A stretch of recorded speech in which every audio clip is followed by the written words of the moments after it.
Welcome, everyone, to episode 154 of the Warhammer 40,000 podcast, known across the internet, and as I've come to say lately, potentially lands beyond, as the Look Out Sir Warhammer 40,000 podcast. This is the bit at the beginning of the show. My name's Dan.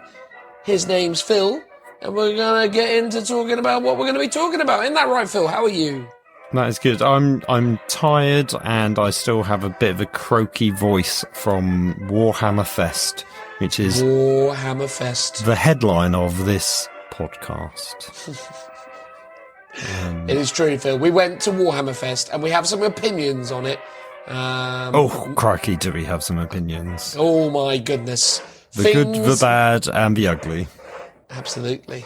It was an interesting event filled with highs, lows, excitement and disappointment, all in sort of equal measure. Yes. Yeah, it was a pretty wild ride, and we'll talk about that in this podcast. We also, Phil, because obviously one of the things that was supposedly at Warhammer Fest was 10th edition, and people supposedly got to play it. We also talk about that, don't we? That is like getting struck by lightning or winning the lottery, because I don't think many people got to do it, or at least in the numbers that should have. So yeah. What do you mean, Phil? They had that massive section. Did you not look at the map? It was huge. I know. Yes, a massive section that was for queuing. Yes. But we get into that and the nitty gritty details in the Warhammer Fest experience part of our review of it. We're obviously talking about 10th edition as a separate segment because obviously we managed to learn and understand what's going on despite not having played it personally. And then we're also going to be talking about all the reveals, and that will be a huge chunk of this episode as well, because there was quite a lot of 40k and 40k adjacent models to look at. That is indeed correct. But before any of that, we're going to, of course, have ourselves a little 5-star review. Come on now, Timmy. You've got your orders. You've got to do it. But I don't want to, sir. You've got your orders. Now get up there, get over that trench, and get me that 5-star review, and get it back here right away. Okay, sir.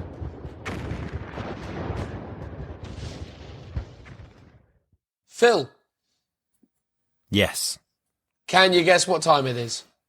Time we did a 5-star review. Correct. But what do I normally say at the start of the 5-star review bit? Where you asked me where it came from. I do and am doing. Where has the 5-star review come from on this occasion? Phil. Apple Podcasts of the UK. Have you found the one that our dear friend we met at Warhammer Fest said he left us that we never read out?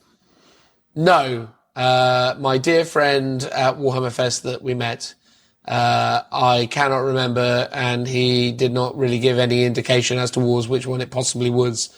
So it's difficult to assert what it was when he's given me little to work with. True, because so this was Andy, I believe. Our dear friend Andy. Now is that what we're going with? Yes, I don't know what. I feel like he's more your friend than he is my friend at the moment. Phil. That's true, but we all became friends at Warhammer Fest. It's true. I felt warm, fuzzy feelings towards him, but it's it's early days for me yet. I don't give out the the friend seal of approval. Exactly. Stamp. That takes a little while, I mean, you more or less only earned it a couple of weeks ago. That's probably true. Yeah. From you? Oh, thanks very much. Oh, I see. Yeah. Well, I didn't know whether I could trust you for true, Phil. Okay. But now that we've basically been doing this together for 5 years, I feel like it's time that I acknowledge our friendship. That's fair enough. I mean, I'll probably have to hit him up to find out what name he left it under, because whether it was a pseudonym, as most people want to on things like iTunes. But yes, my guess is the UK of iTunes. The UK of iTunes. I've done Facebook again, Phil. Oh, yes, I thought you might have done that, but I was like, no, you'll do iTunes. I'm mostly trying to do Facebook just to clean it up, right? Because there's a lot of backlog. So next week, Facebook is what you're telling me. Possibly. I may have actually dealt with all the Facebook ones. I think we might have now been running They're out all with caught Facebook. up. So that means people can leave us a review on Facebook if they want. That's true. You can basically Skip play to the review. system. Yeah, because if you leave one between now and next week, Dan is therefore forced to catch up again on the backlog of Facebook. Well, I'm not read it out. forced to. I'm probably going to migrate away from Facebook for a time, but I'll probably lose sight of that 6 or 7 episodes down the road. Okay, and go, oh, and then panic and go, we got to do Facebook again. yeah, exactly. That's how it okay. will work. I'll make a Anyway, note in my diary. please do. This week's 5-star review comes by way of Facebook by an individual called Jonathan, surname withheld. And Jonathan has left us a 5-star review, which is, of course, a prerequisite of appearing here in the 5-star review segment. It is obviously a rather self-indulgent segment where we effectively, award and or speak highly of people out there who have essentially assisted us in continuing to optimize our SEO as well as, manipulate the perception of this podcast from the outside looking in. So thank you for that. And if you would like to appear in this segment, just leave us a 5-star review somewhere where you can do that. iTunes is an option. Facebook is obviously an option. Audible is an option. There's possibly other options. We don't know what those are though. So if you do leave it in a place that we don't know about, tell us. We'll go seek it out. Additionally, thank you massively to our patrons. We met a great many of you at Warhammer Fest, and we really super appreciated it. It was really amazing to get FaceTime with you guys that were there, but ultimately those of you that weren't, we still really obviously appreciate you as well. And They all got stickers equally. This is true. But obviously, if you're in a position where you would like to support the show, we really obviously appreciate that. And we try to show our appreciation by doing the odd bit of exclusive content. We most recently did like a Hot Ones style thing. So that went out on Patreon recently. Phil is beavering away, trying to build a video log of our time at Warhammer Fest, which is mostly him just walking around with Sean and Tim at the moment, because I was so preoccupied doing tournaments. So if you want to see a different flavour of content, an original Phil, one of those will appear on the Patreon real soon, right, Phil? Exactly. It's pretty much all done. It just needs your seal of approval to not veto anything. Well, Phil, you never get to approve any of the stuff I make, so why should I have the same privileges on your... I did wonder if that was the case. I did wonder. No, mate. At the end of the day, mate, this is a collective effort. If you're happy with what you've created, I'm happy with it too. Well, I'm very happy. Whether Tim and Sean and Richie, the other, lookouts, extended crew will be happy having their faces plastered, I say, over the internet, over the Patreon members page. Do you think we should give them kind of a right of refusal? Is there anything questionable in there? Like, do they start doing some weird stuff in it? Not really. But take a look and let me know what you think. Fine, I will do. And then there's merchandise, which again, some of you were wearing. Oh yes. Fest, that was great to see. Yeah. Thank you for that. So yeah, that was all pretty cool. But enough of that noise. Let's talk about Jonathan, surname withheld, and their 5-star review. So mandatory 5-star review for Dan. Can't recommend these lads enough. Listened since day one after Phil shared it on the DKOK page, and they've become a staple of my daily commute since then. These gents break away from the competitive focus seen with other podcasts and bring a genuine love of the hobby and lore. Both Phil and Dan are also active members of the community and generally great lads to talk shop with. As offered in recent episodes, shameless plug of ghosts_of_vrax on Instagram. So obviously you know what that means, Phil. We're going to have to go onto Instagram and review the page, but we do that in the outro. Exactly, we do. I mean, it's a great name already, so it's off to a good start. It is it's a solid name for sure.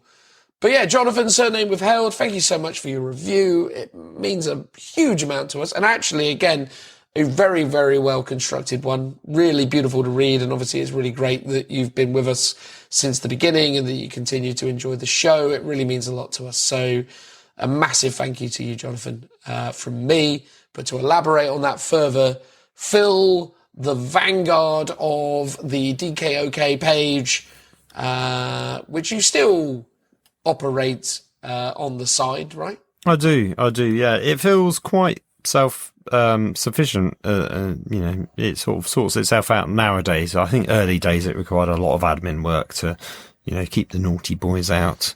But yeah, now it's pretty good. I'm still on it, still pretty active, although I sort of weirdly post less of my own stuff.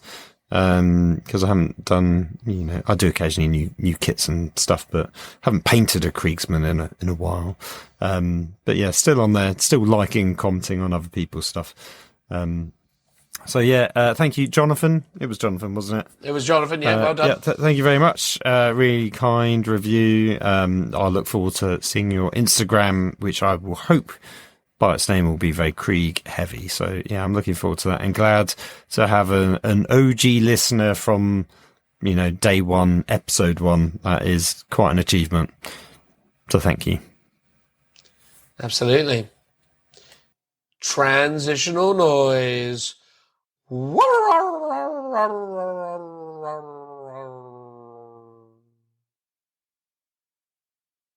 All right, everyone, in this part of the podcast, we're going to talk about Warhammer Fest. Not the reveals, not 10th edition, but the event itself. Because it warrants some communication, we imagined. So me and Phil went to Warhammer Fest, didn't we, Phil? Didn't we? We did indeed, even though our trajectories were rather going in different directions. It all culminated in the same place, though. Manchester Central, whatever it was called. I think it's just Manchester Central or Central Arena. It's one of the two. One of the two. A fine place, as venues go.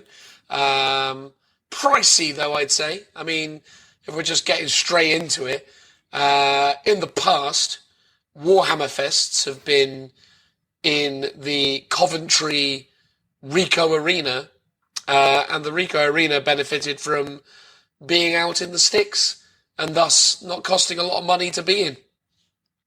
You just mean the actual event's ticket, or are you talking about hotel prices? I'm talking about parking, all of it. There's a lot of additional costs involved in getting into the middle of a city. Yeah, hotels were not cheap by any stretch of the imagination, and yeah, I imagine, as you say, parking and other paraphernalia is also not cheap. That it was not. But I'll tell you what, though, mate. I mean, all things being equal, being in the centre of a city like Manchester was really lovely. I actually really enjoy Manchester as a city. I think it's a great place to spend time and often go there when there isn't a Warhammer Fest happening. So I like Manchester. I've got nothing against that. But it definitely does rack up the costs, as it were, especially if you, like me, made the mistake of actually parking under the convention centre. That was like £30 a day. Ugh, that was that was quite, that was a lot. I only did that the one night, and then it was like a hotel thing, basically. But quite a different vibe, though, I suppose. I mean, much bigger than any of the previous Warhammer Fests in terms of a single space, I suppose. Although the old Rico one was sort of spread out. So I suppose those are the difference, right? Like when we talk about the Rico, it is a rugby stadium predominantly. Although I suppose they probably play football there as well. Do you know what they do at the Coventry Rico?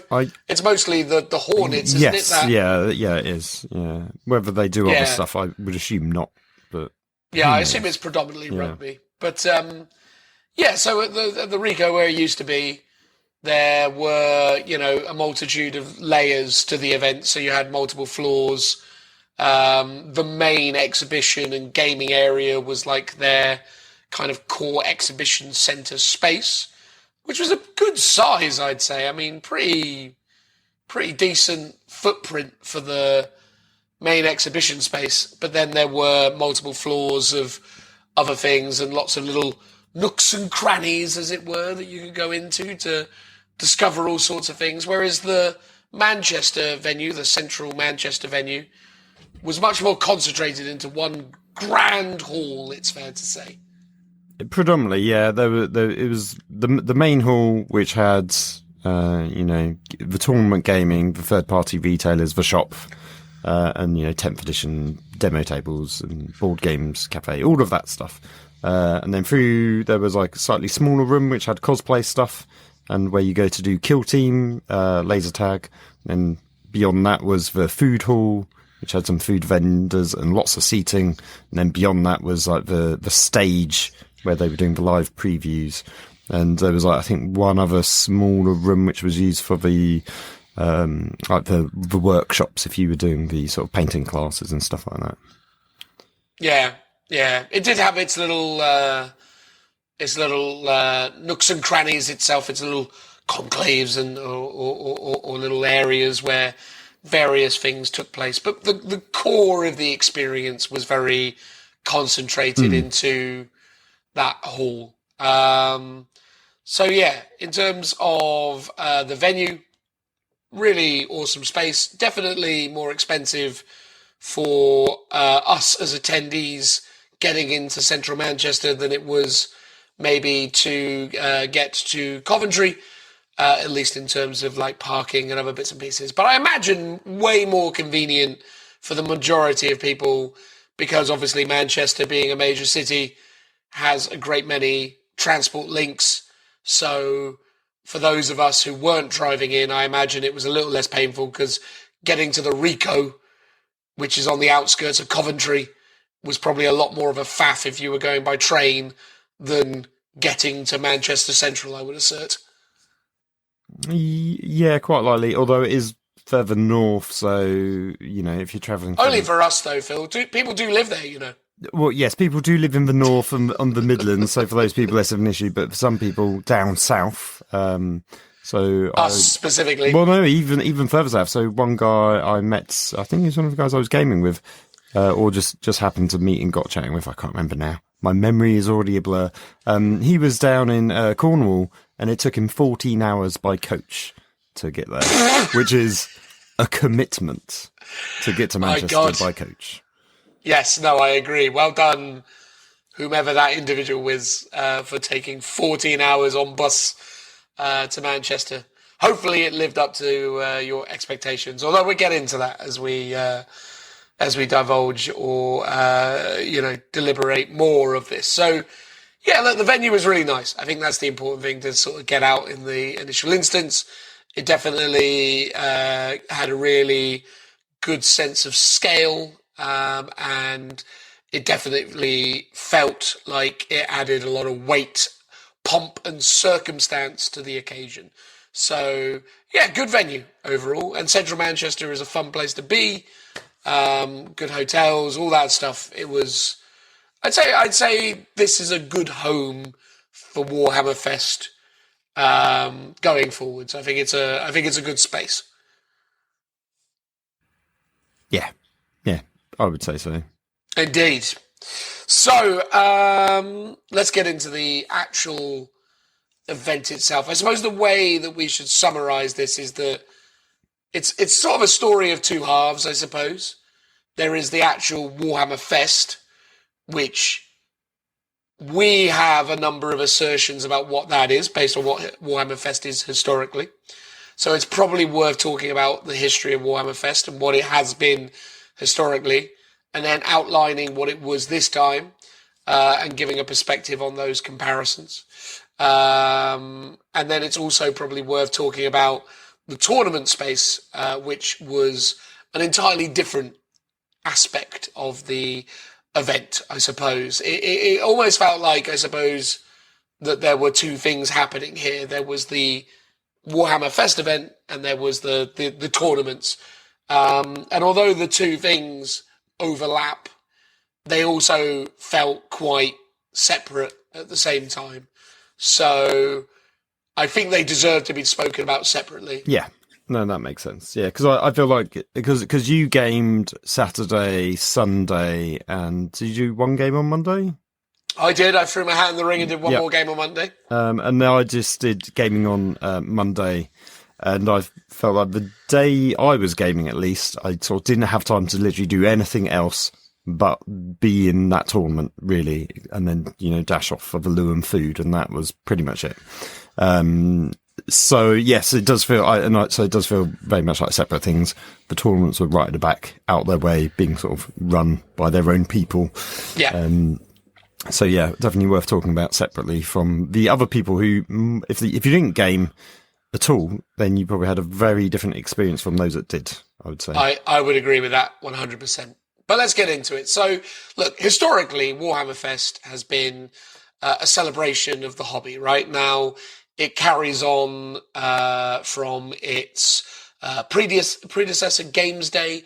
Games Day was this very specific type of event that had a very specific energy and was representative of a company that Games Workshop was, during the 90s and early 2000s, right? And obviously Games Days happened before then also, but Games Day for us in the hobby in the 90s and then the early 2000s was a really monumental thing.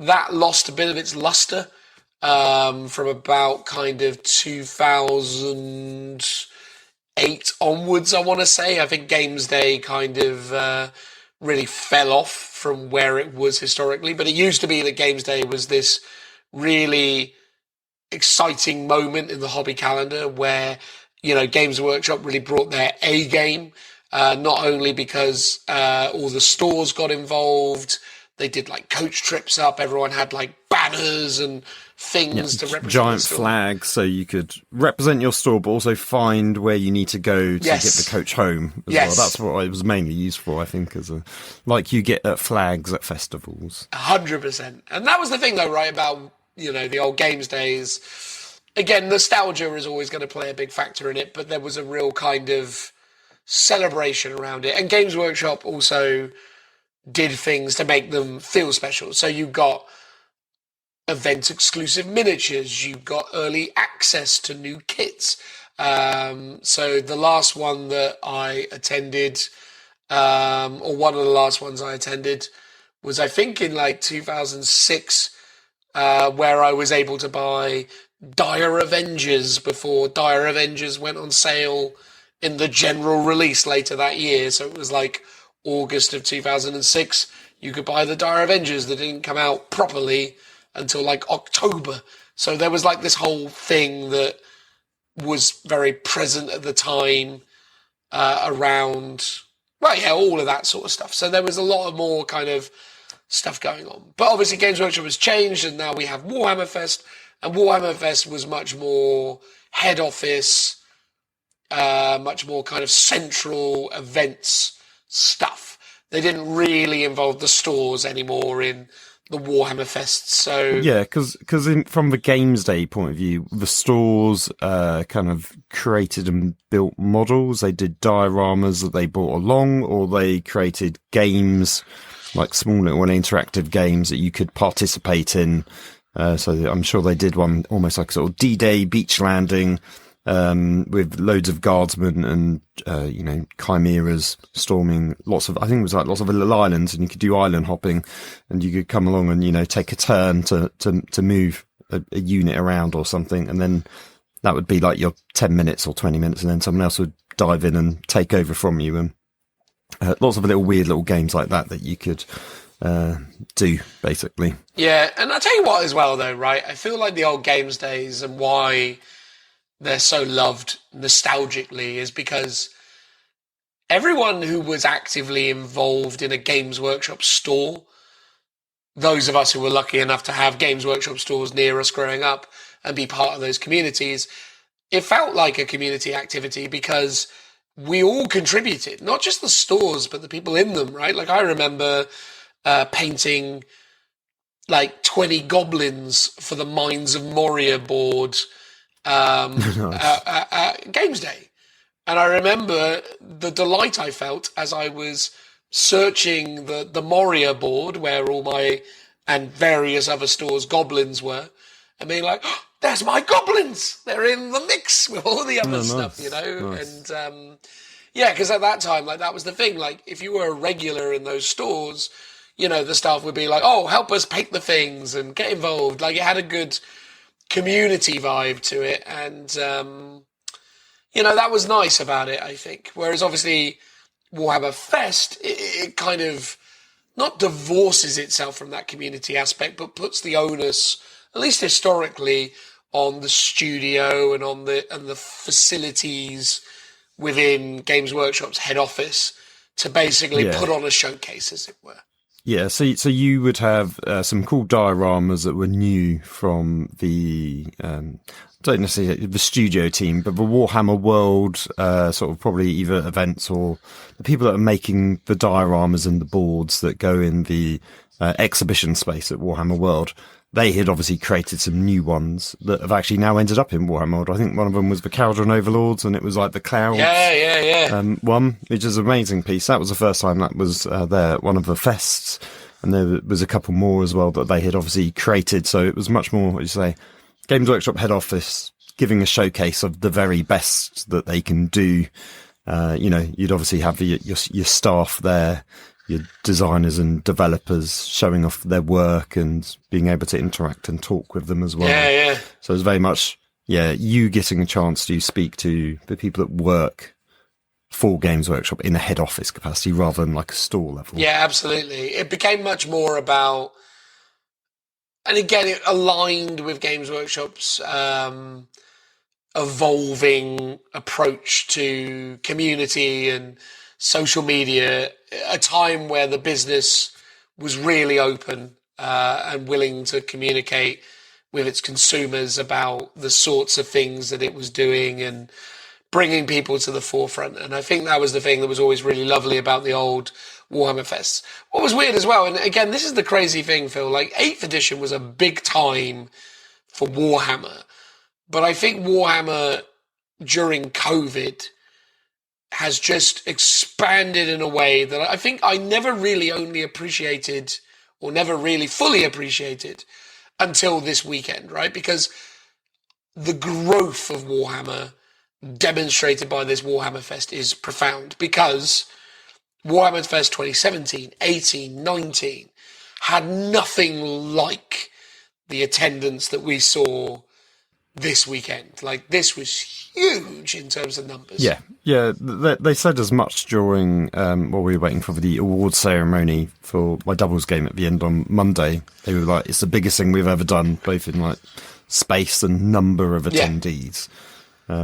It's I guess that is a challenge in and of itself. 100%. But it's worth throwing it out there, because in preparation for talking about this, I went back and I looked at videos that we did, photos that we took, looked at Games Workshop's own coverage of old Warhammer Fests, just to really reiterate to myself what it was and how much I may have rose-tinted that. But I think what was really amazing about Games Workshop back then, in that 2017, 18, 19 period, was the personalities, right? We still had a community team of faces and people that were allowed to kind of communicate about the stuff. And it's interesting now, because it feels like that is something that is now looking as if it kind of negatively impacts Games Workshop, at least perceptively, to me at least, because one of the things that was clearly absent from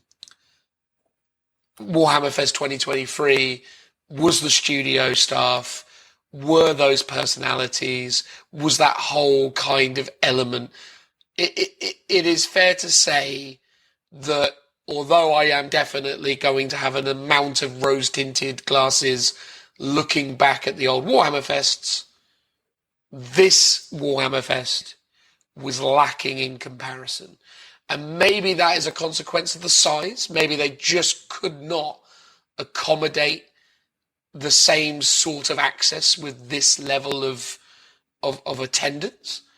But I feel like this Warhammer Fest, as a Warhammer Fest, despite the accolade of being the biggest, and despite some very nice window dressing, and despite some incredible staff, this probably is the most underwhelming Warhammer Fest they have ever done, is how I will preface this kind of beginning communication about the event. But I mean, What was your vibe, Phil? Yes. What was my phrase? It was, I prepared myself for disappointment, and I was not disappointed. It's, I twigged, based on something someone on social media had said who used to work for Games Workshop, that they're no longer allowing their staff to attend events. Why are we not naming Louise from Rogue Hobbies now? Oh, we can. That's fine. So she mentioned it in one of her videos that staff isn't allowed to attend events. And then I was like, oh. And then I checked the map of the Warhammer events that they'd only posted up like 2 weeks before the event. So there wasn't much prior communication about what was happening at the event. And that was one of its own issues, where you were buying tickets blind effectively, in terms of you weren't knowing what was going to be on offer at the event when you were buying tickets for the event.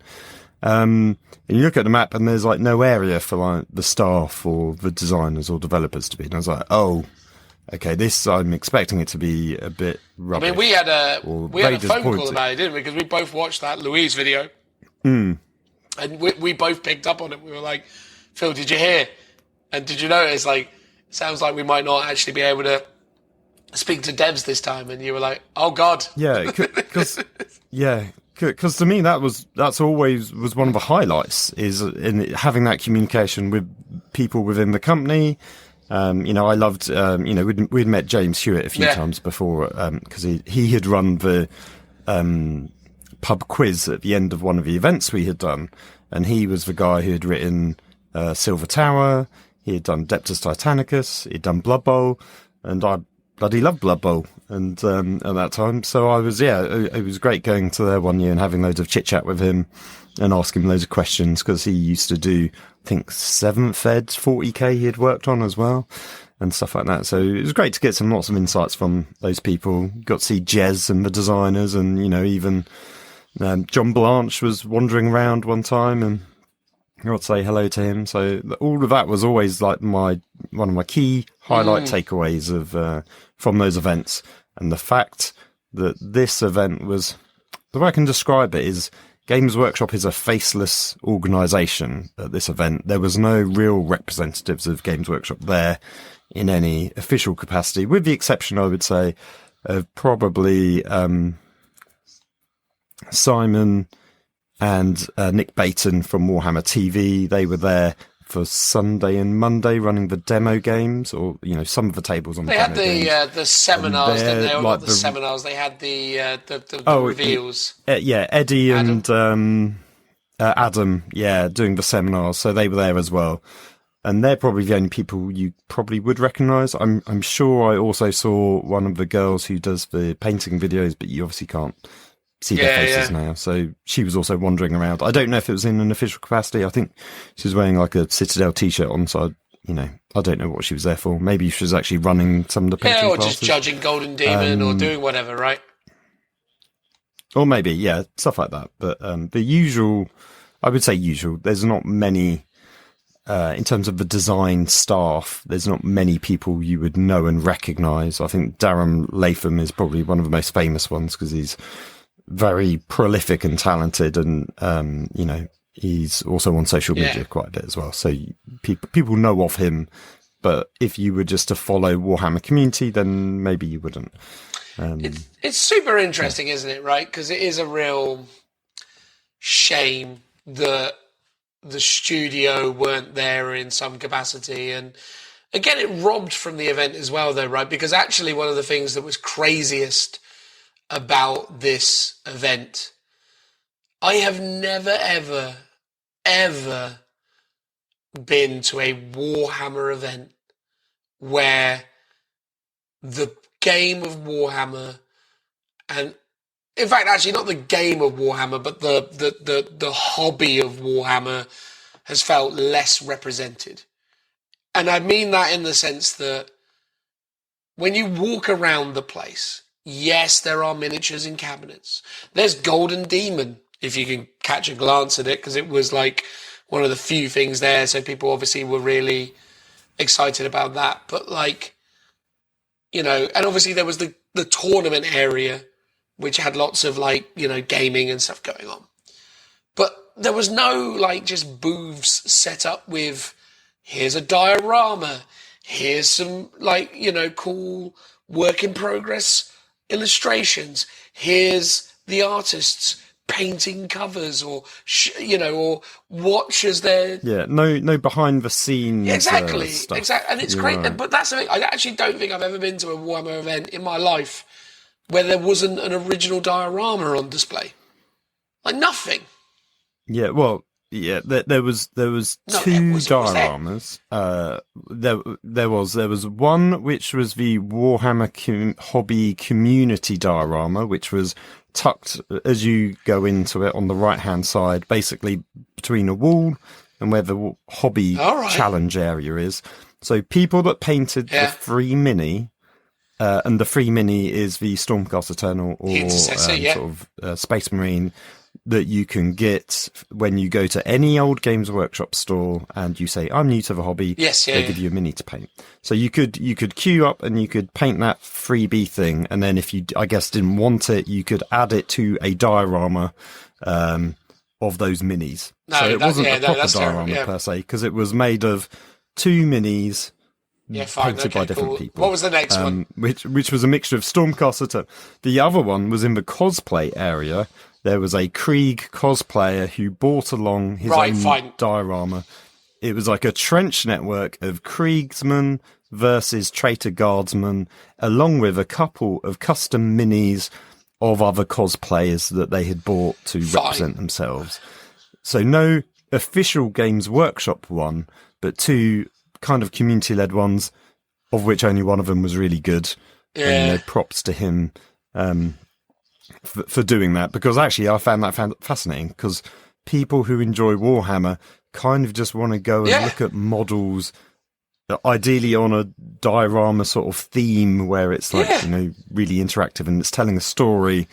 And that was one of the another disappointing thing that they just felt like the hobby was so underrepresented. Yes, okay, we had gaming areas, yes, we had Golden Demon, and to suggest that it's not great when there's Golden Demon there, but Games Workshop themselves didn't bring next to anything. They gave us the new miniatures for 10th edition, which we'll get into, and then some new releases stuff. So there was a few knights, a few giants, the new Lizardmen, Seraphon, gorgeous, of course, which absolutely. Was gorgeous, They had the Cadians, the new ones.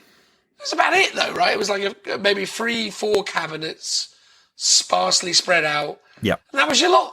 And it was like, what is this? Like, historically, everywhere you go at Warhammer Fest, there's interesting cabinets with miniatures and designs, and like they're showing off new models, or they've got like sketchbooks, or I know the studio wasn't there. I know that, but that is just, to be honest with you, if it wasn't for the tournament component, if I was just there for the event, I would have felt really let down. And look, no disrespect to the licensing partners of Games Workshop that tried their very best, right? Like, the stands for the various things were wonderful. Like, there was some real work that went into those. There was this squig launching game, which was, lovely. Oh, yeah. That looked quite interesting. That was like the sort of one sort of interactive game, sort of almost like a fairground sort of thing that you could do. I presume it was promoting a mobile game. I wasn't entirely sure, but that looked interesting. And obviously you could go play video games like, Bolt Gun. No Space Marine 2, I might add. There was a big wall with a bit of artwork on it, but that was it. There was no demo of it. There was no video of it.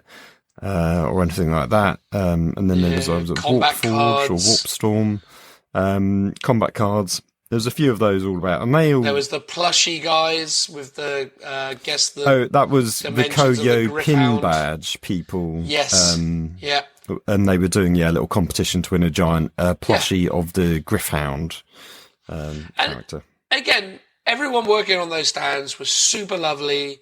The guys working the painting, like, the thing Phil was talking about, paint a Stormcast, lovely. The store staff, wonderful. Like, everyone working there was great, and everyone was giving it their all. Everyone was trying their best. But look, that was pitiful.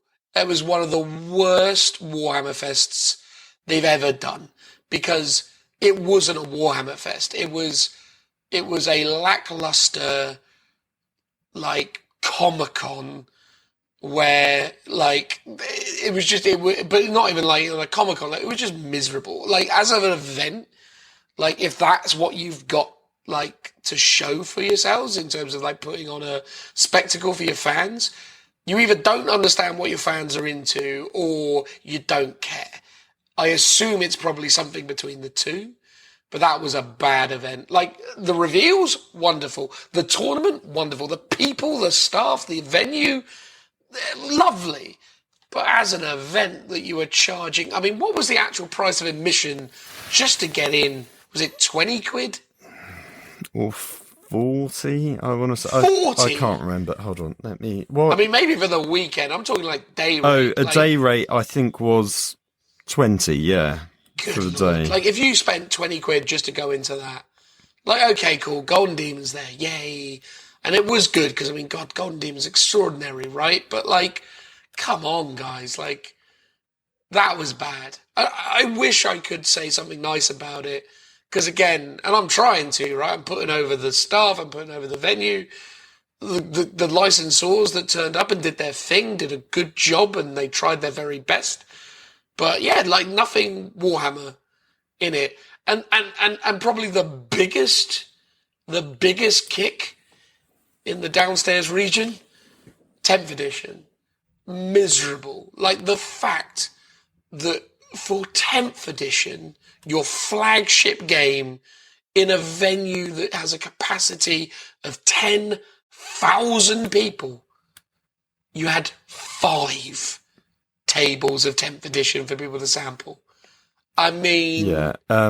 So I think also Saturday, for the most part, there was only 4 tables that were actually active as well. There was on average a queue that said from one point, a 3-hour queue from this point. And on the Saturday, it was at least twice as long as that, because it went way past that sign. And for even on Monday, which is when I was hoping it'd be a lot quieter, it was always pretty much around that point as well. So it was I don't mind queuing 30 minutes, 40 minutes, which is what I think we did for 8th edition.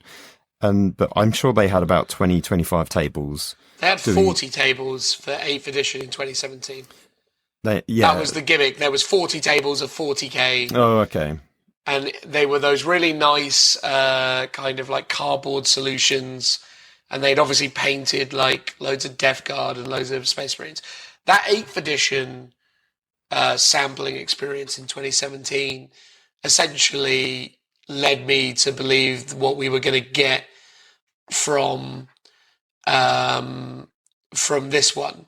And look, again, credit where credit's due to the lads who were working the stands, right? Like, the people they had doing the demo games, I was watching them on the Monday, right? Because that's how I basically absorbed 10th edition. And you were playing a tournament, so I spent about an hour and a half, 2 hours watching all the different guys doing their patter running through 10th edition demos. So I watched loads of the demo because I was like, well, I just want to see it over and over again because I want to kind of get a good feel for this. They were enthusiastic. They were passionate.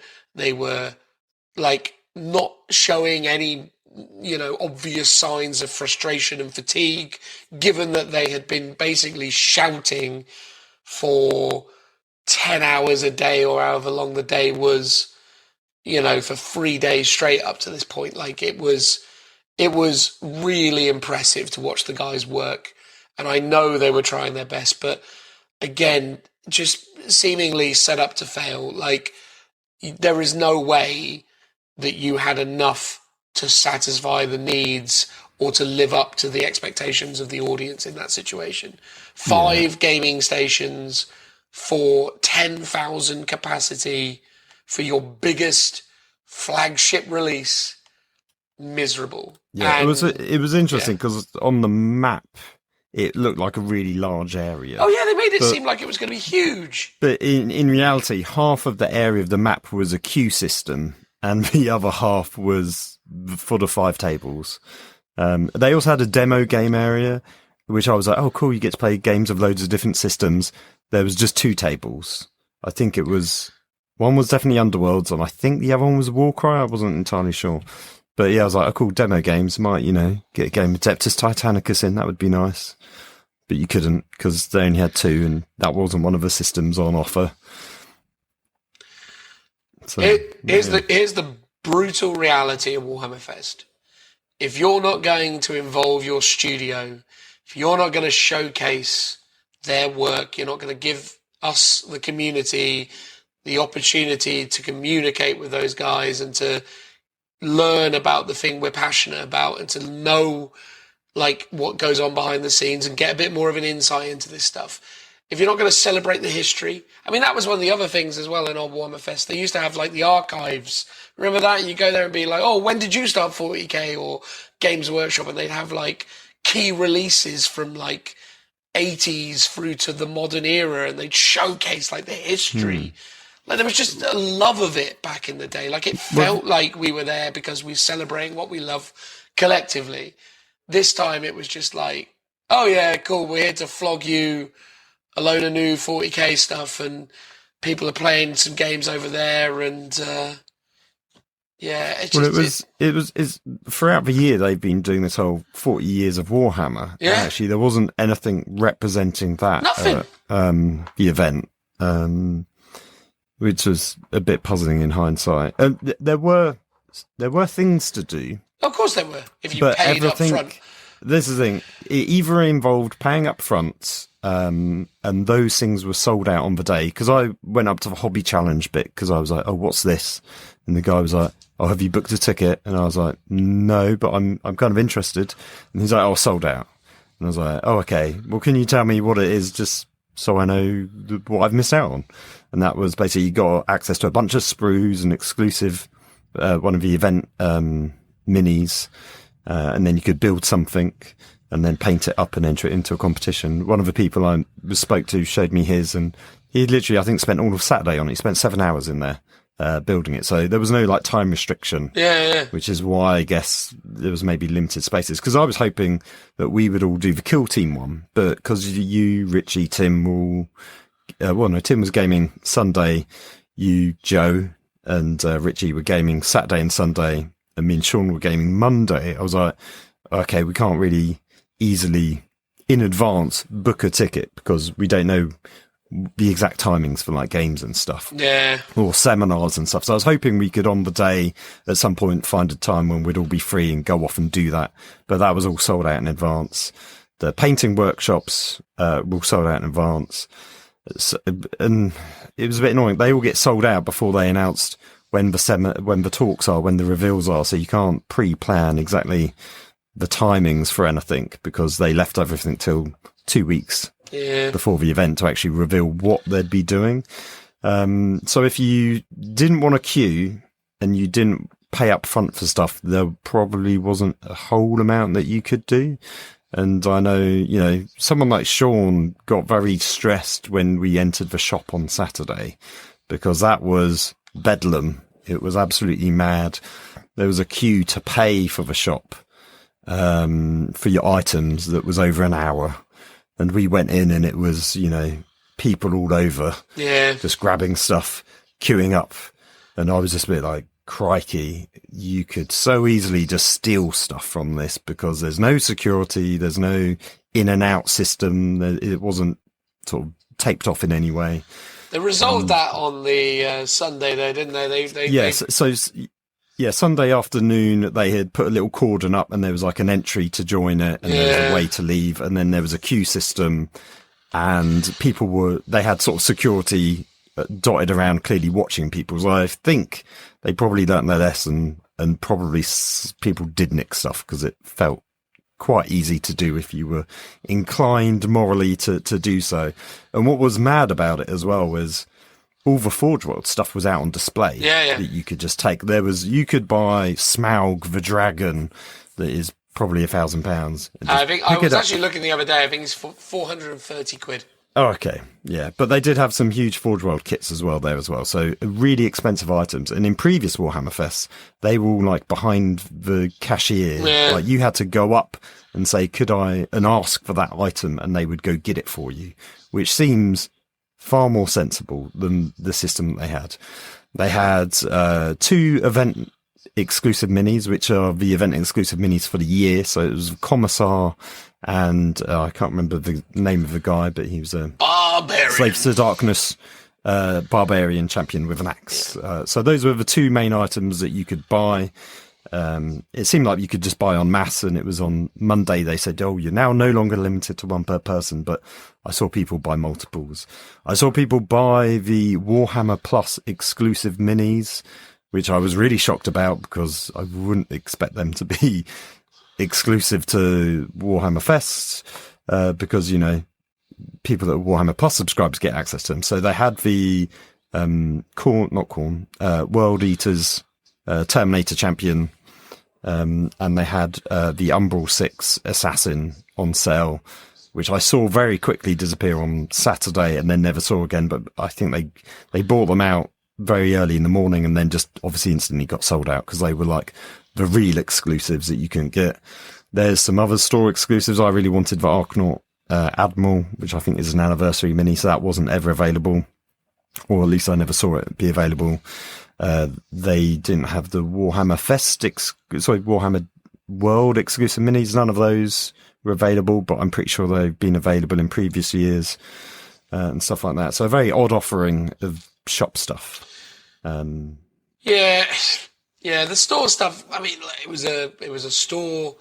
They had the controversial objective markers that almost everyone was talking about because basically people saw them, went, oh, these look cool, I'm going to go buy these. Yeah, they were sort of faction-specific objective markers made of like mouse map material, really cool like design. So you can have White Scars one, and then Alpha Legion one, there was a generic 40k logo one, a Warhammer Fest one, and I think they even had like loads of them, hundreds of them, but there was no prices on them whatsoever. And I overheard a guy ask someone, "Oh, how much are these?" And I couldn't tell if he said 14 or 40 pounds, so I asked him to clarify. And was that 40 or 14? Because I was like, surely it won't be 40 pounds. That's ridiculous. And it was 40 pounds for people to buy. And bearing in mind there was no pricing on any of this, so I guess some people queued up for an hour to buy these, and then either decided to not buy them because of the crazy price that they were, or they did. No, I know of a few people who did. I was chatting with so me and Joe were hanging out, and some people who watched Joe and Liam approached him just to be like, "Hey, how you doing?" and all the rest of it. And they did mention, they said, "Oh yeah, we went up the till with free sets, and there's some other stuff." And obviously we got to the till, and the guy was like, "Yeah, that's 220 quid for all of this stuff." And he went, "Oh, okay," and paid, and then looked and was like, "Oh my God, I've just spent £120 on bits of mat." It's like, I think Sean had taken one up and then sort of said, "No, I don't want it." And I think the guy was like, "Yeah, we've had that a bit today." And one of the guys, no surprise. One of the guys I spoke to, he was like, he bought a load of Forge World stuff, so he had quite a big order, got one of the mats in, paid for it all, and then it was only afterwards going, "God, some of my Forge World must be really expensive." And it was only afterwards he worked out that the objective markers were so expensive. So I felt like they kind of, got people, bit of a gotcha. A bit of a hoodwink on that one. There was a Warhammer Plus, Warhammer Plus freebie that you could get. Oh, if you had bought something from the store, they said to you, "Are you a Warhammer Plus subscriber?" And if you said yes, you got 2 posters. So Sean got 2 posters. I didn't, because the person that I bought my bits off of didn't ask me. But I was busy quizzing him about how people got the Warhammer Plus minis, so maybe that's why. Well, indeed. So yeah. Well, there you go. I mean, look, what I will say is that, if Games Workshop are not interested in bringing people from the studio to hold seminars and to do the stuff they used to do, it doesn't need to be a Warhammer Fest. That was, like I said, it doesn't need to be a 3-day event where you would go for all 3 days. It needs to be a 3-day event where different people go on each day, and that would help sort out the queues. That would help sort out all the issues. And it needs to be correctly promoted as such. It's like, this is the thing with it. It's like, I mean, again, the old Warhammer Fests felt more significant. This was just, as a Warhammer Fest, it was bad. I can't defend it. I think it was. I just think Games Workshop are lucky that their stuff is so popular, and that they've got such a dedicated fan base that want to support and go out and see them, and to support this event. But we will not continue to do that if this is what we continue to get. I will not go to another one of these if this is how it is going to be going forwards. At least not for Warhammer Fest. Obviously, the other side of the equation is the tournament area. And the tournament area was wonderful. It was a very well run, very spacious, very enjoyable tournament. I had a great time, played 6 great games against some really awesome opponents. That was awesome.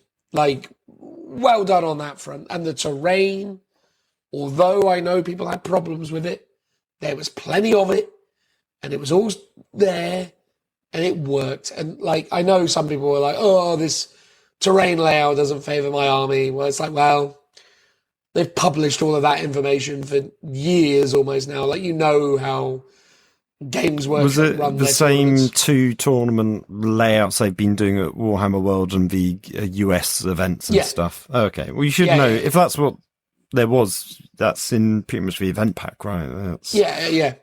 And they published it in the event packs for this.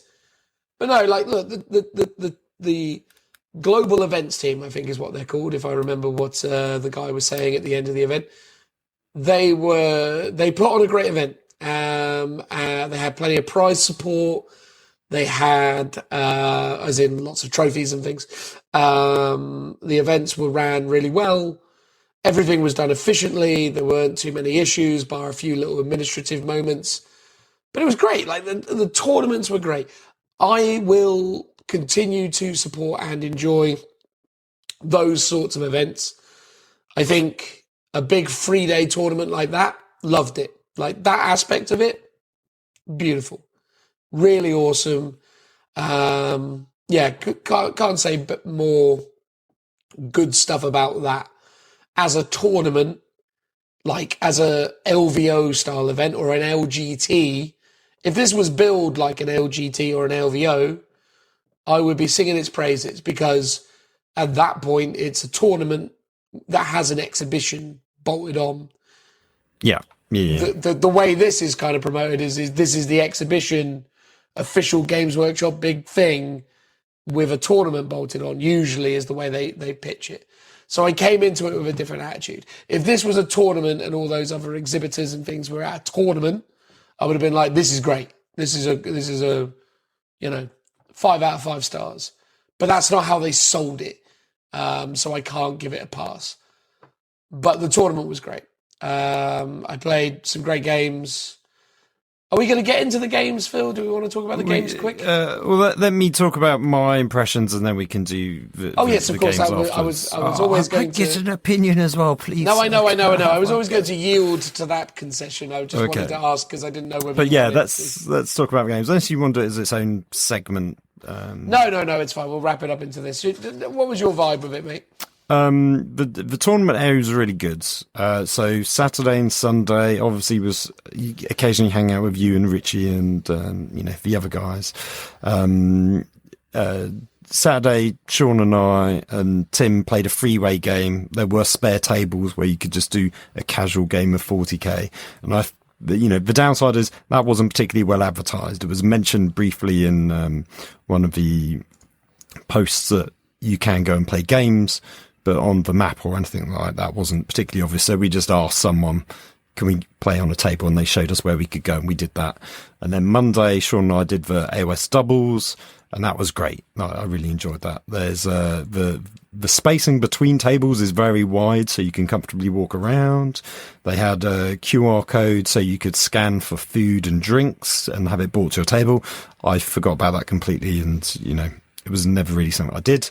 The tables are large enough that there's like a sideboard all the way around, so you plenty of space to put your minis and your rules and stuff. A little bit of a squeeze on the doubles because there's double the amount of people sharing that space, but beyond that it was pretty good. What I liked about the AOS ones is Matt, who's the guy who I think is the lead developer of AOS, he was like judging it as like one of the TOs, as is the rest of the AOS team. They were all there sort of running it, so that was great. And you had spoken to him the day before, so otherwise I probably wouldn't have actually recognised him from the MetaWatch videos. But yeah, it was nice actually just getting a chance to chat to him about AOS and saying, oh man, we've come over from 40k, and he asked us loads of questions about it, and that was probably one of my highlights, because it felt like what they should have been doing is a chance to speak to staff of Games Workshop, and felt like you're being listened to or just having a nice social interaction with them. So that was really good. So Matt, I thoroughly enjoyed that. Yeah, Matt was a hero. Definitely one of the MVPs of the event. Again, though, what I love about him is the way that he is obviously so passionate about Age of Sigmar that he's willing to turn up and be part of that event stuff. Like, you think to him, that guy is, I guess, the equivalent to like a Stu Black type position, but for Age of Sigmar. And again, no, not casting any aspersions on Stu Black specifically, but like, ultimately, he wasn't there judging or doing TOing for the event. Now, I'm sure, there's a million one reasons why that is the case, but it is a good optic when the guy leading your game is there actively involved in the community. I think that's a good look. And 100%. Yeah. And it's like, no, I was just going to say, and I think he is so passionate, so knowledgeable, so connected to that world. I think it resonates in what they're doing. I think Age of Sigmar is in a great place at the moment. And I think a lot of that is because of him and because of what he's doing. And that was only reaffirmed by talking to him. A wonderful human being. And one of the main reasons why I will always try and persuade people to play Age of Sigmar at the moment, because I think it's great. And I think people like him make it great. So yeah, sorry, you were going to say. Yeah. I was going to say, well, at least two of my opponents, or groups of opponents, so 4 people in total, were all predominantly 40k players that have just gotten into AOS, a bit like us. So I feel like it is a bit of a trend. So yeah, hop on that bandwagon. But yeah, when it came to the 40k stuff, and none of the 40k TOs were part of the design team, like, I could sort of understand it from a point of view of maybe they don't need to be there because obviously there's 10th edition, but as an optic, in terms of it, just sort of would look better if they were doing it, because it's still a game. It's still currently the valid edition for at least another month. It's good to understand how your players interact with even an old game, and the questions that they might be asking at a tournament level, or just to see how tournament level players play the game, because it is obviously very different from often how a casual player plays a game. So, going there and watching and experiencing it, I think, is beneficial, even if it's an old edition. And yeah, as we were saying, it just looks good that the AOS team is doing that. So yeah, 100%. Well done them. 100%. Yeah. Look, the tournaments were great. I think that whole area was great. It was ran by, as I say, the global events team. I think the Warhammer World guys were there as well. Yes, I think they were helping. Yeah, out. in fact, actually, poor old what's his name again? Steve. Steve. I think it's Steve. We played him, didn't we, at the AOS doubles?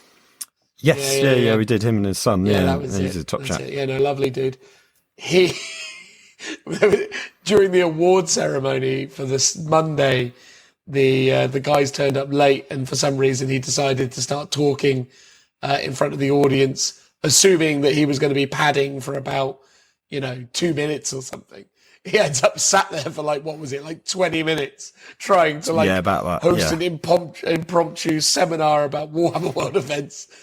Well, again, that ends up being quite interesting and informative about, the struggles that they have as the events team for Warhammer World, talking about, how to sort of work out what sort of events might be coming up, and people just saying, are you going to be doing this kind of system? Are you going to do more Crusades? When's Path to Glory going to be happening next? So he was sort of helping people out with those kind of questions, which was, good on him. He didn't know what the Council of War was, though, Phil.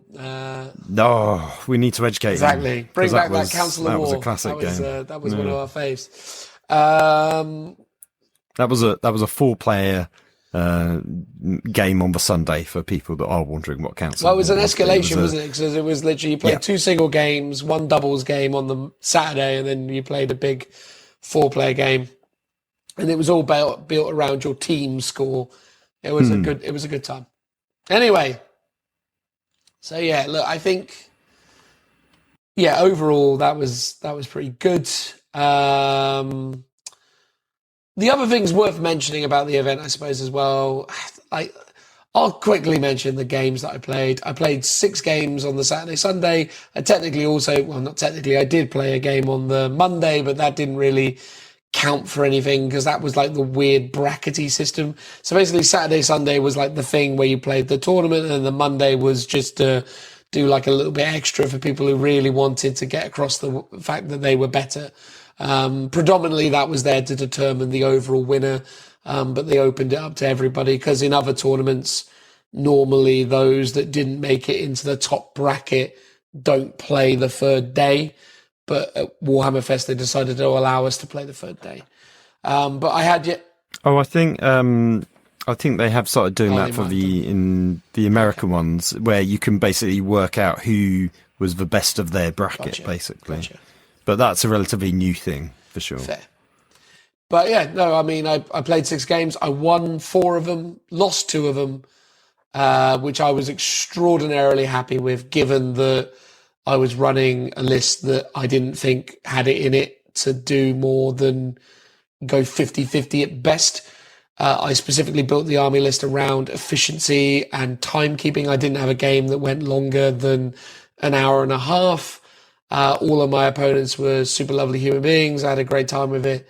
And that's it, really. I mean, it was just a really good gaming experience. I had a lot of fun with it. As I say, next year I'll do it again. I think Warhammer Fest is a really, really fun tournament format.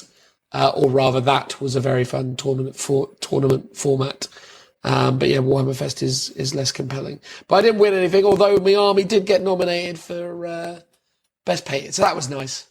Ooh, isn't that nice? Lovely Isn't that stuff. nice? Someone else's army got nominated for Best Painted, Phil? Hey? They did, yes. Tell us about your stuff. So me and Sean doing Age of Sigmar doubles. We won our first game, which was against Slanesh and Soulblight Graveyards, which obviously Sean has as well, so a weird mirror match of lots of Blood Knights. Second game was against Khorne and Seraphon.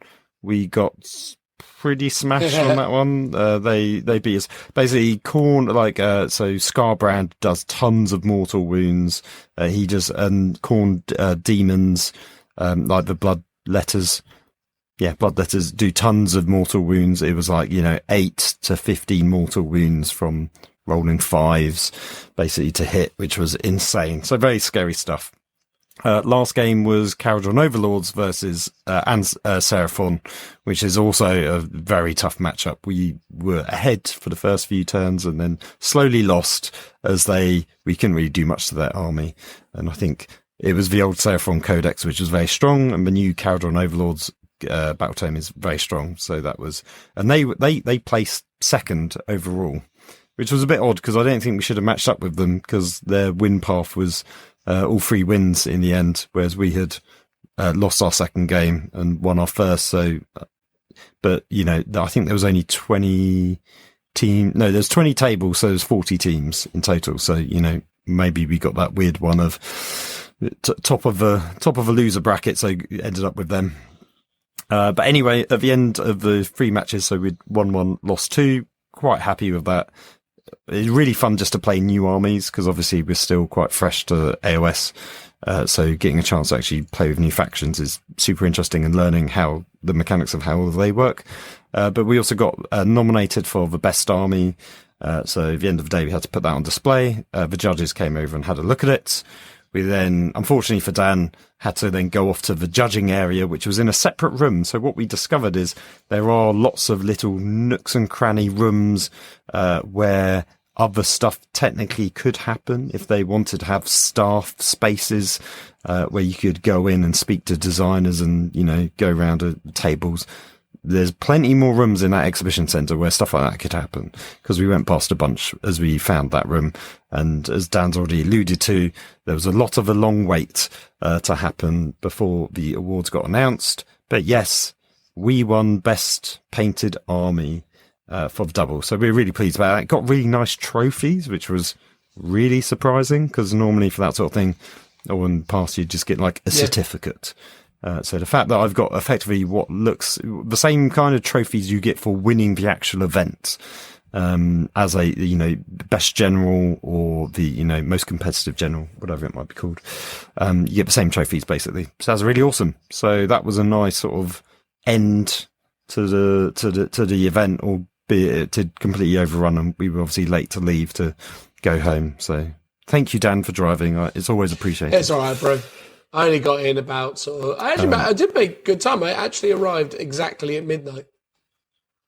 I was okay. Okay, not too bad, but still quite bad. It's only because we had none of the frills on the drive home. I just literally was just head down, go. It's like we are going. There's no stopping. If you need to pee, exactly. there's a bottle. Enjoy yourself. That didn't happen. That didn't happen. Anyone. Phil just wet himself. No, I did not. I was surprised I didn't need a loo break actually, because it was a 3-hour journey. Yeah, for you.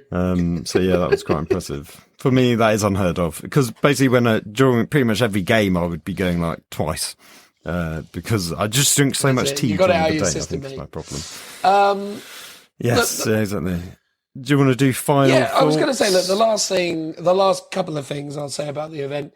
One, obviously, thank you to everyone who sought out me and Phil to come and, share your thoughts on this podcast. I think we don't for a moment take for granted what this podcast maybe means to a lot of our listeners. And we're always really grateful when people take the time to come out and talk to us about this and what it contributes to your day-to-day life. And we're obviously really grateful that you give us your time and you spend, that time with us listening to our perspective on this hobby that we all collectively enjoy.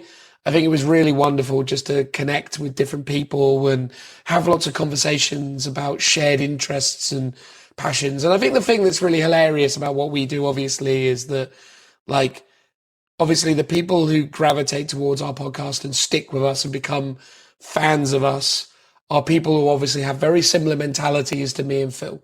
They're people who identify within us attributes of the sorts of people that they like to spend time with or want to kind of get to know. And I think that really comes across in the way that we interact with each other, because in a lot of ways, a lot of the times when I'm talking to you guys, it's like I'm talking to people I've known forever. It's ridiculous, really, actually. Like, a lot of the conversations I had with people were really friendly, really engaging.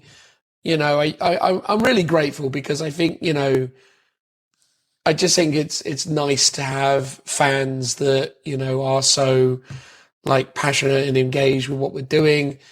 But also it's just really cool to know that, that we're making a positive impact to people. So that was lovely. And again, I can't really emphasize enough how much that really means to me, because as I've said on many, many occasions, I did this podcast for me to give myself some kind of outlet beyond work and the general kind of day-to-day drudgery of existence, right? I did it because I myself was struggling with my own kind of anxieties and, issues. And I wanted something that was mine, something that like I created. And it's really gratifying to be in situations where you get to share experiences with people who, are engaging with something that, you created, I suppose. And that was lovely. And again, there's too many of you to mention, which again was an astonishing thing. Like I'm so used to going to like events or things and maybe one person goes, "Hey, love the podcast," and just sort of walk off and not really say more than that. So to actually have conversations with tens of people about what we do was extraordinary. So thank you to everyone who did that. I imagine Phil will echo that sentiment now, because it seems like the thing to do, but you could surprise me, Phil. Yes. No, I hate you all. No, of course not. No, it was pleasantly surprising the amount of people that came up and said like the podcast. Obviously, it's very humbling. Really appreciate it. I also loved the sort of father and son or sons combo. We saw quite a lot of them that came up and said hello to us, and that was really nice. That's very wholesome. I appreciate that there's a sort of, there are, because we often say it feels like it's a growing age demographic. Our age is the sort of the average age of a gamer. So it is nice to see really young people in the hobby and enjoying it and enjoying our podcast as well. I appreciate that. And it was great that everyone that came said hello, especially people I've, had the odd chit chat on Instagram with, or they've left comments, on our Instagram posts or on our YouTube videos. So it's nice to sort of finally put, faces to names and things like that. So that's all great.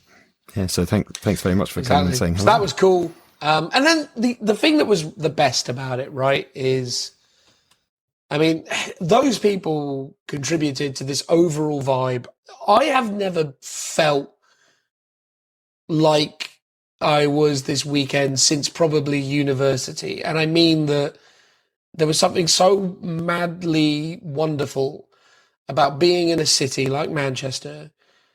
And again, I'm really lucky, I suppose, that I've got such amazing friends, but also that because of what we do here and, the community that we're part of, there's all these different like groups, as it were. So, not only was I there with you guys, I also had the guys from the local club where I live now. I had the guys from down in Bournemouth. I had people that I'd known through the hobby for years, in and around the city, as well as the convention center. And it was that thing, right? It just reminded me of like that university time in my life where I was in a city and I was out and about and always bumping into people that and having conversations and just being part of that moment. And I think that's the thing that was so wonderful about it, and something that actually is really hard to kind of come down from when you go to these events, is just these connections you have with people, and the fact that it really is that community. And that was wonderful. Like, that's the thing that I'm missing already, is like, with the way that life is and the way that people scatter and where people are, I'm not one of those people who's lucky enough to have, a close group of friends in my local proximity. I'm friends with people like you, Phil, who live an hour away from me. And that's pretty much the case across the board. And, to be in a city for a weekend and have the opportunity to just go around and interact with different groups, and it was just wonderful, man. Like, that's the thing about it that is so much fun, and why I will always support and engage in this kind of stuff, is because that's the stuff that really matters to me and the stuff that I really enjoy about it. The tournaments, the games, the setting is all wonderful. I love this hobby, but that was a great experience. Look, in summary, Warhammer Fest, terrible. The tournament, great. The people, the staff, the city, the vibe, extraordinary. If they can fix the problem that is their actual event, it's a pretty much a slam dunk for me as a proposition. But yeah, the weakest link was the main event, basically. Like the show itself was awful. They're just lucky that everything else falls into place. Like, yeah, the worst bit of Warhammer Fest was Warhammer Fest. Yeah, I sort of agree. It's like Saturday was very disappointing about what the lack of stuff on offer. But Sunday, Monday, I still had a great time and enjoyed myself because I was with my friends and chatting to people, you know, like either fans of the show or people, you know, or sometimes I just got chatting with a guy in the queue for the coffee or for a cup of tea and just randomly just got chatting to him about, we both fans of Guard. So, you know, making friends was great, and hanging out with my, you know, friends I've known for a long time was also great. But I sort of feel like we could be trapped down a mine and still have a great time, because it's who you're with, not where you are, as cliche as that is. But I think that is true. And and I feel like you can enjoy yourself at Warhammer Fest despite Games Workshop's lack thereof. Of not really, or lack, yeah, because all the good stuff was provided by the community. There was, you know, the Titan Owners Club where they were playing, although I sort of just wish you could interact and actually take over and participate in it in some way. There was the cosplay was fantastic, and I saw the cosplay sort of walk down the tournament area because I was bumping into someone I knew on Instagram there, and caught all the cosplayers. The cosplay area was great. You know, the third party retailers, all of those people are putting in loads of effort. The staff at Games Workshop are putting in loads of effort, but whoever was organising the Warhammer Fest overall felt like they missed a lot of opportunities. And I remember the very last Warhammer Fest, I can't remember what criticisms we had of it, but I remember we did, because it wasn't as good as the previous years, and this felt a lot worse than that year. And I don't want to, and I know people had a good time, so it's like, if you enjoyed yourself, great. You know, I don't want to take anything away from you. I don't want to say you're wrong or anything like that, because, you know, you had a good time. I guess we're the old hat people that have been around for a long time, so we can compare it to previous events and stuff like that. So it just didn't live up to shows of the past. And yeah, I think Games Workshop's doing itself a disservice not letting us interact with their staff and the people that create their product, because that is generally the most exciting bit. Like, you know, getting to speak to Matt, who was a TO, but he is the guy on MetaWatch who does AOS, was honestly one of the highlights of the show, just because he was such a nice guy and I got to ask him some questions about AOS. So that was brilliant. Yeah, it was really interesting. Like, I think that is true.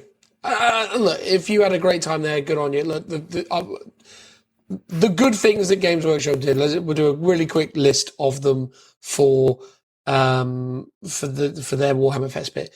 The theatrical entrance, double thumbs up. That was great, right? Oh, that was really cool. Yeah. Lots of, so it was like barrels, tyrannid, gribbly bits. There was like a little turret gun. Wonderful. Lots of smoke appearing, and there was these Leviathan sort of spore stacks dotted around. There was a giant Terminator just in front of the 10th Ed demo area. That was cool. In terms of that kind of window dressing, it was only sort of mostly around that sort of front area. Gave a really good great. first impression. It was really good. That was great. The reveals, we'll talk about them, but obviously they were great. Yeah. Well, I managed to just squeeze in, me and Tim managed to make to the 40k reveals, which was great. We were one of the last people in. We managed to get in and sort of go right the way to the back. It was interesting because the first 4 rows were for the Golden Throne ticket holders, and there was like 3 people in there. And after a while, they clearly just let regular people in to fill those spaces. So I don't know how you would feel if you were one of those ticket owners that are now sitting with some random people that hadn't paid the same price, but just got lucky in their placing. We should also talk about the sort of event pack goodies that you and I ended up with. And potentially the Golden Throne stuff as well, because we met a few people that did get the Golden Throne ticket. So for that, I think you got 4 Primarchs from Forge World. You got a boxed game. So, people got either things like Space Hulk, Curse City, one of those kind of level of boxed games. £250 worth of store credit, to spend in the shop. Everything that you bought, if it could fit in the crate that all your other stuff was, they would ship it to you for free wherever in the world you are. Because a lot of people, I think, did Golden Throne because they were, living abroad. I think you got a ton of other minis as well, but I can't remember exactly which they were. And obviously you got priority access to the stage area where all the talks were. And you also got a special VIP lounge, which I assume had other stuff in it as well. Plus you also got the goodie box that you ended up with, Dan. And I presume the one I had, which was the smaller. Yeah, I think the thing is with the Golden Throne ticket was you get extraordinary value out of it because they were saying that basically everyone who bought that ticket probably got 17 to 1800 quid's worth of stuff. Legit Games Workshop stuff. So they got multiple Primarchs, everything that Phil just said. My point was with that kind of stuff though is to me, if I'm going to spend £1,000 on a ticket or whatever it was, right? The fact that I get 1,700, 1,800 quid's worth of stuff is nice, but I'd still rather spend £1,000 on what I want rather. Oh, I thought it was the other way around, where it was more like you paid £1,000 or £1,500 and you got 750 or £800 worth of stuff. But I can't remember. Maybe you were more correct. But my point is even if whatever scenario is true, I'd sooner spend the money on what I want rather than just being randomly. I mean, yes, it's a bit like a loot crate where you don't know what you're going to get, but it's decent value based at GW prices rather than third-party retail prices. You kind of get your money's worth, but it is just random stuff that you might not. Well, and this is the point there, right? With the £100 upgrade, the VIP pass, right?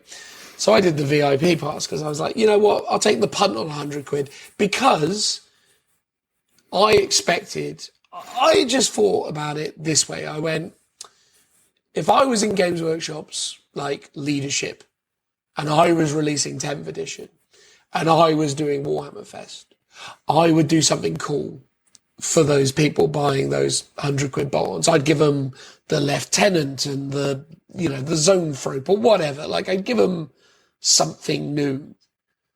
Yeah, I thought I gambled on mini. The notion that we would receive maybe a sprue for a single Pyro Marine or a single Terminator. That's what I was thinking. I was thinking they will just chuck something in there that is cool and new and fresh and interesting.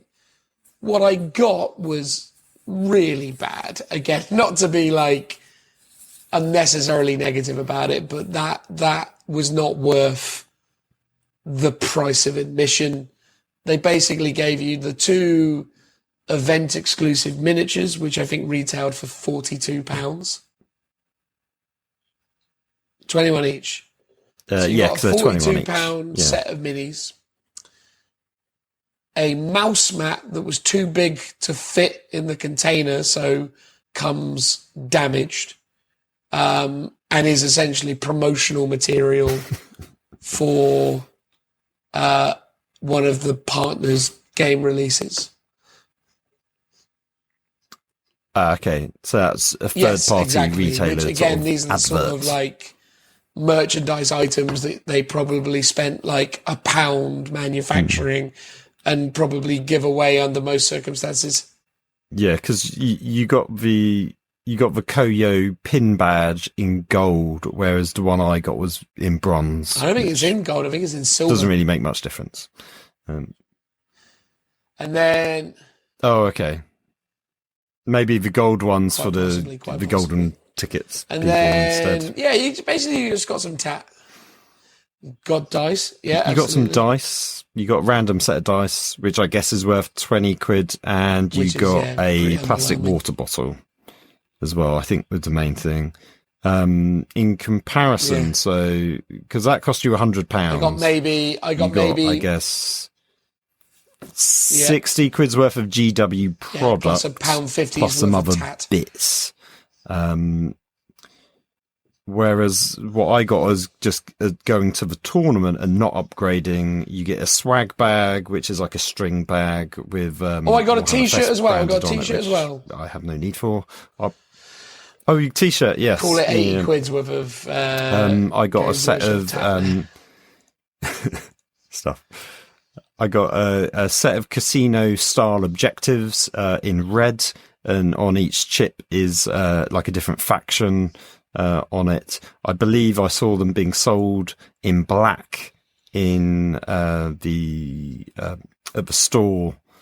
It was either 10 or 20 quid, they said. It felt quite expensive, but they're really nice looking, but they're definitely casino chips, just with custom designs on them. But I thought that was cool. Got the pin badge, Vicaria pin badge, and you got you got your cards for your tournament. So there was these big sort of A5 cards, which were effectively the PDF of the event, plus the missions that you're doing printed out on this nice glossy laminate card. That was the main thing. Plus you also got a £10 store credit that it can only be spent at this event, or technically the Manchester store, but it's only valid for the duration of Warhammer Fest.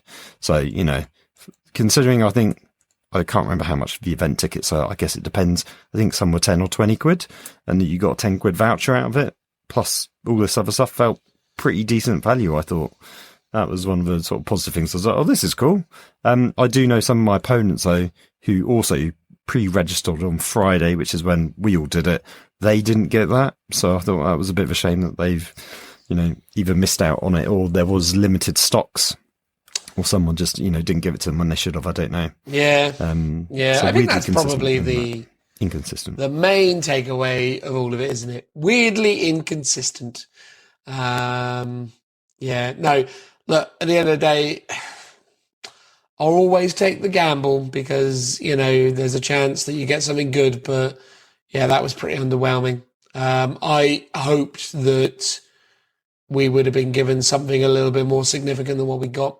Even if it was like they were doing the random dice was nice, but they could have thrown in a selection of stock that was of a certain, size or whatever. They could be like, right, boxes of these dimensions, which retail for 35, 40 quid or something, and just random one of those given to you, you got a... They could have given you a set of £40 objective markers. Yeah, that would have been nice. At least elevated it in terms of value for money, even though they're not, how much would you realistically pay for objective markers? 20, 25 quid tops? 15, I think, would be... Yeah, 15 would sound right to me, yeah. Feels like a good bargain. 20 quid sound... 15 would feel great, but 40 just is ridiculous. Anyway, look, there you go. Look, Warhammer Fest is a tough one, right? Because it's hard not to be disappointed by it. Apologies if anyone thinks I was being too harsh about 40 minutes ago, but I stand by what I said. I think it was bad as Warhammer Fest. Credit where credit's due to the tournament, credit where credit's due to the staff. But Warhammer Fest is, it was a dud this year. There was obvious stuff that they'd done previously that they missed out on. So normally there's some real exclusive minis that you can buy, not necessarily just event exclusive, but normally it's the first time you can buy something from Forge World, like a Primarch for the first time. Yeah. Like Lionel Johnson came out literally 2 weeks ago. They could have bought it out at Warhammer Fest as the very first time you get hold of it. Even if it was going on pre-order that same day, that would have just been an amazing thing to elevate the event as something to get. So that would have, just been really nice. I think they could have done lots of little things like that. But there was no brochure or program that you normally get a free goodie bag, which is a bag, a little flyer with a map on telling you, what's going on and when. And we only discovered it on Sunday when me and Sean were leaving the event in the afternoon. The program was on the way out and we picked one up. And then on Monday morning, I noticed they were at the entrance, but they definitely weren't there on Saturday or Sunday, I don't think. And that had like a little map, showed you when stuff was on. And it's like, where was that? It was like, I don't know. It just feels like loads of little things like that were needed to make it work better. And that they sort of sadly just and didn't the have icing those on the things in place. cake was the 10th edition area being so undersupported. I think that's even if you mucked up everything else. Yes, I think for everyone, the fact that you mucked that up really just speaks volumes. Like that was the unforgivable error. Like if they had nailed that and everything else was the way it was, you probably could have still been like, yeah, but they did us proud with 10th edition. Yeah. If everyone had got to do it and it took an hour to queue up, I would. Yeah. That's a long time, but fair enough. For the kind of the 2 hour mark, I think of the queuing, there were seats, or at least there were seats on Sunday and a bit Monday, I think. I suspect the reason why there was only 5 tables is because they were using all the new minis from the Leviathan box. Well, not all the new minis. Some of the minis from the new box, and they were all painted, I assume, to a decent standard. But they didn't need to do that, Phil. No, but I assume that was their limitation, maybe. And that's me. You know what they should have done? They should have had players playing games, as in, like, get people from the studio or get people from the community, get them rock up with a 1,000-point, 2,000-point army, have them playing games, being broadcast. You know what I mean? Yeah, they could. So I think one of the reasons why I don't do stuff like that, and one of the things I'll highlight in a minute, is I feel like they're saving too much stuff for 10th, in terms of reveals for future. Like, it is Tuesday, the day after Warhammer Fest, and they've already done 2 big reveals about 10th edition. There's like, you could have just put that and showed them on the weekend. I'd have loved it if they just did a wall of index cards where they previewed a bunch of the data sheets for the new edition, for like all the armies or some of the faction rules, that people could have just browsed through or looked through, but they're probably like, everything, they're so worried about leaks. There was nothing out on display because they don't want people taking photos of it. It's because the Warhammer community wants to control the story and when stuff's released. And that's why a lot of cabinets were bare, because the models, I don't think, were out until they had done the 40k release. And then those models appeared in the cabinet. Weirdly, as part of those reveals, they said that you could check out the sprues. And they didn't even have just the sprues on display, because people would love to have just looked at stuff like that. Yeah. So it was just a bit of a shame on that front. As you say, if they had, even 10, 20 tables, everyone got a bit of a demo of 10th, that would have, because I think every single day I went past and was like, okay, I want to do this, but I'm not queuing for 3 hours. Tim out of all of us was the only one that managed to go, and he queued up very early Monday because he had nothing on, and managed to get ahead of people basically and get in. And that was just a squeeze. I almost got in on Sunday towards the end, but just missed out. Literally, I just got there and they were like, "Oh yeah, we just closed off the queue," and so that was a bit disappointing. And they were like, "Oh yeah, come back tomorrow." And so I'm gaming tomorrow, so that's not going to happen. Yeah. And like I say, I just watched loads of demos, which is the equivalent, right? I didn't roll a dice, but then honestly, those demos were so contrived that it wasn't really playing. Yeah, so it was, in terms of the units, it was 2 Screamer Killers and a bunch of the little Gaunts versus 2 of the Redemptor shooty dreadnoughts and was it the Flamer guys? The Flamer squads, Flamer squads. So you sort of doubled up on the units, but not all of the units from the box set. And you got to play one Tyranny turn, one Space Marine turn, and that was it. No, you got a couple turns of each. Are you sure? They went through, they talk you through a whole battle round. You do the movement, and then you come together, and then they do another turn to like resolve. Oh, so every demo basically ran the same way. Marines walk up, burn almost all the termagaunts to death, and then you ended up with the dreadnought and the Carnifex is locked in combat.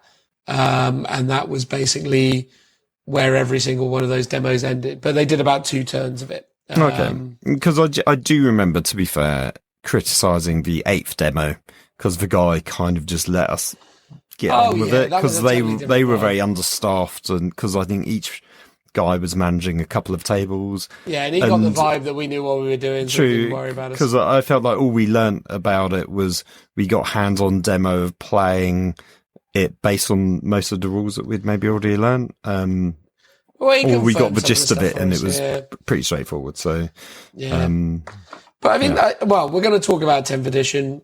I mean, basically next. So, unless you've got anything else to say on Warhammer Fest, mate, I reckon we'll transition over there. What's your vibe? Any final thoughts? No, other than, like I said, I managed to have a good time despite Games Workshop's best efforts. They were a bit lackluster. The queues to get in and do anything were a bit crazy. Just sort of too many people for not enough stuff to do once you're there. And I've read reports on Instagram, on Twitter, and Reddit where there's been a lot of criticism of the event. So it's not like it's just us having this review. But I've also known people say they had a great time as well. So, Yeah, I had a great time. Mixed reviews, for sure. I had a great time, but not at Warhammer Fest. Yeah, it was, I think, poorly organised and poorly laid out. I think probably didn't help either. Yeah. Transitional noise.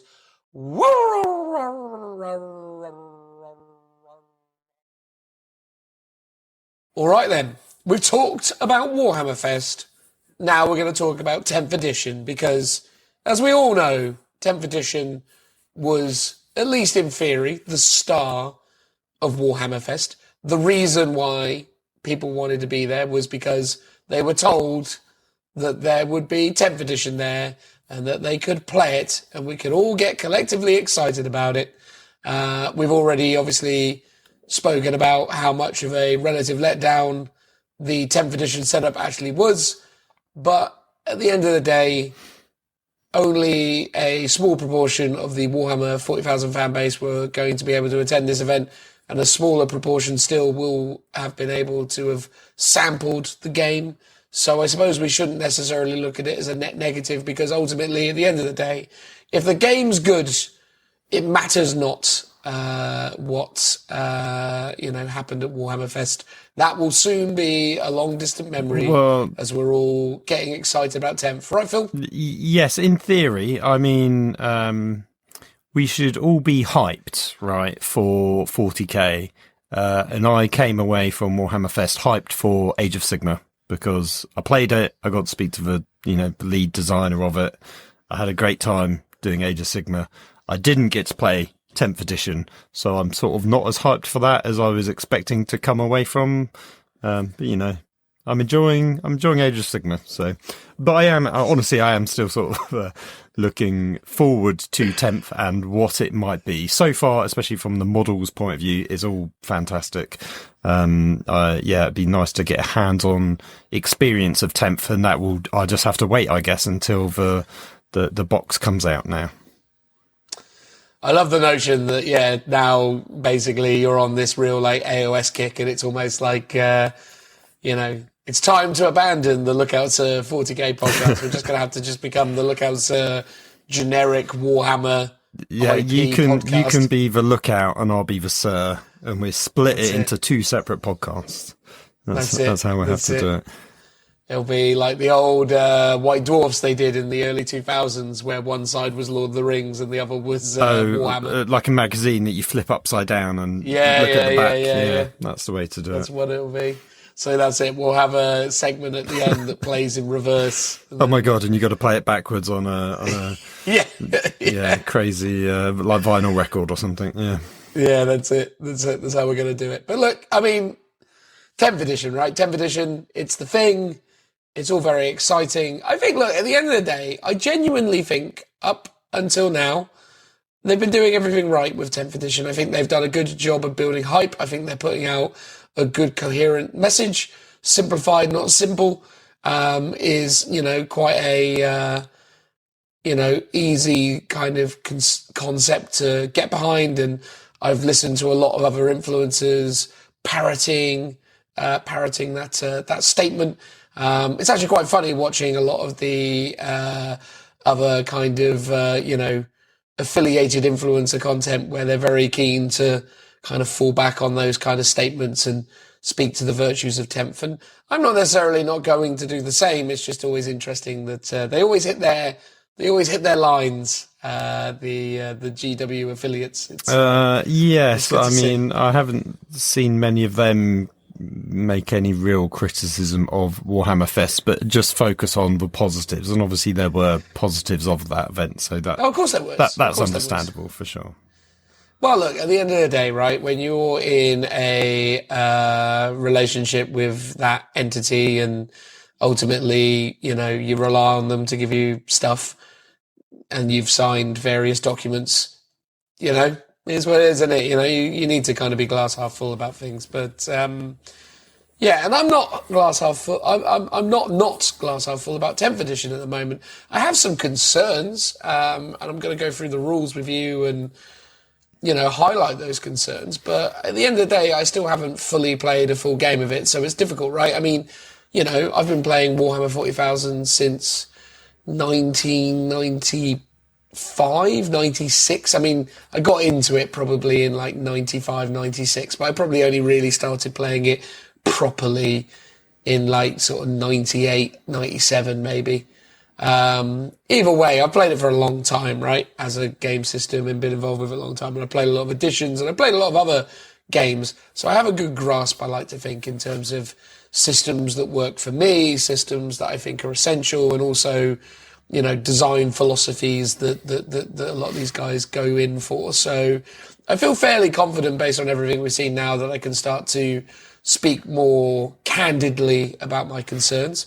And I'm also happy to admit that I'm probably wrong, because I probably am. But I think it's worth throwing these things out there and seeing what people think and whether anyone agrees with me or not, or, if people just want to tell me I'm wrong, which I possibly am. So, it might be a good thought exercise. I will relish at that chance to tell you you're wrong. I mean, I have seen a lot of people online. I say not a lot, some people online, seeing data sheets of their favourite units. So obviously I previewed some Space Marines. I previewed some Tyranid stuff predominantly. And some people are raging a little bit that they've nerfed a unit or their favourite weapon or something like that. And it's like, calm down a little bit, because what you're seeing is, in isolation of, you're missing the vast majority of the rules. You're looking at a complete rebalance. So it's similar, like, when you saw data sheets 8th edition, there's no context to how all the other stats have been changed. So it's like, yes, Aeldari might have lost some abilities. Yes, a certain gun might not do as many shots, but it's like every single data sheet is changing fundamentally. The, strengths may be going up, maybe it's going down, maybe stuff's army-wide losing abilities, but, gaining things elsewhere. So you can't look at a data sheet for a particular unit and go, oh, this is arguably worse than it was in 9th edition, because, it probably is, because that's sort of the point that they've been telling us, is that the lethality of the game is going down, because it was just too crazy high, especially with AP and stuff in 9th edition. But that's not just happening for your army, it's also happening for your opponent's army. So there is going to be an intrinsic balance. So I think that's how, we do need to look at these sort of like windows into the rules and understand that, we're still missing a lot. Obviously we can speculate about some stuff or look at, as you were saying, some rules mechanics and whether we like those in comparison to previous ones or ones that exist in other game systems. So that'd be good to dive into. Yeah. And I mean, we do now have a pretty good grasp of core mechanics, right? Like certain core concepts. Yes. Okay. We're still lacking a complete comprehensive understanding of every universal special rule, and we're still not completely confident about how terrain functions in terms of certain attributes and abilities. Although, again, they've given us a pretty good steer on what terrain is now. They've basically spoken to how they've tried to remove some of the abstractions and align on a kind of coherent, kind of singular ideal, which is, this +1 to your save, and how a 3+ armor save can never improve beyond 3+. Similarly, a 2+ armor save is the same. If you have a 2+ armor save and you're in cover, you remain on a 2+ armor save. Same for 3+. 3+ can't become 2+ when in cover, which again, on the surface of it, sounds like an added layer of complexity, but isn't that ridiculous in the grand scheme of things? My thing is often, and I think this was also true of 9th edition, right? I always feel with the early versions of the rules with these new editions is a period of time where the development studio address a number of big issues that reside within the current edition. And we had that in 9th edition. And in 9th edition, all the solutions were stratagem based. They didn't like the fact that the core stratagems that they added in, weren't they? Yeah, exactly. It was stuff like they didn't like it when people wrapped tanks and blew them up because things died when they got out, right? Like they didn't like the idea that you could wrap a tank with models and then blow it up, and then the contents of it, the transported just unit, died, right? So they added a stratagem to deal with that. They didn't like it that you could get locked in combat, so they added a stratagem to deal with that. There were a lot of things that they did to address problems. And I think the same is true of some of these design decisions, like what they've done with terrain, for example. They're observing that stuff with 1-up saves is really silly. So they're going, okay, we're going to address that, right? And we're going to stop that from being the case. And I like that, and I'm okay with that.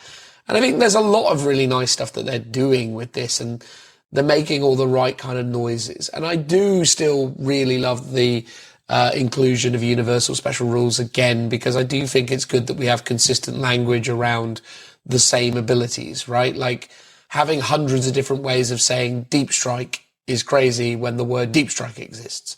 Would I have preferred it? The universal special rules that they have created for this game had some parity with the universal special rules that reside within Horus Heresy? Yes, because as someone who plays both systems, it is now irritating to know that a twin link weapon in one system gives me a reroll of hit, and in the other system gives me a reroll of a wound. It's a weird thing. That is an odd one. I wonder if that's because there's another rule mechanic that gives reroll to hits, or they're definitely trying to cut down reroll hit rolls. So they're like, so instead we sneak in a reroll to wound, because there was never a lot of reroll to wounds in the game. So maybe they think it's better to happen there.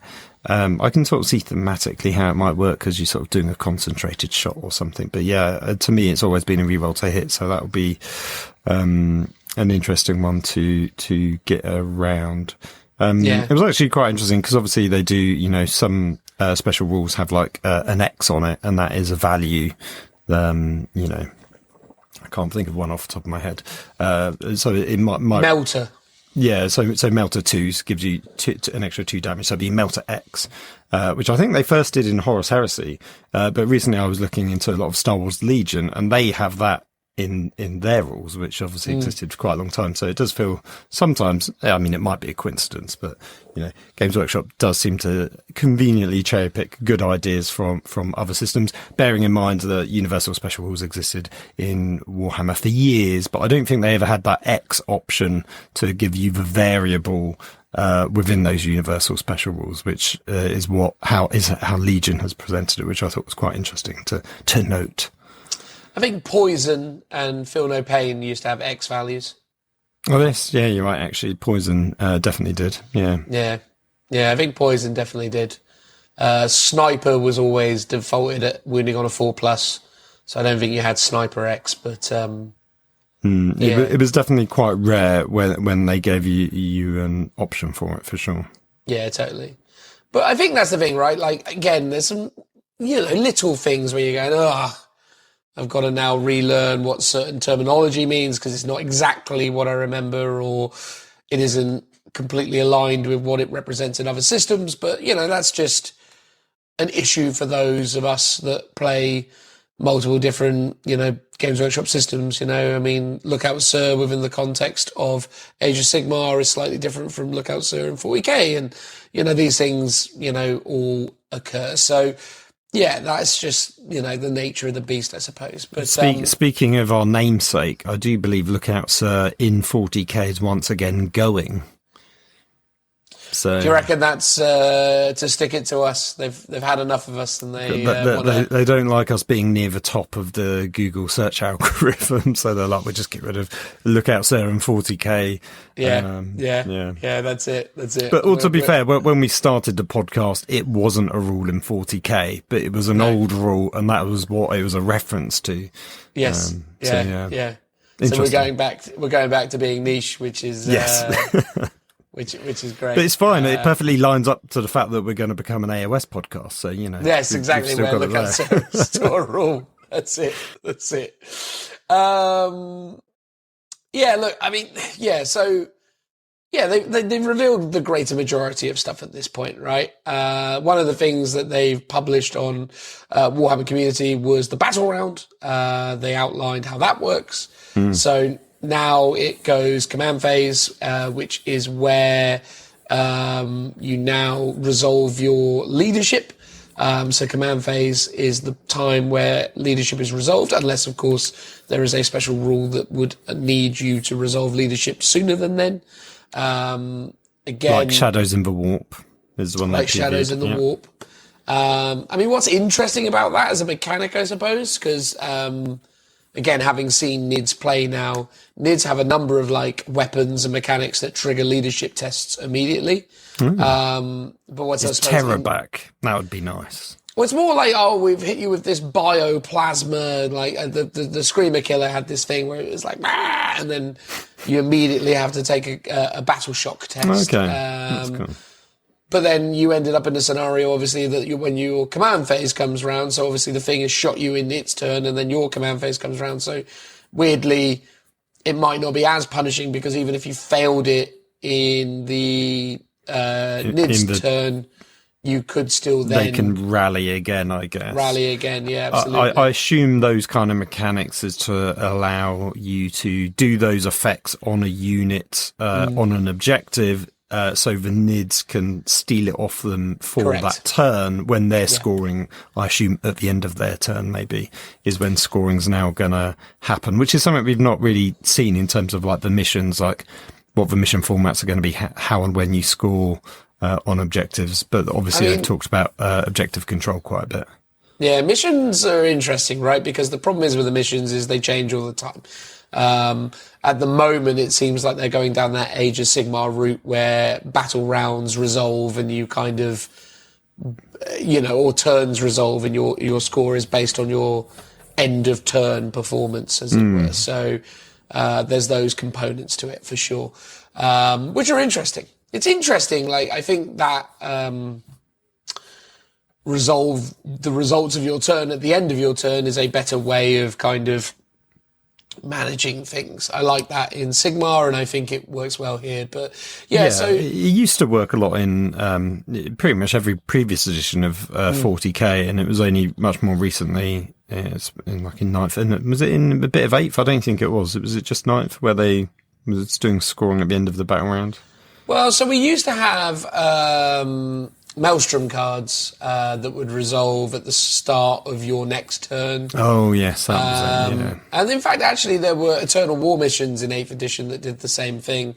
So there were often situations, if you remember, Maelstrom was the most notable example, because you'd have the defend ones. You remember those? Yeah, like You had objective. like capture objective and defend objective. And defend objective meant that you had to hold it for your opponent's turn, and then you scored it. So yeah, like that. There were things like that existed in the olden days, and they still might now. It's just that, again, at the moment, it seems like baseline, a lot of the missions are resolving at end of turn.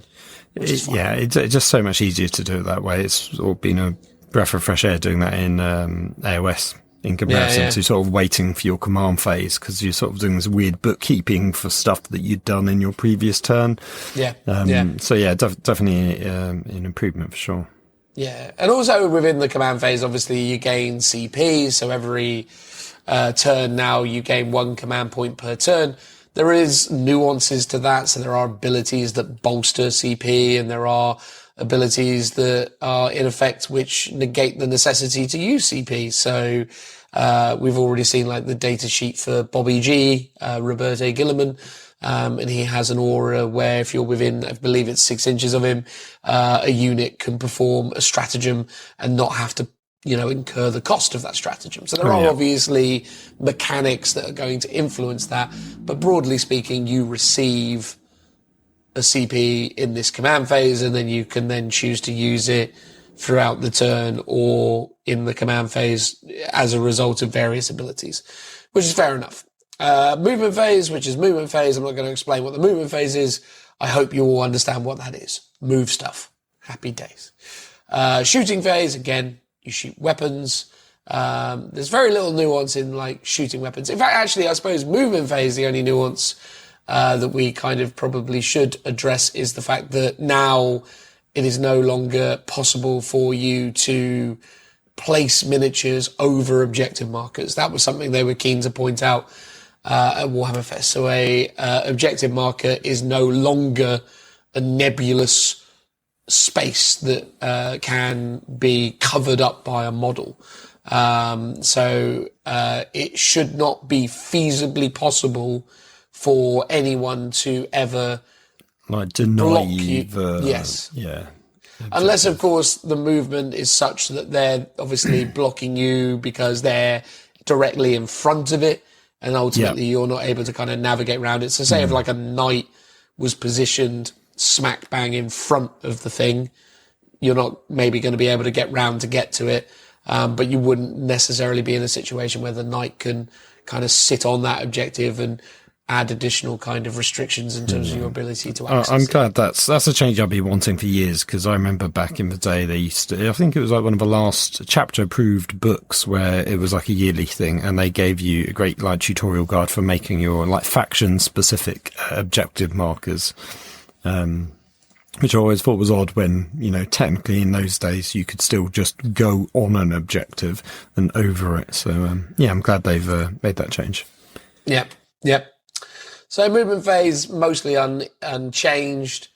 There is a whole. I was going to say they did make a change that Tim pointed out about assault weapons can now advance and shoot without penalty.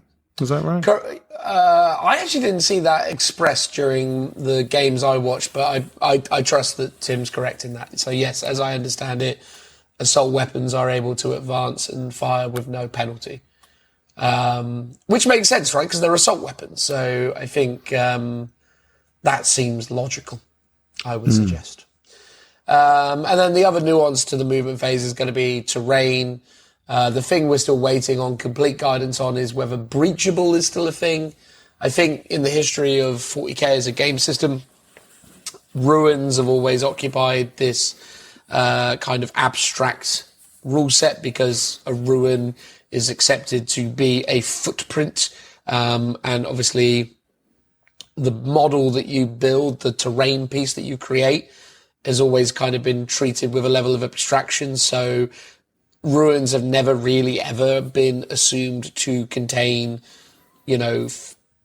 solid walls or solid obstructions. You've always been able to have miniatures phase between the levels. As long as you're kind of like underneath, it's asserted that you can just kind of teleport upwards should you choose to. In 8th and then subsequently 9th edition, that kind of assertion led to where we are presently, which is the idea that we have these solid walls that obscure line of sight, but can seemingly be, teleported through horizontally. Again, seemingly in the olden days, we were perfectly happy to accept the idea that, stuff could phase shift upwards, but the notion that you would pass through a physical barrier was always a little bit of a bitter pill to swallow. Yeah, I think in 6th and 7th you could do it as well, and it was like very obscure bit where it was saying that you would, you blow out the windows or use grenades to blow holes in walls and stuff, and that was how it was done. And apparently you can still do that in 10th, like only. Oh, they actually confirmed that. According to Tim, who did the seminar or did the demo in his one, he did say that infantry can still go through it, but obviously vehicles and monsters can't.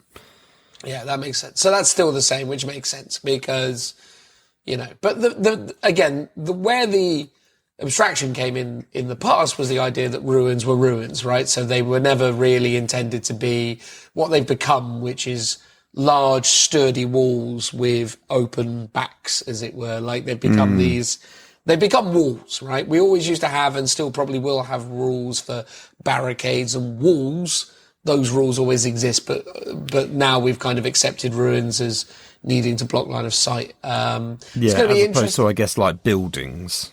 Yeah, exactly. Which they more resemble. Yeah, which they more resemble now.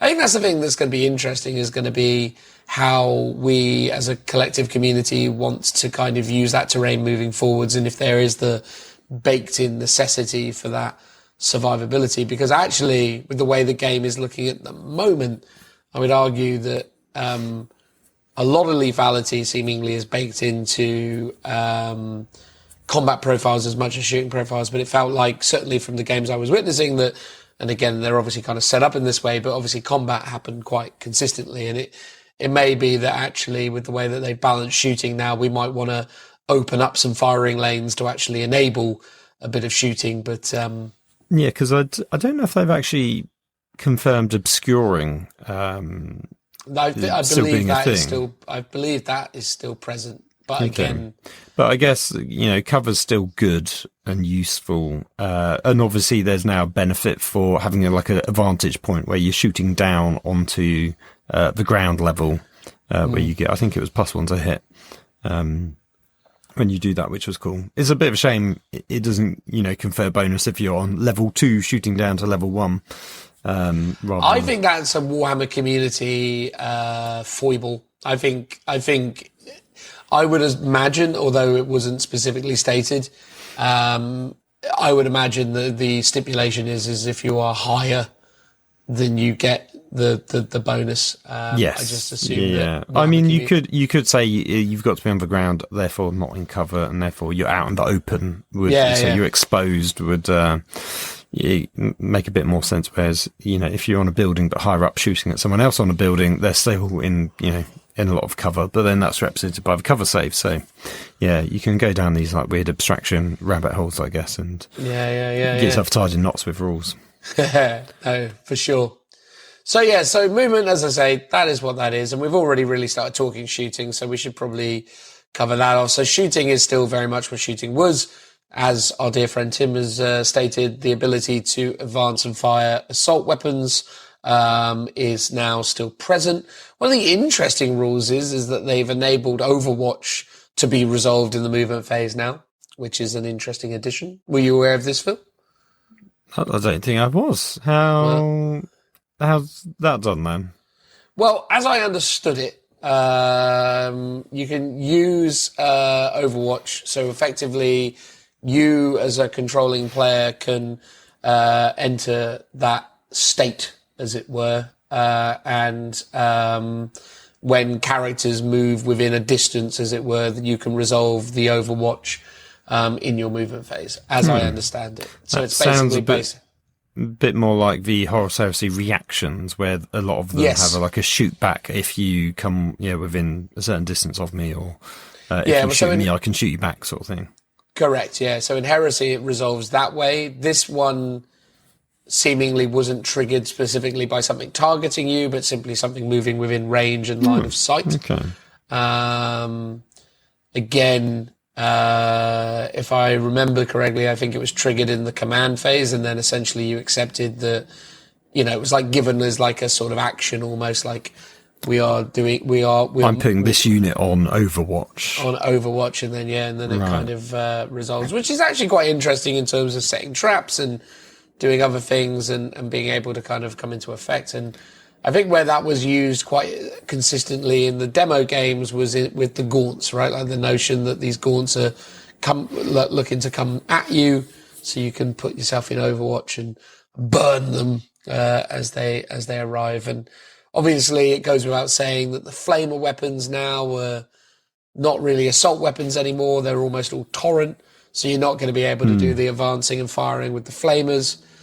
Which was one of the things that they kind of showed in some of the demos, which was in a lot of instances, the flamers were out of range in the opener, which was where they basically used that as a means to showcase the Overwatch component, because they were like, you move forwards and the gaunts are too far away, but don't worry, put them on Overwatch. And then it's like, okay, cool. And then boom. Yeah, that is quite a good way, because sometimes you do put yourself in a position where you can't really shoot at something very efficiently. So maybe that would be quite a good way of resolving it. But then maybe things that auto hit like those new flamer guns are gonna be very efficient at using that Overwatch. Exactly, and again, it becomes more about maybe area denial, which I think is a good thing, because it creates a nice kind of tug of war almost for kind of dominion of the board, which is no bad thing. What else did you find it odd that on the datasheet for torrent weapons under ballistic skill it just has a dash? Personally, I would like a little A in there, so it's like an automatic hit, and obviously it's got the torrent rule as well. But when I keep seeing a dash under ballistic skill, I'm like, what's going on? And then okay, it's torrent. Okay. I don't hate it, but I do understand what you're saying. I think it would have been good if they could have found some kind of method, like you say, like an A or I don't know, like they could have just done something to make it. Or a flame symbol. They love their symbols under. Oh yeah, nice little flame symbol. That would have done it. It. What else changed with shooting? Blast weapons, they changed. So blast weapons are +1 per 5 models. So if you have a blast D6 and you're shooting into a unit of 5 models, you're D6 +1. If it's a unit of 10, D6 +2. It's relatively straightforward. Actually, in my opinion, is a really nice addition, because it actually adds a good level of kind of consistency to the output to an extent, Yeah, I wonder if things like battle cannons, rather than being, like D6 +3 or whatever they currently are, or I can't quite remember because I haven't played with them for a while, everyone.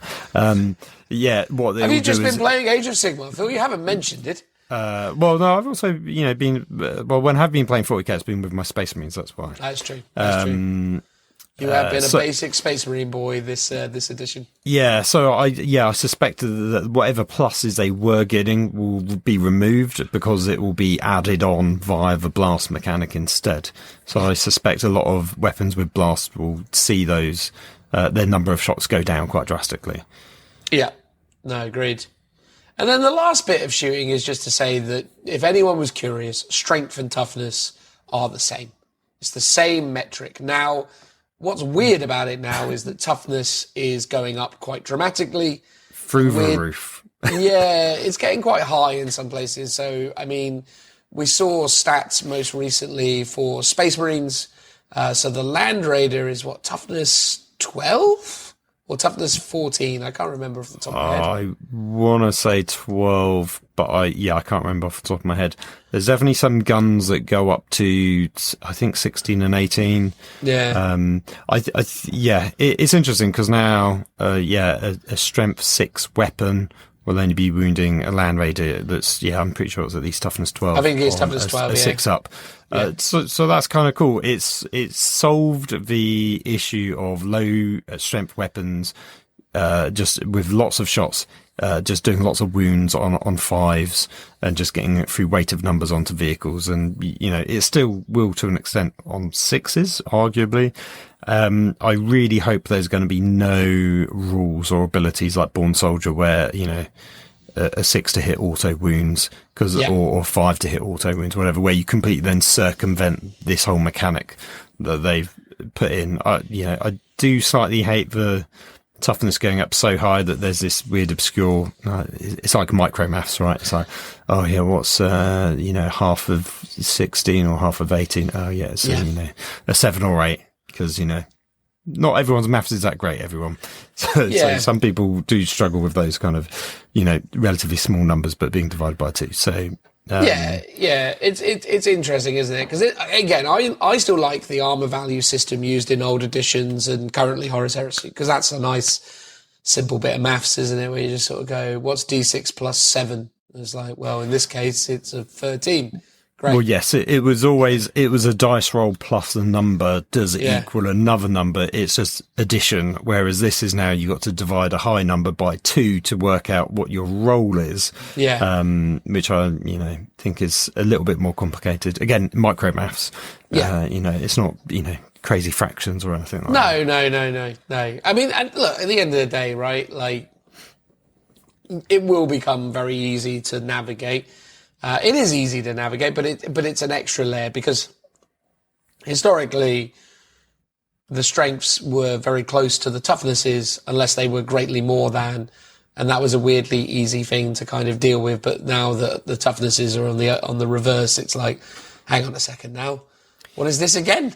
Yeah, because I guess toughness is, the majority of the system used to be a 1 to 10 system, and it was like a skill level. 10 was the highest. It was always the highest leadership.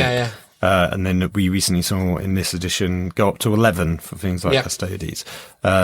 Strength in the last edition had gone up, so you could get strength like 12 or 14 on like Titans and stuff. But even then, I think a Warlord Titan was like toughness 9. It had never gone beyond that sort of 10 limit, whereas now it's where toughness has gone even higher, and so has strength to compensate, because obviously some super killy vehicle weapons will need to wound really tough vehicles on either a 2 or 3. Now, I don't think we've seen anything that could do it on a 2, but definitely we've seen like strength 18 weapons that could wound, a Land Raider on a 3, for example. So those are still going to be in the game. So yeah, it does mean you get sort of obscene stats, but it kind of works without having to add on so many any weird mechanics like we did with the Contempt to, we do -1 damage to try and keep vehicles alive a bit longer. So, it'll be a bit of a learning curve, but it's keeping the same cool mechanics, but it's just expanding upon it. So I think that is quite an elegant solution, I think, to the vehicle problem. Agreed. So yeah, that's shooting broadly in terms of everything we know up till this point.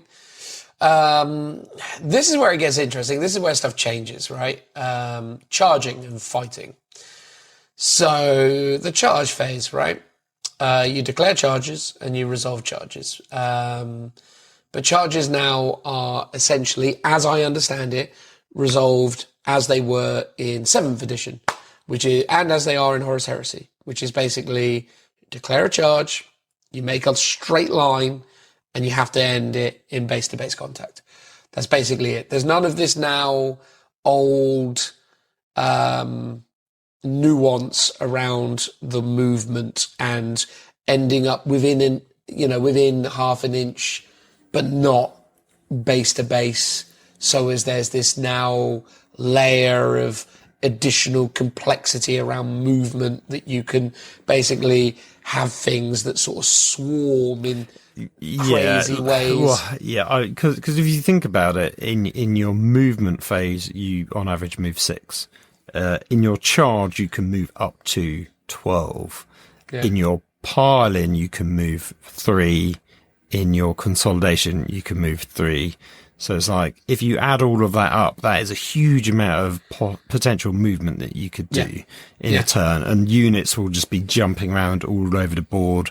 Units used to sort of do this weird daisy chain, stringing out to like tag loads of units in combat and stuff like that. So I feel like that they've known that that's a sort of a shenanigans, kind of competitive play tactic that they want to ease off on.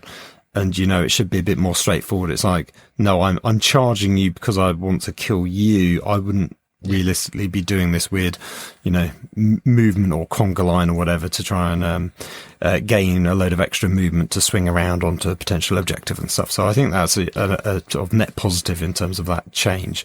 And I agree. Making it base to base just keeps it nice and simple. You don't, need to, get one of those little battle gauges out to work out if you're within an inch or what have you. So that's quite good. Yeah, I mean, it's closest model to closest model. You just go. They have to be in base to base, and if anyone wants to support that, they need to be base to base as well. So the idea is that essentially, if you had two ranks of Space Marines and they were fighting against some Necrons, if you want all those Space Marines to fight, basically you need to be in base to base contact with a model that's in base to base contact. That's good. Yeah, so you have to kind of squish them in. Yeah, I mean, sometimes when they were doing the half inch of half an inch, I guess that was to try and get people to squash up. Have they actually talked about the coherency yet? It's still 2-inch coherency. Oh, it is still 2. Because part of me is a bit like, it should be less. Yeah, it's just always been 2 inches in 40K. I know so Age of 2's very 1. liberal. Though. Yeah, but it's all right. I don't hate it. Well, I guess it's more because you're in like a skirmish formation as opposed to rank and file. So I guess why AOS is more 1 inch rather than 2. Yeah. But the other thing that's super interesting as well now, though, is you can only consolidate after combat if you can move into an enemy. So if you can't get into an enemy, or you can't end on an objective, so that was the other stipulation. So basically, I believe it's basically once combat is resolved, if you are within 3 inches of an enemy, you can make that line, you move into that enemy. If you're within 3 inches of an objective, you can move on to that objective. If neither of those things are possible, you stay where you are. So there's the assumption that, let's say I charge into a unit, I kill half of it, but the guys remove them all from the front. Yeah. Can I then do that 3 inches to move Correct. of into engagement with the rest of the unit? So it's not just if I've wiped out a unit, I get to do the move.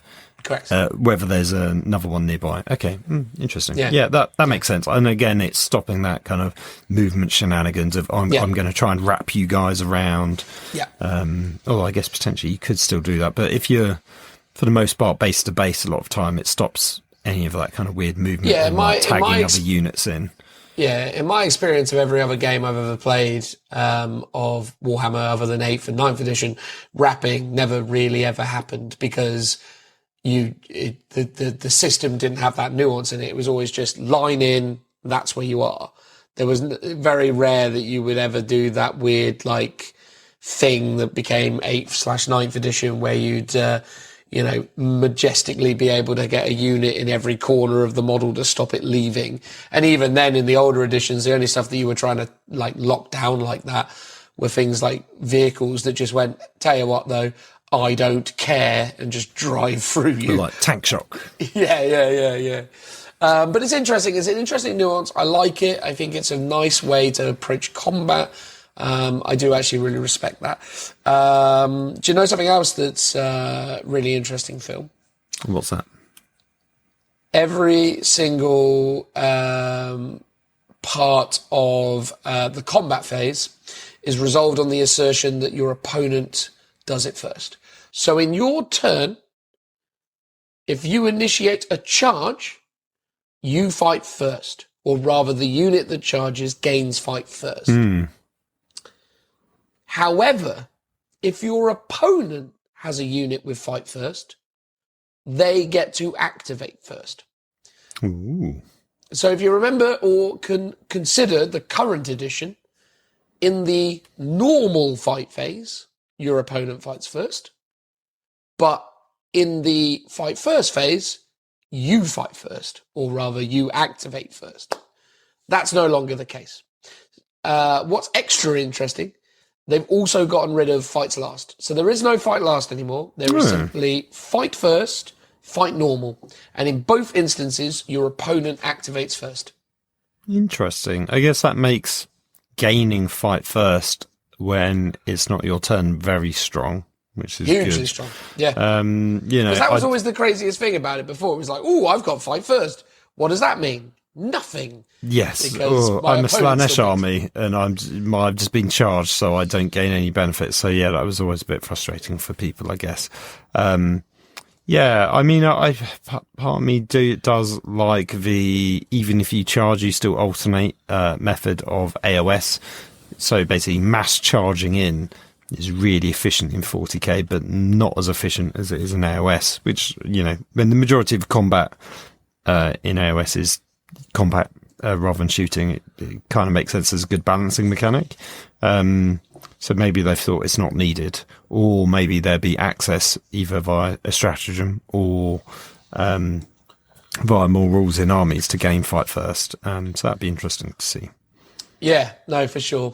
So yeah, look, I mean, in terms of what has been seen and what we've experienced so far and what's kind of been spoken about and shown, there's lots of articles as well it's worth highlighting on Warhammer community now. So the phase sequence was showcased on the 18th of April.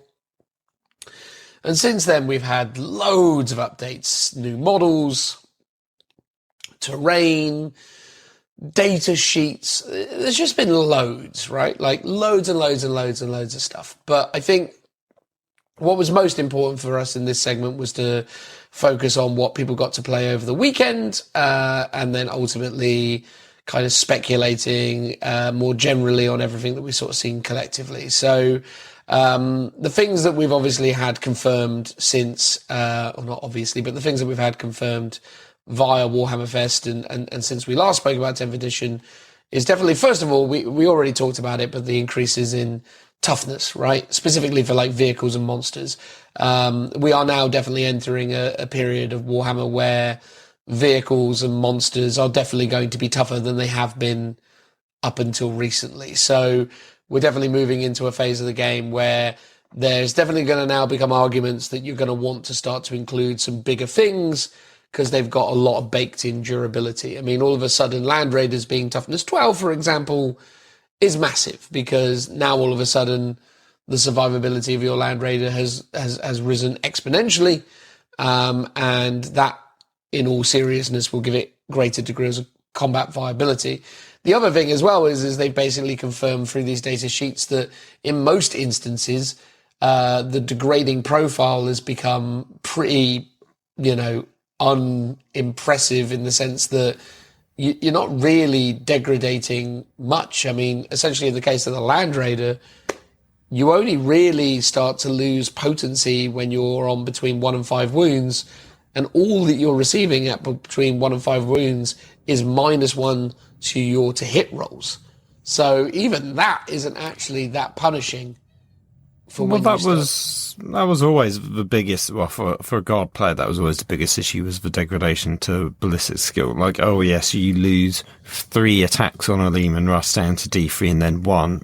It's not a combat machine. It's fine, although it should have some decent, tracks or something. What was interesting with a Land Raider data sheet, it was the first one that showed you that they're actually probably, or a lot of them, are going to be two pages of data sheets when you have your main data sheet, and then you got another one telling you what all the weapon options are and all the extras. I thought you were going to highlight that it's weapon skill 4+. Oh, is it? No, yeah. I didn't notice. What was it before on 6+. Its weapon skill 6+? Well, because some vehicles, I think, like the I'm sure the Baneblade had a higher weapon skill, so some could do a lot more damage in combat, and that's good to see, I think, because I think the problem with vehicles is people just charge into them willy-nilly, and it was never really a big issue, but they should be quite scary things that you don't necessarily want to go near all the time. Obviously things like, rhinos and stuff maybe, or sentinels, aren't particularly strong in combat in comparison to a giant steaming Land Raider that's tearing down towards you. Well, indeed. I think the thing that's interesting with this, though, obviously with this increased durability, is going to be what that's going to sort of represent within the game as a whole, right? Because again, having an increased emphasis on vehicles with high durability is going to be really interesting, because all of a sudden there's obviously going to be a lot of arguments for why you take these, and they're definitely going to have a greater degree of kind of survivability, which obviously increases the time they can remain on the board. But then mechanically, the game is kind of interesting the way that it functions, because obviously land raiders are not going to, suffer fools lightly.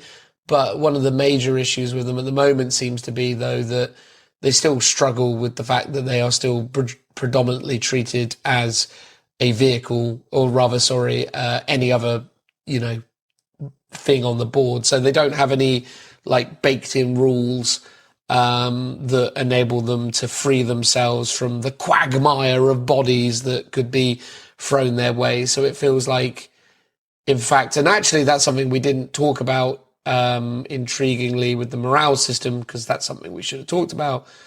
The morale system changes are pretty massive. So just to talk about morale quickly, basically, if you fail a battle shock test, which by the way now is done by rolling over your number.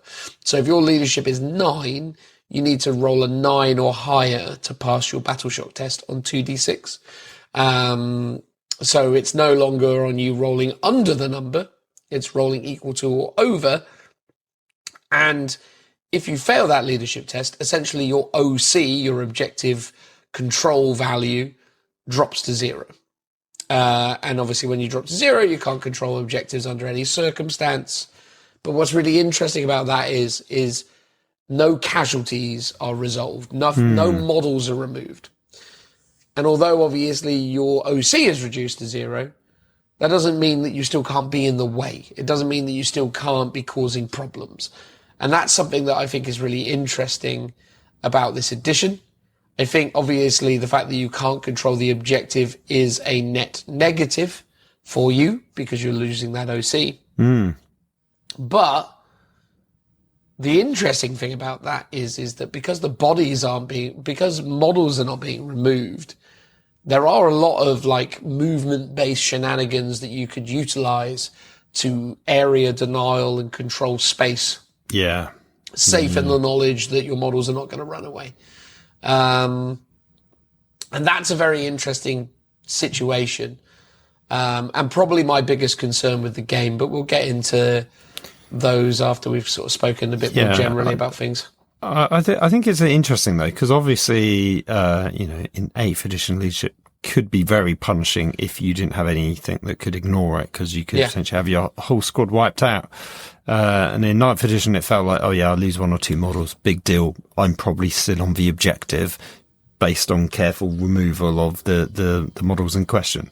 Whereas now it feels like it's potentially more punishing to fail your leadership from the point of view of a unit that was on an objective is no longer scoring that for that turn, which could be a big thing, depending on, I guess, when you fail your leadership, when you're scoring, if it's in your turn, right, which is what it feels like it will be, you could just move off of that objective and put something else on it instead. If you've got enough models on the game to do it. If it was, I'm shooting and we both score at the end of each other's turns, then I can effectively shoot you off of that objective, although your models are still there, but you can't score it. So, yeah, that will be quite interesting to see how that will play out from a mechanic. It feels like you won't have the feel bads of, oh, I've lost all my models, but actually maybe you need a mechanic to wrap up the game quickly when you're losing. And that's what morale always was before, even things like Necromunda or more time stuff. You used to have gang sort of stuff. You'd have a bottle test. So once you've lost so many models, you would have to make bottle tests. And then when you fail it, you just run away or have the option to run away to stop having any more casualties. And the previous morales was a similar mechanic. You're losing, you're just going to lose everything, and it will just wrap up the game a lot quicker. Whereas now it might, in theory, drag on a bit longer, but it makes more of a difference in theory around scoring, right? Yeah, I mean, again, I mean, I said I was going to talk about this later, but I'll talk about it now. Yeah, I think, again, the emphasis then becomes about, scoring points by being on objectives. And, that becomes the primary concern, right? It's like, oh, I can't score that objective. That's a net negative. I'm going to fall behind in points, right? Which I think, it strikes me that from a design perspective, they've tried to create a system whereby a player will be able to make it to the end of 5 turns with their army mostly there, but they won't be winning because they've been rendered useless in the objective game, which will become quite vital. My concern with that is still, and that is something that I didn't see demonstrated and still have not seen demonstrated, and don't believe it's in there.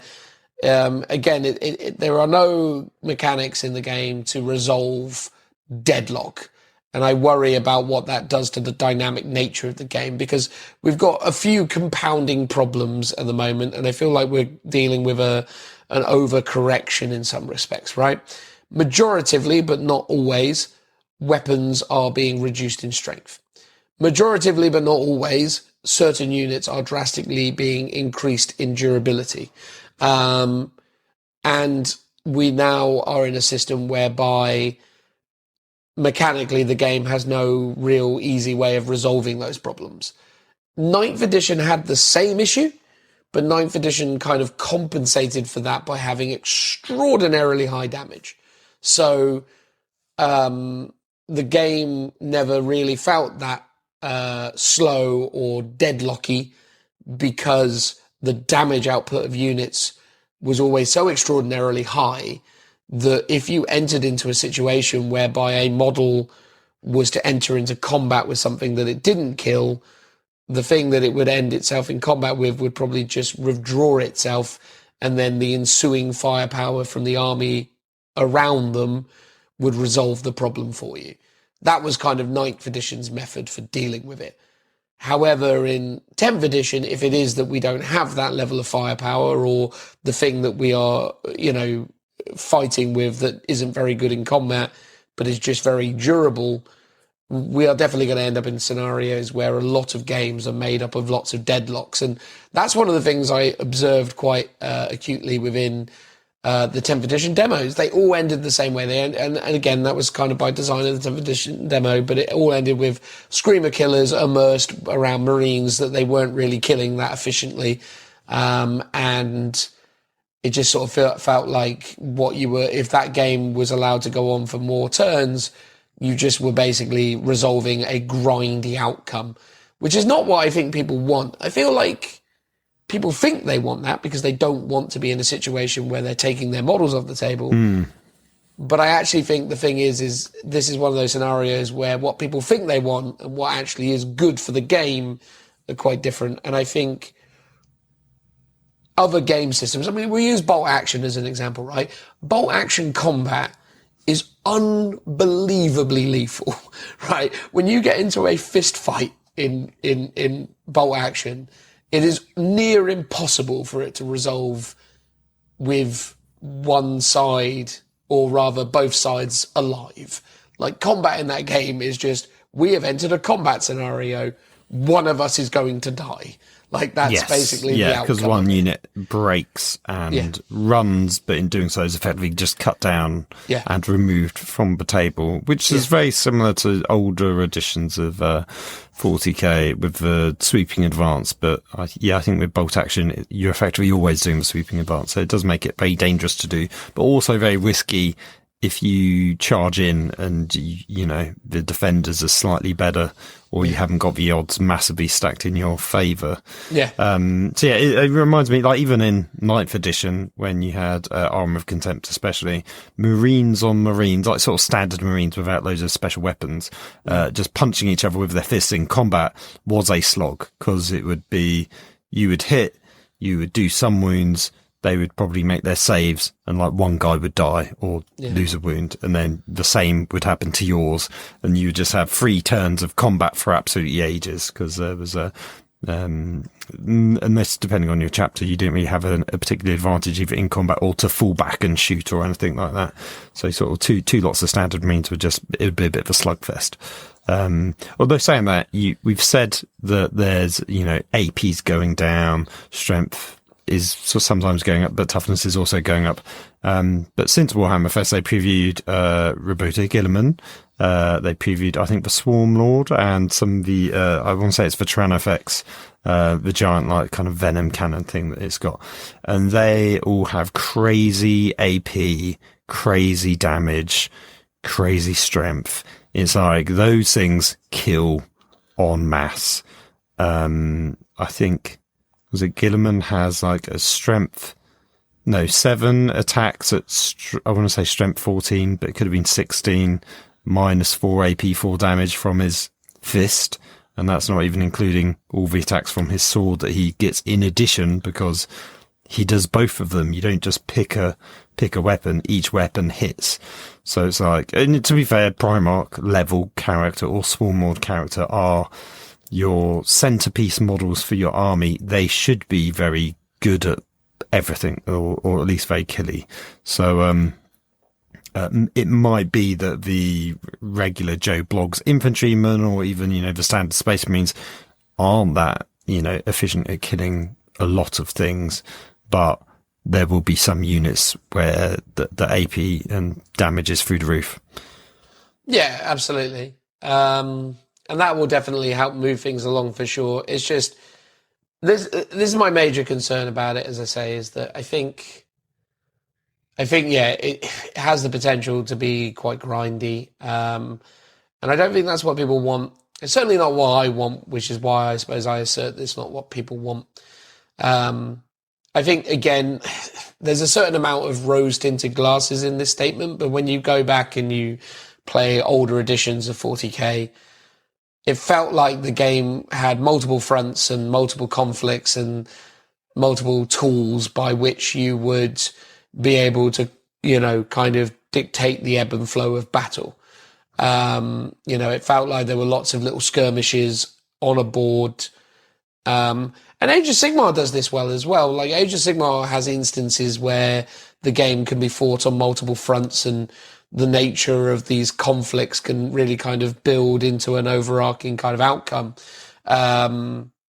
Whereas it feels like a lot of the time with 40k, certainly when you view it with the kinds of terrain layouts and what happens now, certainly as I was playing 40k 9th edition even over the weekend, it felt like armies were very funneled into one specific outcome. Like, it always was very much like the boards were small, the armies are huge, and we end up kind of just smushing into each other. Like, there's a tug of war, a yin and yang, an ebb and flow to it.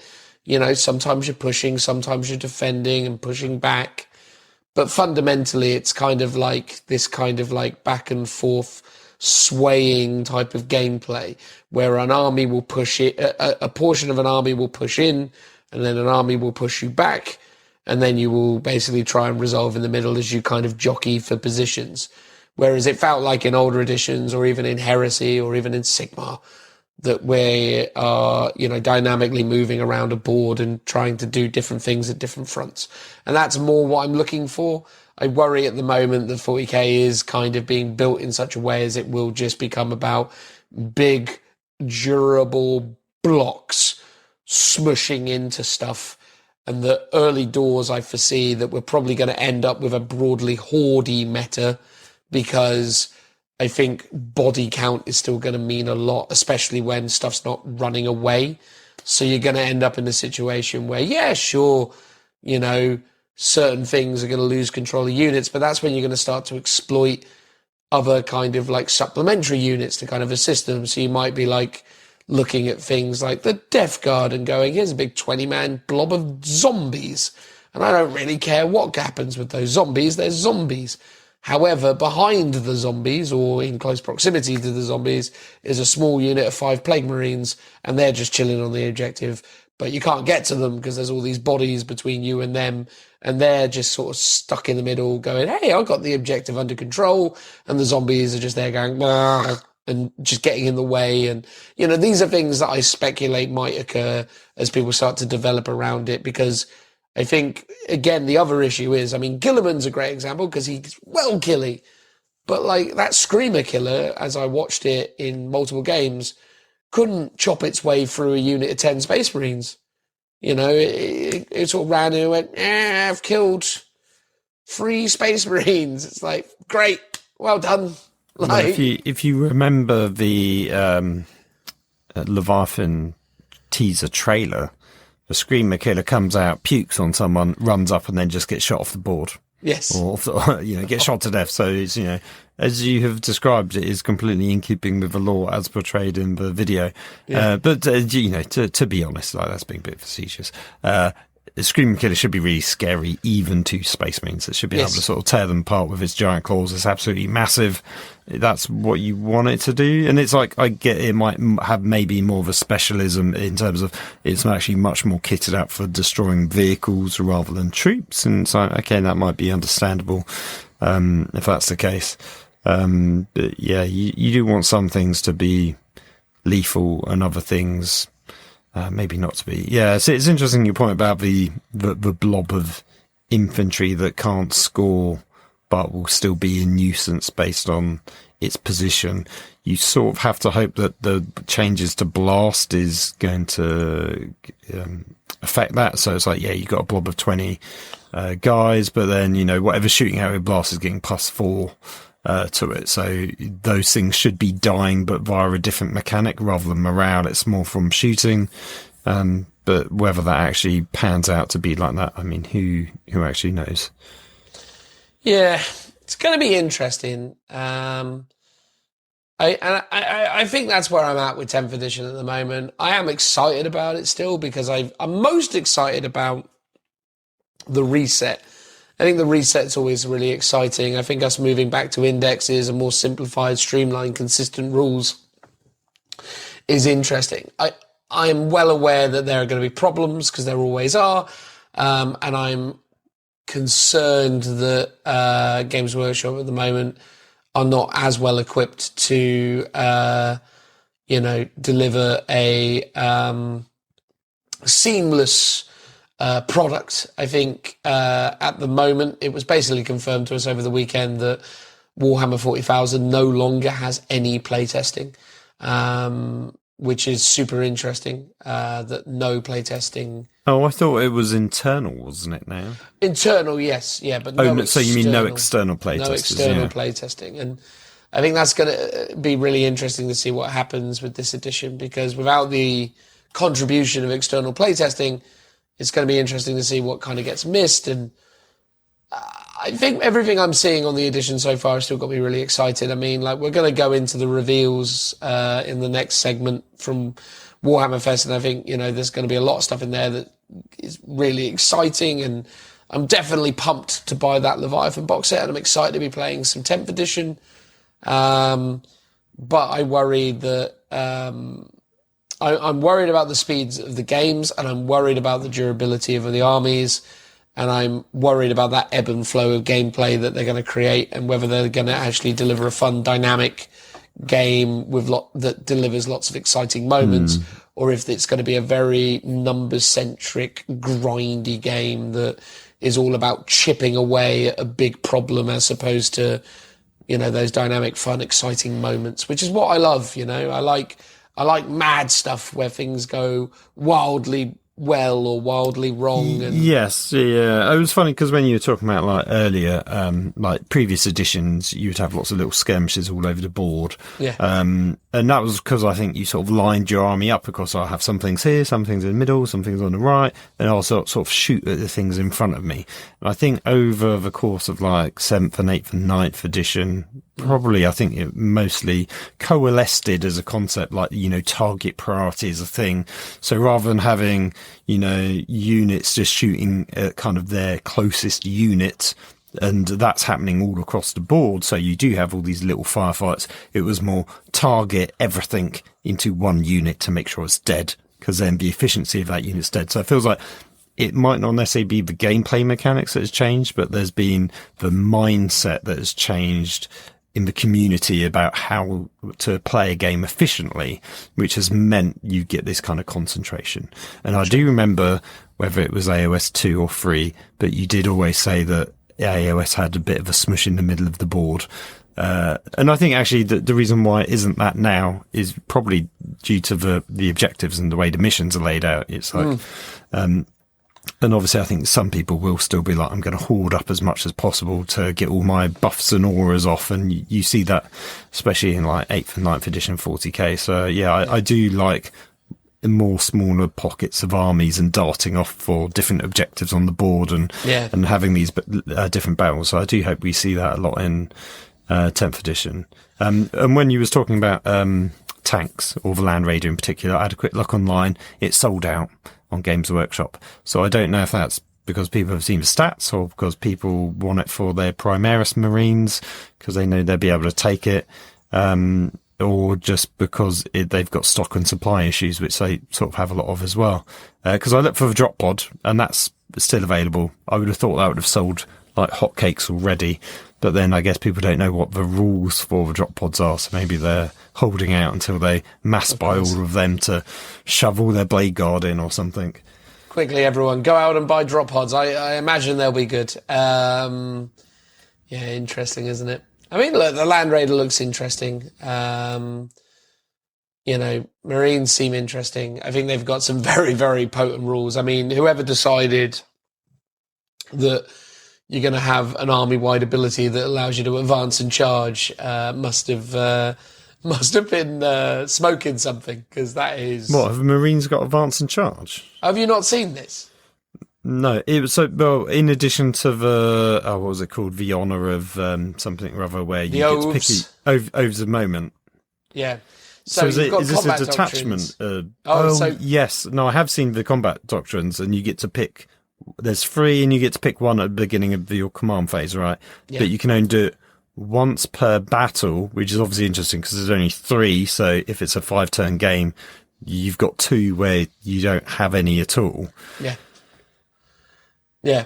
Yeah, you basically get the ability. So the Devastator Doctrine is the ability to advance and shoot.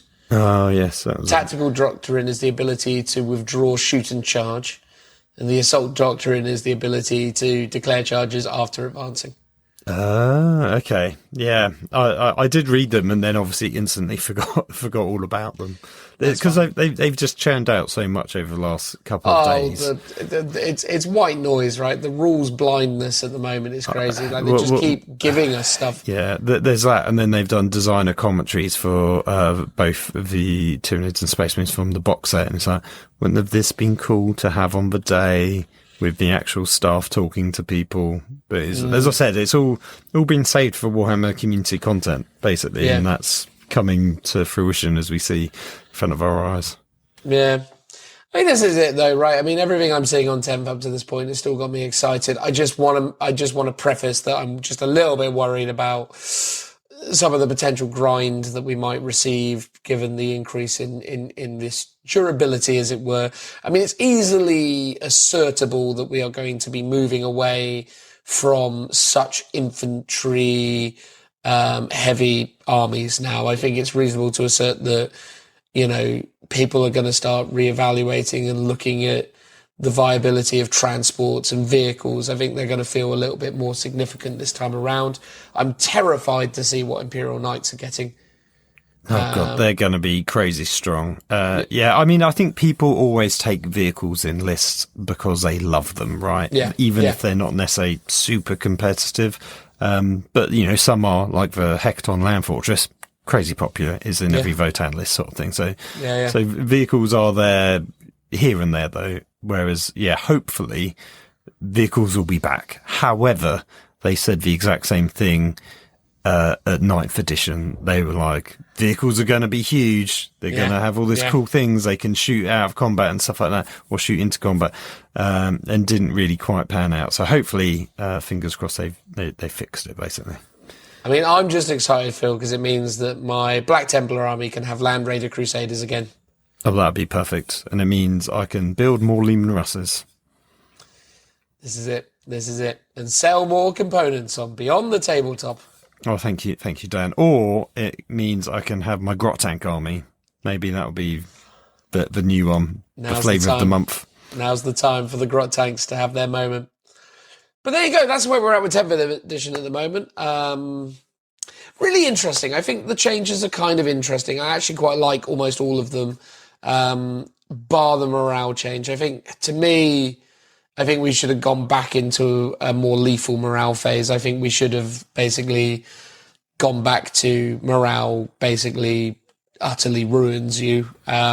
Well, I think it does, but it does it on winning the game, not on your model count, which, if you is someone that just enjoys shooting your other opponent, if you're going to have a casual game where you're just playing kill points or something, morale isn't really going to change much or make much difference. But yeah, for people that are like play the objectives, it does mean that actually, even if you're sort of losing, you could...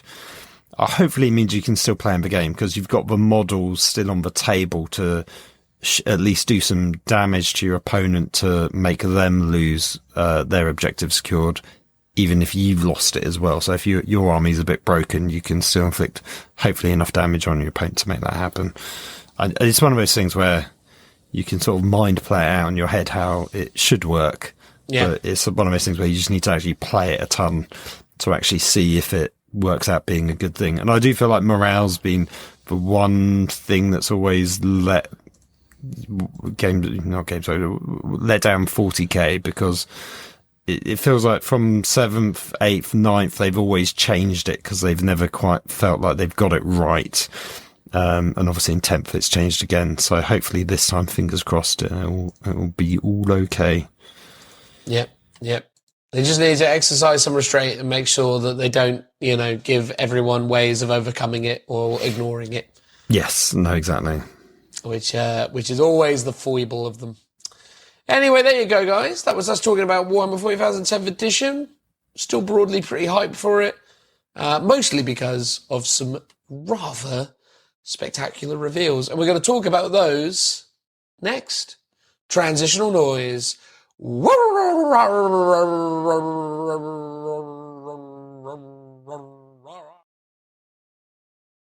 All right, everybody, this is the big part of the podcast, the time where we take it upon ourselves to go through all of the reveals that took place at Warhammer Fest, specifically Warhammer 40,000 and Warhammer 40,000 adjacent reveals. Obviously, there was more than just Warhammer 40,000 reveals taking place at Warhammer Fest.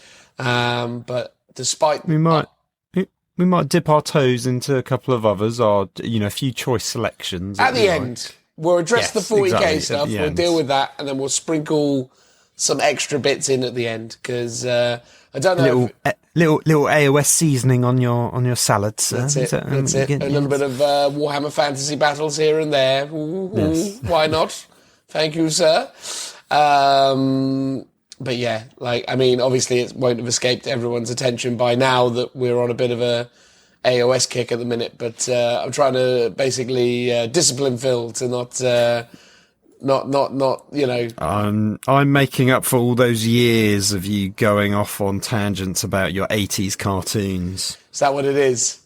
I'm finally getting my sweet revenge and having a tangent all of my own. Exactly. Anyway, so Warhammer 40,000. What's all that about? Apparently, there's a new box coming, Phil. A box by the name of... Leviathan, named after the hive fleet of the same name, that being Leviathan, which apparently in the lore has popped up in the left bit of the galaxy, on the western side. Well, now it has, yes. Whereas before, I think it was more the south. I think it was southeast. Yeah. So, and then it's, and they always made out it had always circumvented the galactic plane, so it wasn't coming in at the fringes, but was effectively going past all of the planets underneath, and then coming up sort of into the middle or into closer into the galaxy rather than at the fringes. That's true. Such is the nature of space. It's all over the place. Anything's possible, really. Exactly. It's remarkably 2D for a thing in 3D space. Indeed. Or at least how it's presented by Games Workshop. That is absolutely correct. I suppose that is the limitations of them there in the Imperium and their cartographers and their ability to map the nuances of the infinite void. Nonetheless, it's a rather pretty box set. I have to be honest with you, just to say from the outset, from the box set perspective, I would have liked to have seen a new original piece of battle artwork on the cover. I just think I'm getting to that point now where the Terminator Tyrannid Warrior artwork is getting just a little samey on me now. I guess it was what they had previewed early doors, and it's very similar to the 8th edition, not the box, but the general artwork that they used. I think it was one of the main artwork pieces on the inside of the covers, if it wasn't on the cover itself, which I don't think it was. But when it was a Space Marine and then a corrupted Death Guard Space Marine as the two halves, so obviously they've got that similar looking that they've got here with the Tyranids and the Space Marine. I mean, I don't mind it per se, but you're right, it is a bit samey that it's the cover art for the box plus the cover art for the codex and the data sheet cards or whatever. Maybe it's the open war cards you get. I'm not entirely sure. I'm sure we'll get into it in a minute. Yeah. But I mean, it is the mission deck. Yeah, the mission deck. Even then, though, back in 8th edition, they had the Death Guard and the Ultramarine and the same kind of layout as what we're seeing here with the Terminator and the Warrior. But even back then, they had the wherewithal to put a nice, cool piece of battle artwork on the cover of Dark Imperium. Yeah, and I liked the Indomitus one. That was like a really strong image with just the Blade Guard guy on. Yeah, that was really nice. That was really thematic, and yeah, this is a piece of image with a giant bit of text on it with almost zero style or panache to it. So it's very straightforward. I suppose their logic is that this is probably never seeing a storeroom shelf, really, right? It's all just basically coming in to go into... to disappear straight out again. Yeah, they did confirm that during the release, at least in the Q&A, that it was limited stock, so they're not doing a made-to-order thing like they did with Indomitus. But they did say we've made like the most of any box whatsoever in this box. So they've sort of said... It won't sell out, because someone actually did say, well, will the box, be on the store for more than 5 seconds? And everyone laughed and clapped at the sassy comment. But they said, yeah, no, it should be okay, but it is limited. However, like the previous 2 editions, there will likely be slimlined versions of it. Sort of more like, I can't remember what they're called now. Are they like battle boxes or something, where they've done a very minimal, they've got like a very small one, a medium sized one, and then they did effectively have Indomitus. Like Brigade, Elite Warlord or some sort of... Oh, yeah, like no, it was, there was like an Elite edition and something words like to that for naming effect. Conventions. Yeah. So I wouldn't be surprised if those will still exist. And obviously they've said the core rulebook will be made available separately, which is interesting because as part of this core rulebook, you're getting, I know this is jumping ahead, but you get the Crusade rules, but they've also said that the Crusade book will be available as a standalone thing. So probably if you were to buy the standalone core rulebook, it would actually be smaller, because I'd assume it's not got the Crusade rules in. So if you do like to lug around a weighty tome and you want it to be as light as possible, actually holding off for the standalone release would technically be better. But this is obviously the value for money box set, because its contents, if we can go back to it, is just insane. Like, Indeed. You get so many minis. Yeah, I mean, essentially you're getting 25 Space Marine miniatures, 47 Tyranid miniatures. You get the exclusive Warhammer 40,000 Leviathan rulebook. A little bit weirded out by the fact that it literally, as a book cover, just says Warhammer 40,000 Leviathan. It doesn't seem, at least from the imagery, that there's actually any reference to the word rulebook. Yes, or core rules or something. Yeah, which is an interesting take. And I think earlier in the episode, or maybe it was in the outro, who knows, where I was saying they don't ever talk about editions and they don't have a way of denoting the different editions. Whereas the last one, it was kind of like the Indomitus release. Yeah. And sometimes, obviously, every box set's got a name, but also, here, I guess this is with the Leviathan edition book, like the rule book, as a name convention potentially. So it's not just the Leviathan box set release, it is also the Leviathan edition, which is 10th edition. I don't mind that, though, actually, if they adopted that as a general kind of naming convention, to be like, actually, we've given up on giving them numbers, they're now just, names. So 9th was the Indomitus edition, 8th was the Dark Imperium edition. Admittedly, Dark Imperium doesn't necessarily roll off the tongue in the same way as Leviathan and, Indomitus do, only because of the fact that Dark Imperium is 2 words, so it sort of has a strange cadence to it. But nonetheless, and I suppose if you go further back, then you're ending up with the, Battle for Macragge edition or the Black Reach edition. All the same, though, that was an interesting touch. You're also getting chapter-approved Leviathan mission deck and a Space Marines transfer sheet. It's important that they reference that. Important that you get that transfer sheet that has transfers, by the way, for chapters that are just Ultramarines. So that's real nice, I suppose. Yeah, they don't have them all on, but they've got the more popular choices. Yeah. But needless to say, it's a pretty great-looking box set. We accept the fact that those listening to us aren't able to see the miniatures as we go through them. We encourage you, if you're able to go over to Warhammer Community and to look at the models as we kind of gush about them. But at the same time, not if you're commuting, though. Not if you're one of those people that's driving, please don't, and just enjoy us describing them to you. Indeed, and our general enthusiasm for those that we are enthusiastic about. So, first of all, it's the Space Marines, right? You've got to start with the Space Marines. That's the ones that people are most consistently excited for. Although we do have some gorgeous NID models in this collection. Worth saying as well, obviously, as part of going to Warhammer Fest, me and Phil and others got to see these miniatures in reality, in their physical form. And in many regards, many of these pictures don't really do them justice. They are dead pretty, it's fair to say. No, it's true. And actually, I took a fair bit of video footage of all of them, which formed part of the Patreon exclusive Warhammer Fest, I don't know what it's called, blog trip video. I feel like you've been promoting that way too heavily during the course of this episode. It's almost as if you, or because you actually edited it, you're extra excited about it. Oh God, forgive me, Dan, that I mentioned it twice. I don't think I've mentioned it much more than that. We'll put that to the test. Fair enough.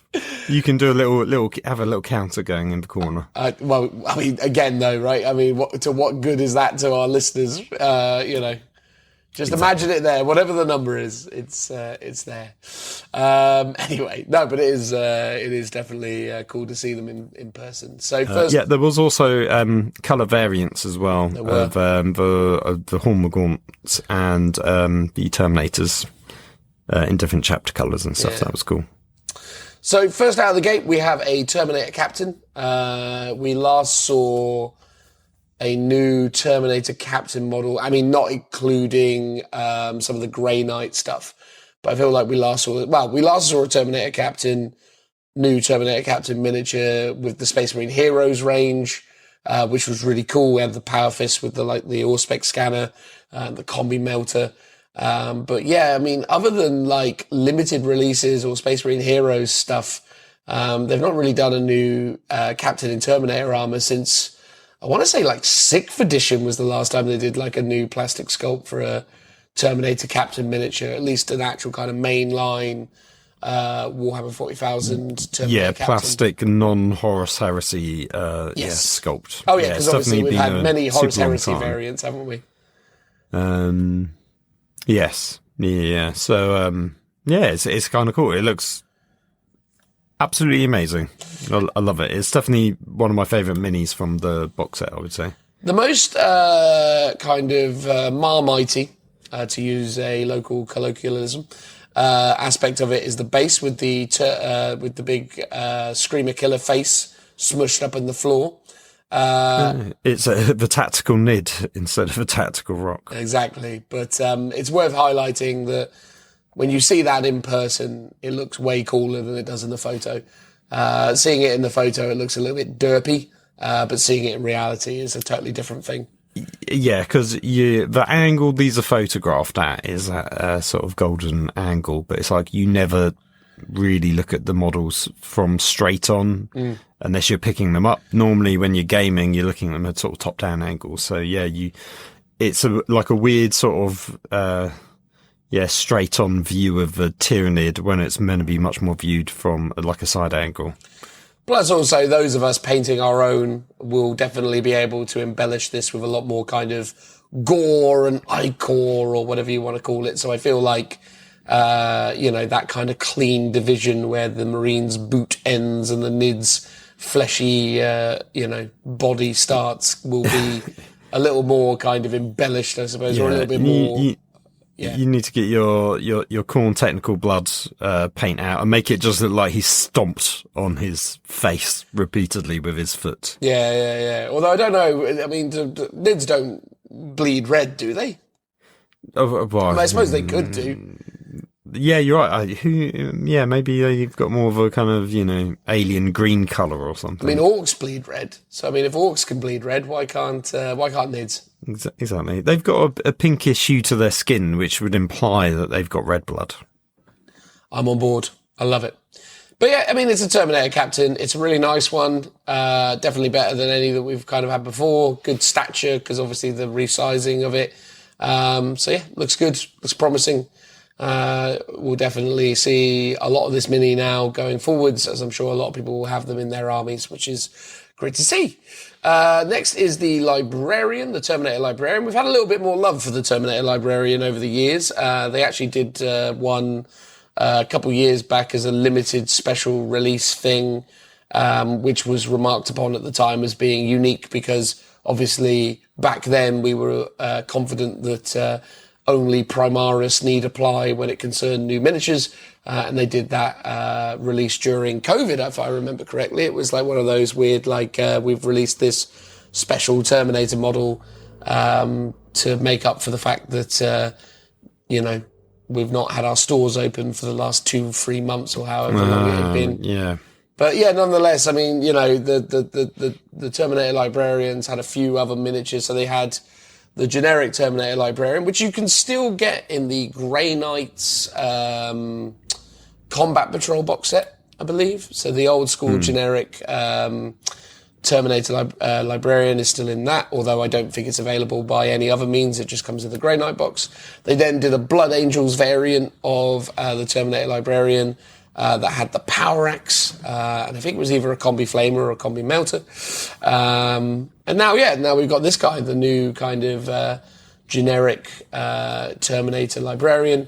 A little bit more of an embellishment on this one as they've added a lot more runes to the armour, which is something they've not actually really ever done before.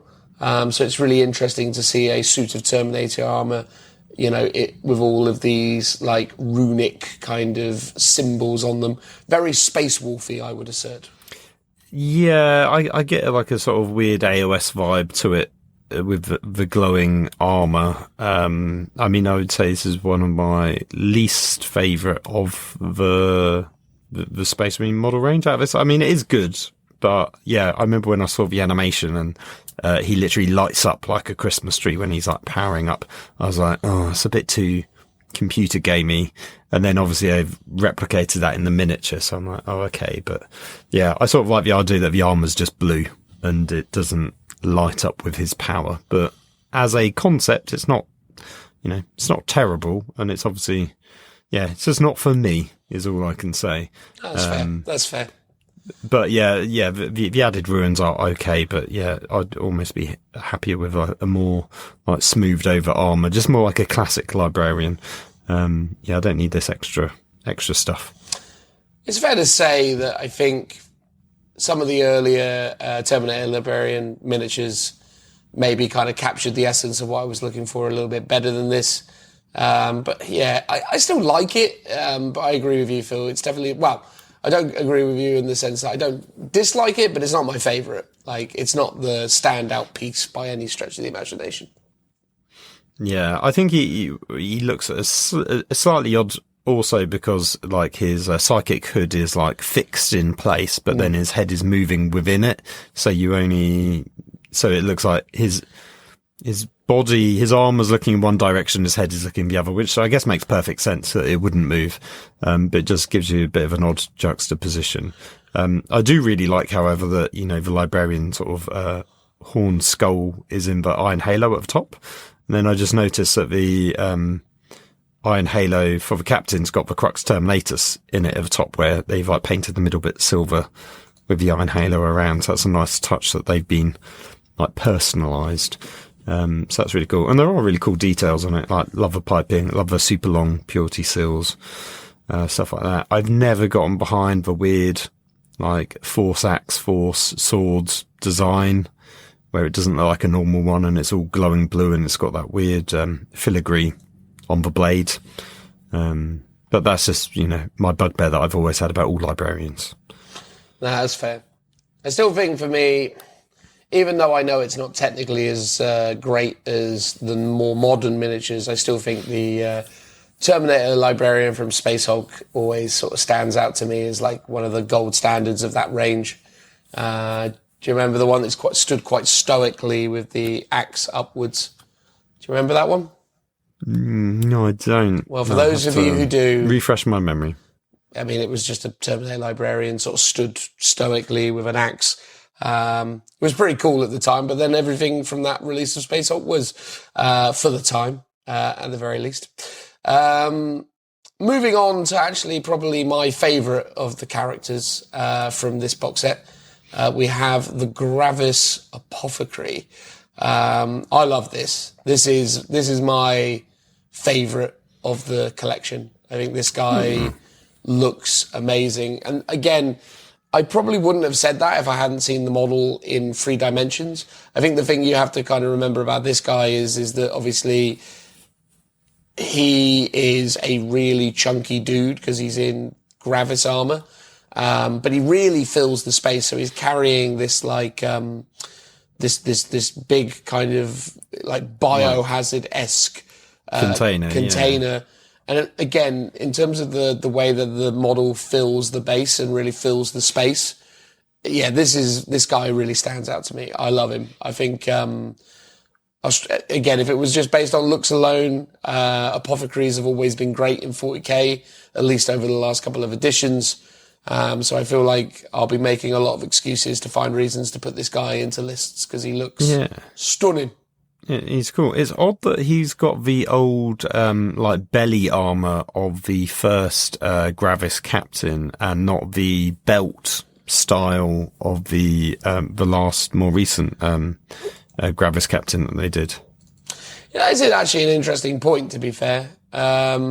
I guess it's supposed to just speaks to all the various variables within even things like Gravis and how they're kind of evolving, and for whatever reason they felt like that was the way to go with him. I guess it gives it a balance because obviously Aggressors had that old style as well, and that's why they always need something dangling down between their legs to kind of cover up the join, I guess. Because the Aggressors had like trinkets, whereas the Heavy Intercessors had like the more traditional like Primaris belt, as did the newer Gravis captain. So yeah, interesting. Well, it depends which Gravis captain you're talking about. If you're actually talking about the new multi-part plastic Gravis captain, he actually has that same like stepped like the belly armor. Yeah, the belly armor. There was the one with the heavy bolt rifle that had the belt and was in the same sort of style. Okay, yeah, maybe that's the one I was thinking of. Which, by the way, is a phenomenal miniature. That old heavy bolt rifle guy. He's so cool. That is a good Space Marine captain miniature. I quite like the multi-part one as well, but I think if I was looking to do an all Gravis army, I'd probably still lean into the Gravis captain with heavy bolt rifle from the Heavy Intercessor range. But this guy is fantastic, and I'm really hopeful that we see a Gravis chaplain or a Gravis librarian soon because it would be really awesome to just get just those couple last little extra characters done in Gravis, so as we can really... Oh, yeah, 100%. Yeah, I guess Chaplain, Librarian, the two we're missing now, right? Yeah. Well, technically we're also missing a Lieutenant, but you can kind of work around that with the Captain and other bits and pieces. I guess, but you need the rules for it as well. True, yes, of course. Yeah. But, I kind of get the feeling that for this edition, at least initially, we're just going to get a load of Terminator characters again, though. I feel like if they're going to give us anything, they'll go, here's another Terminator Chaplain, here's another Terminator. Well, actually, that's all they need to do, really, for the Terminators, right? Just go, here's a Chaplain as well. And Apothecary, and an Ancient. Well, technically, there are already Terminator Apothecaries in the range. Oh, the old ones, yeah, rather than new ones, new sculpt ones. Yeah. But, I guess it'd be relatively much easier with new kits to kitbash those ones and then just run the old rules. Whereas the issue with stuff for like Gravis and Phobos, where they don't have the armor for the job, like a Chaplain, there's no technical rules for it. And actually, I think with Gravis and Phobos, there are actual, at least with Gravis, there's like actual toughness and wounds difference between them and regular ones, so you can't just proxy it in. No, that's true. But I love this miniature. I think it's great. I think the Gravis Apothecary is phenomenal. It's a great mini. No, it's really good. Cool concept as well that because they sort of explained that he doesn't buff your unit in terms of healing it, but he has tactical know-how in terms of the alien and the enemy that you're fighting. So actually I presume when attached to a unit is buffing their fighting abilities, which sounds like a pretty cool concept. I love that. That's really cool. Conversely, we've got ourselves the Lieutenant in Phobos armor. A bit disappointed by this miniature, not because of the sculpt. I love the fact that it's got a combi flamer. I think the combi flamer is super cool. I'm just a bit disappointed because it's just a mild evolution of existing Lieutenant miniatures, right? Like it's basically the old knifey Phobos Lieutenant with a combi flamer. Now, giving him a combi flamer is cool, but I feel like I've seen this miniature before, even though he's all knitted up and I quite like that aspect of him. It's one of those ones that I'm like, it feels like a miss. Take it or leave it. I sort of know what you mean. Like, I do like him as a kind of tyrannic war veteran. Yeah. I like, the chitin on the armor. He's got loads of knives. He's kind of, but you're right. It is just sort of like another Phobos Lieutenant, which we've already had several times. So and again, it's also the Lieutenant with the wrong mark of helmet for Phobos, which is I think we've discussed it before, like a weird mistake they've done previously. It's a cool model. I don't mind that more now, though, because I'm coming around to the idea that, like, the thing you've always we're got... mixing and matching armor marks. Yeah, because maybe his actual respirator thing got damaged, or maybe he just likes this more.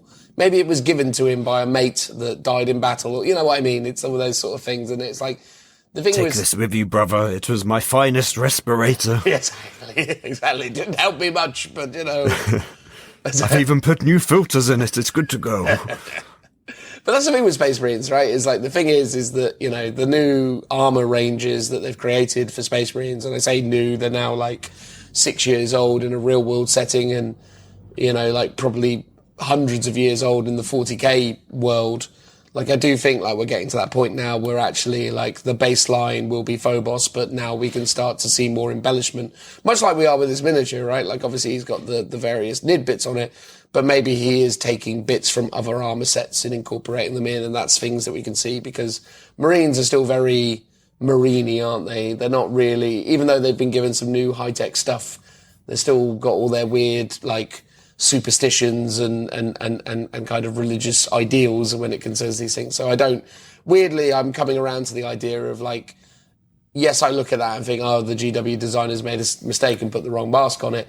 But I'm getting to a point where Phobos has been around long enough now that we're probably going to see these embellishments being added in. So I'm not so, I'm not so willing to be like, "Ooh, you muck that up" anymore. You know. Yeah, I mean, I think they said like the story of the box is this is the guy that was stuck on the planet still fighting, and everyone else is like the rescue team to get him back, which is why he's much more like a Trannic War veteran. And I think one of the reasons why it's a bit disappointing is I would have liked a squad of Trannic War veterans, and I think from the trailer, I think I made the confusion of seeing him firing his combi bolter and flamer, and then seeing the flamer squad later on and thinking it was a whole squad of them. And yeah, I mean, personally, I'd rather not have combi weapons on Primaris and have that as a firstborn thing.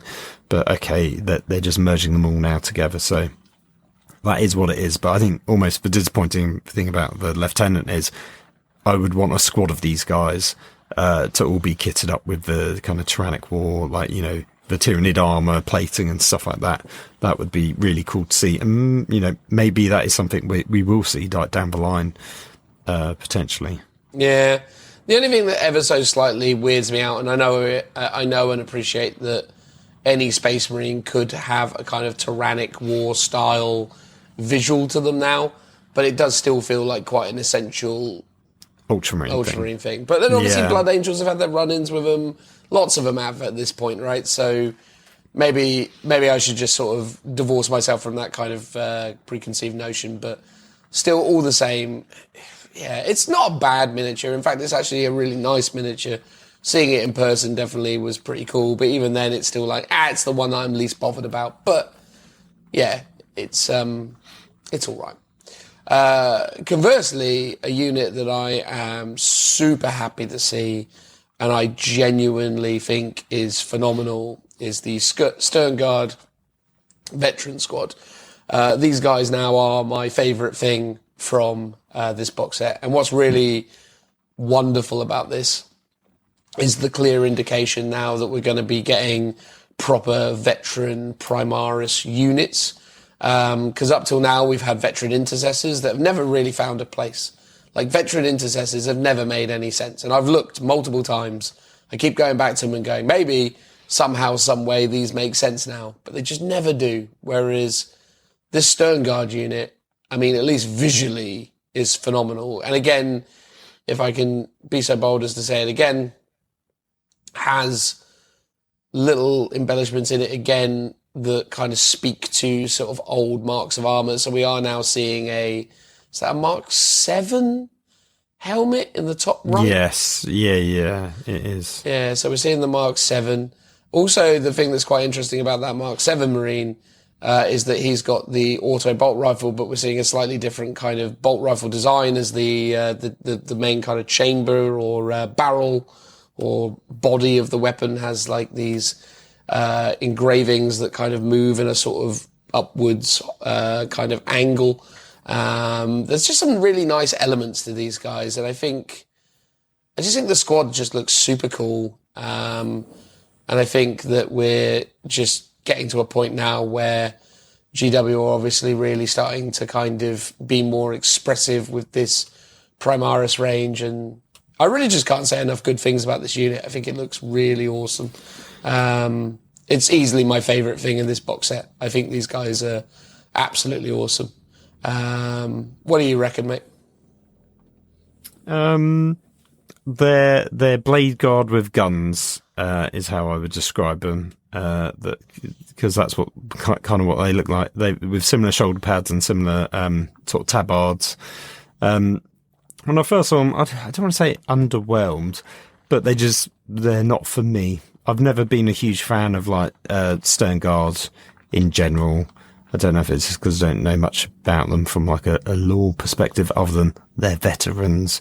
And obviously you've got I can never remember the name, the close combat variation of the Sternguard as well. Vanguard. It's just Vanguard. Okay. I mean, they do look cool though. And actually, looking at them up close with the, different weapons, part of me is like, I like Primaris being like all uniform in terms of they've all got the same weapon loadouts. And, you know, they did change up with the heavy intercessors where they gave a heavy intercessors an option to have a heavy bolter. But otherwise, it's pretty much you've always got the same weapons on everything. This makes sense for them that they've all got different ones. One of the guys has actually got a really cool combi weapon. And I know I just said I hated combi weapons, but he's got an assault bolter plasma combi weapon, which actually looks kind of cool. Well, it's got that like that top-loading magazine for the assault bolter, which is pretty amazing. Yeah, and then the plasma underneath, and I was like, oh, that one looks pretty cool. And the main sergeant's got the melter on top and the gun and the bolter underneath. And then the little 3 things on the regular assault bolter with the Mark 7 guy. It almost looks like bullet symbols, and that they need to be like painted in, but they're like embossed in rather than done as a transfer. So yeah, I mean, I don't know if that's what it is or if it's something else. I think it's just because they just don't fit necessarily the theme or what I would want from a Minotaurs army for myself. But they are, you know, they're all right. They're good. I know loads of people went mad for them when during the reveal. So, you know, fist pumps all round and stuff like that. So I know that it's something a lot of people will want. And it is the first time we're seeing I don't want to use the word erasure, but it's the emergence of Primaris and Firstborn. And it's like, they're not going to be a thing. It's all just going to be new sculpts effectively in Primaris armor. But incorporating elements of the old stuff. And one guy did ask in the Q&A afterwards, is the existing Stoneguard kit going to disappear? And they confirmed it was. So if you do desperately want an old Stoneguard kit, buy it soon, I would say. Yeah. I'm really excited for these guys. I can definitely see myself adding them to like my Black Templars, or even just painting them up in that generic colour scheme that I've created to kind of facilitate multiple chapters. I might probably go for that route rather than trying to find a way of shoehorning them into the Templars. Well, I think visually they look great for Templars because of the tabards, and I think that's the thing that I know doesn't work with my Minotaurs, because for the Blade Guard I literally cut all of that and sculpted in some like green stuffed abs and stuff. So yeah, I could see them working well for Black Templars. Yeah, I mean, I'd have to add in some like chains and things here and there to kind of observe the whole, weapons chain to wrist thing. Yes, yeah. Although I think they don't always all do that, do they? No, well, now they've just ended in a situation where basically Games Workshop have just accepted the fact that it's like this range of models is just built this way and you can just paint them as Black Templars, and who really cares? Is the general sort of vibe. So you see a lot of the time with Black Templars, they have like assault intercessors next to them. So they have like the Crusade squad that's all proper Black Templar, and then next to them is a unit of 5 assault intercessors, and they're just assault intercessors painted Black Templar. So it's like, whatever. So yeah, but there's a part of me that feels like if I'm going to do Templars as Templars, I may as well actually lean into the fact that they've got all this sort of specific kind of stuff and heraldry and whatever. So yeah, any units that because my vibe is at the moment is I want this kind of like generic Space Marine army, this generic grey unnumbered sun army to cater for all the various variables. But Black Templars are Black Templars. Black Templars don't fit the mold of anything. It'd be like if I tried to do like Grey Knights. Like Grey Knights are Grey Knights, Black Templars are Black Templars. They just kind of exist in their own space. Weirdly, I think when it comes to things like Dark Angels, Blood Angels, and all the various other chapters, you can kind of loop them together. Same thing with Space Wolves, actually. I wouldn't do Space Wolves any other way. Space Wolves are Space Wolves as well. So there are a few instances where things have to be things, but yeah, Black Templars just feel uniquely unique to me, that they need to be expressed in their own colour scheme and in their own way. But that's an aside. Sense. There's some other cool bits I really like. So yeah, the guy with the combi plasma, he's got a cool like tug to built into his helmet. That's really cool. Yeah. And I like the is it the Crux Terminator symbol on the back of a sergeant on his backpack? That's really cool because I do that on all my effectively combat squad leaders. So for second in commands in my squads. What would have been great for this is a back banner. If anyone's going to have it in the Primaris range, it should be the Stern Guard. because they're veterans. And I could do with some more back banners rather than having to loot all the firstborn minis. So that would have been a nice touch. Yeah, agreed. The back banner would have been quite cool for these guys for sure, but feels like they're kind of mostly doing away with those. Although you get quite a lot of those in Black Templars, just to say. Oh, okay. I might have to... Well, do you mean the new Primaris ones? Or? Yeah. Oh, okay. You get a few might of them in have there, a re-look at Yeah, those. I mean, a lot of them have like various like trinkets, but you can get banners that go on their backs. Oh, nice. Oh, that's cool. A lot of it is like in like say like the sword brethren kits and things, but yeah, there's a few of those embellishments, and there's a few upgrade sprue editions that add that as well. Yes, yeah, I actually think I've got that upgrade sprue, so I need to raid it next time. Nice. Anyway, next along the line is the new updated Terminators. We talked about these already. You know Terminators? These are they, but bigger. Yeah, they look good. Everyone loves them. Yeah, they're What's great. not to like? Exactly. It's funny though, right? Because this Terminator unit, as it is, i.e. the Stormbolter Power Fist Terminator, has been such an undesirable option for players for so long. Not because of the models, just because of the rules. Like, this has been like such a mid unit for such a long time. Like, no one is... It's so iconic. It is iconic, but like in game terms, they've not really ever held a candle to the Assault Terminator variant, right? Or if you are taking Power Fist Stormbolters, it's because they're part of like a Deathwing unit or whatever. But even then, you're always going to be either prioritising the Thunderhammer Storm Shield, Lightning Claw variant. So it's quite interesting that people are so excited to see these new sculpts. But again, it's almost like overlooking the fact that this unit has been pretty for as long as it's existed, really. But all the same, I love him. I think they look great. So yeah, excited to add them to my collection. Do you want to say anything else about these, or should we just move on? No, they're good. I was going to say it's one of those things where it's like I want them because they're just visually gorgeous and they're such an iconic part of Warhammer and Space Marines. Do I actually want them for my army? It's a bit like, I've got such a backlog. Do I want to dabble into the first company beyond Blade Guard? I don't know. I'm sure I might do eventually. Yeah, I mean, I think you should. I think you should add some Terminators to your Minotaurs for sure. I think these would be great. That's true. Next along is the Infernus squad. So these guys are armed with the Pyroblasters that you might remember from the Black Templar Crusader squads. This is one of those units, again, though, from a Black Templar perspective, that I'm like, well, just because obviously the Black Templars already have this, you look at it and you go, yeah, you're going to have to find yourself around to put an Infernus squad in a Black Templar army. Just though, to be clear, I feel like I'm going to probably just go out and buy another 3 boxes of Crusade squads and just build an Infernus squad using the Pyroblasters from the Crusade squad. How many do you get in the Crusade squad? 2. Oh, so you'd have to buy a lot of boxes. Well, you have to buy 5 to complete squad of 10. But then I guess you'll get loads of other... I mean, it's probably going to end up a bit samey.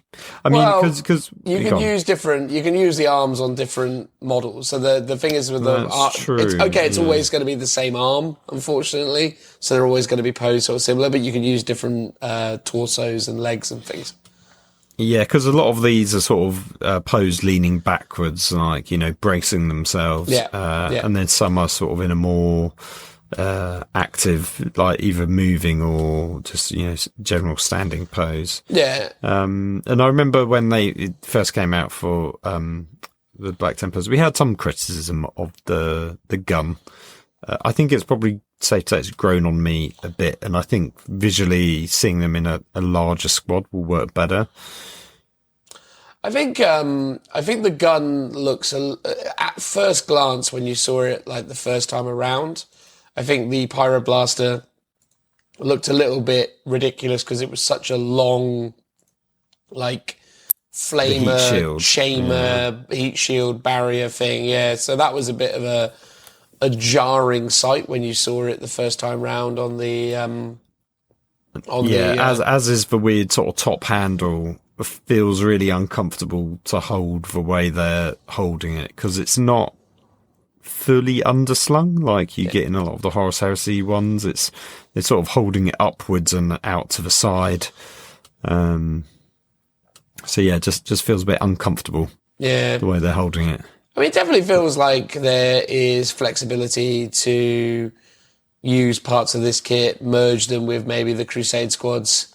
Because again, I suppose the reason why I want like the Crusade squad variant is because it's got the chain, and I know it's all sort of modelled like that. But I also do want more neophytes and initiates as well for my collection, so I'm sort of bringing it together. But maybe there is an argument that you could have a few of these variants of them, or the arms at least, kind of sprinkled in to kind of make sense of it. But it's a cool looking squad. I think a big unit of all flamers is a great thing to see. So I'm in favour of it. I think it looks great. No, that's true. Did you see the rules for it that's posted on the sort of standalone Space Marine page? Yes.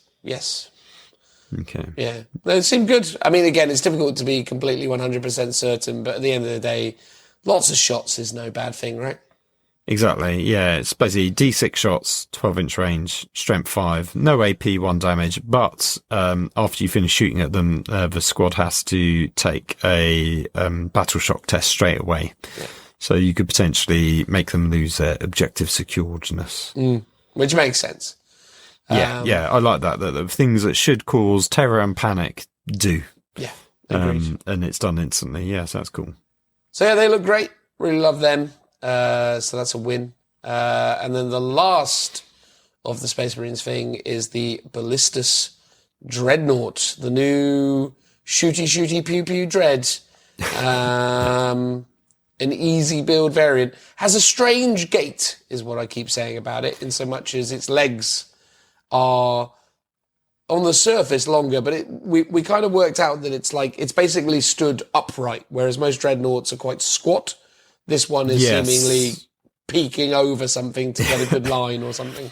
Yeah, definitely when I saw it in person, I was like, oh, his legs just seem too long. And then, as you're right, I think the top half of his legs is normally posed a bit more backwards, like a sort of chicken walker or something. And this guy's, it's like much more upright. So I feel visually he needs to be a bit more lower down, and hopefully you can just do that when you're building it, to fix it. Hopefully, anyway. Is it definitely like an easy build, did you say? It will be, yeah. So they've stated that everything in this box set is essentially like push fit. Oh, yes, they did. They said all the... I don't know if it was including the Tyranids, but all the Space Marines are, as you say, push fit and easy build. And I presume standalone releases will come probably for things like the Stone Guard with more weapon options. Yeah. But they were like, we can't confirm or deny if this is going to happen. Well, I mean, again, depending on how particular you are, because obviously the Redemptor Dreadnoughts that I've painted, I've actually taken the time to paint the inner sarcophagus. Yes, yeah, you can do that, can't you? Yeah. Whereas this guy obviously doesn't have that flexibility, or at least it doesn't look like it based on the sculpt that I'm looking at here. Or I think even the easy build had that option, and they did mention it in the live stream or the show. Oh, that you can actually open it up. Well, they said there's detail on this model that you can paint that you won't see once you fully built it, which was very much like the old sarcophagus, and you put the armor on in front. Well, if that's an option, I'm very impressed, because I think I mean at the end of the day, it will be a great thing to add to your collection. The only little mild gripe I've got about it is that there's no weapon option for its head. Or it's top on section. the top.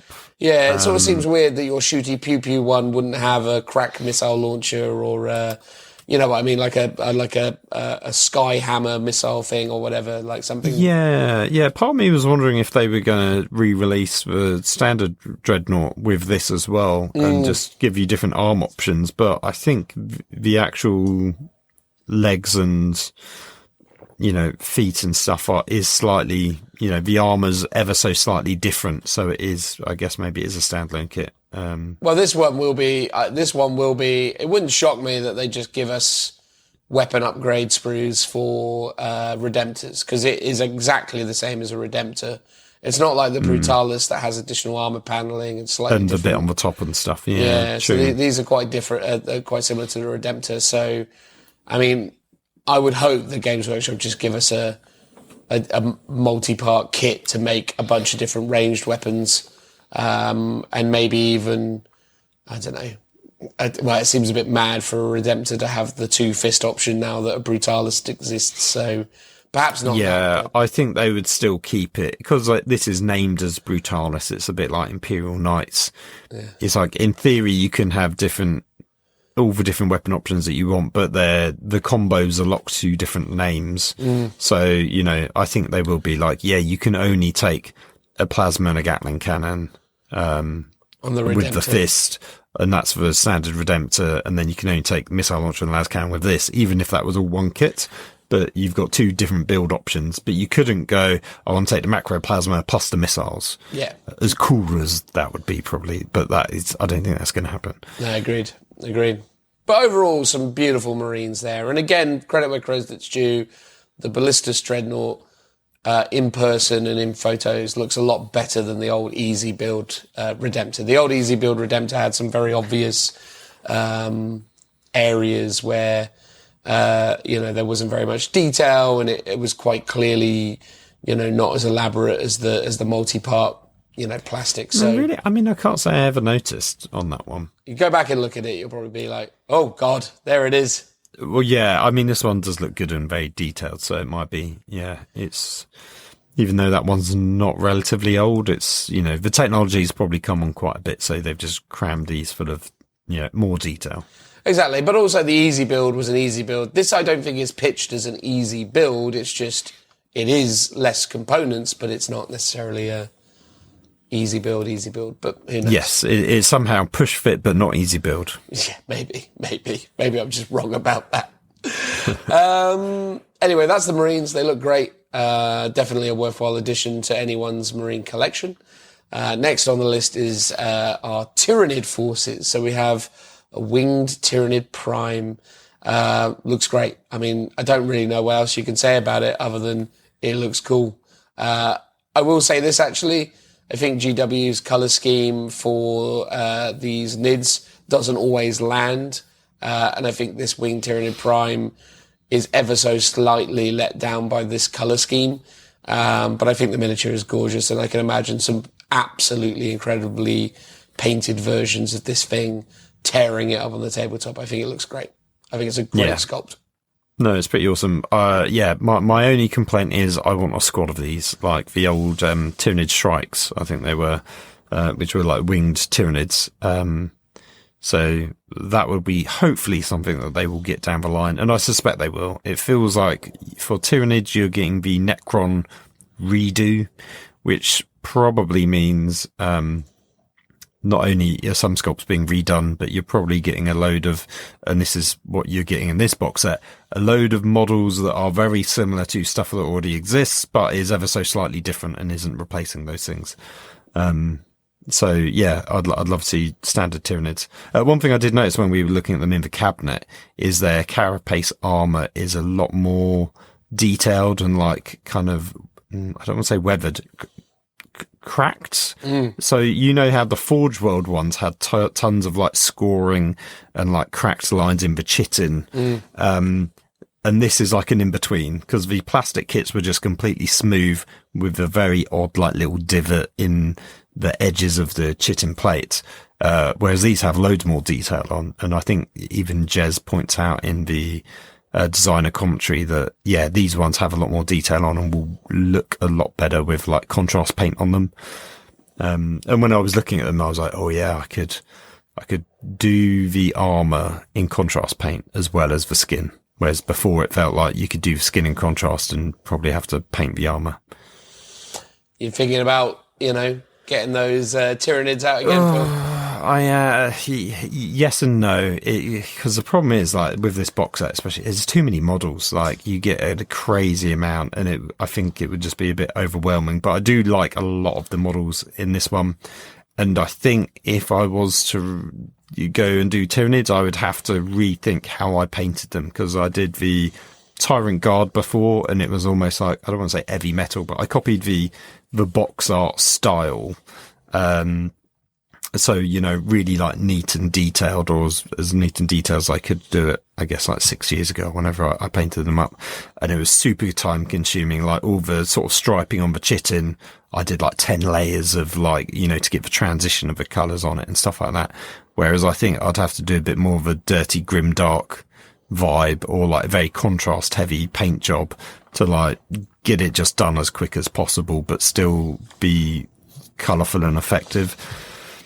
I'm still thinking about it. I'm still thinking about what my 10th edition army will be. I'm currently on the fence. Fair.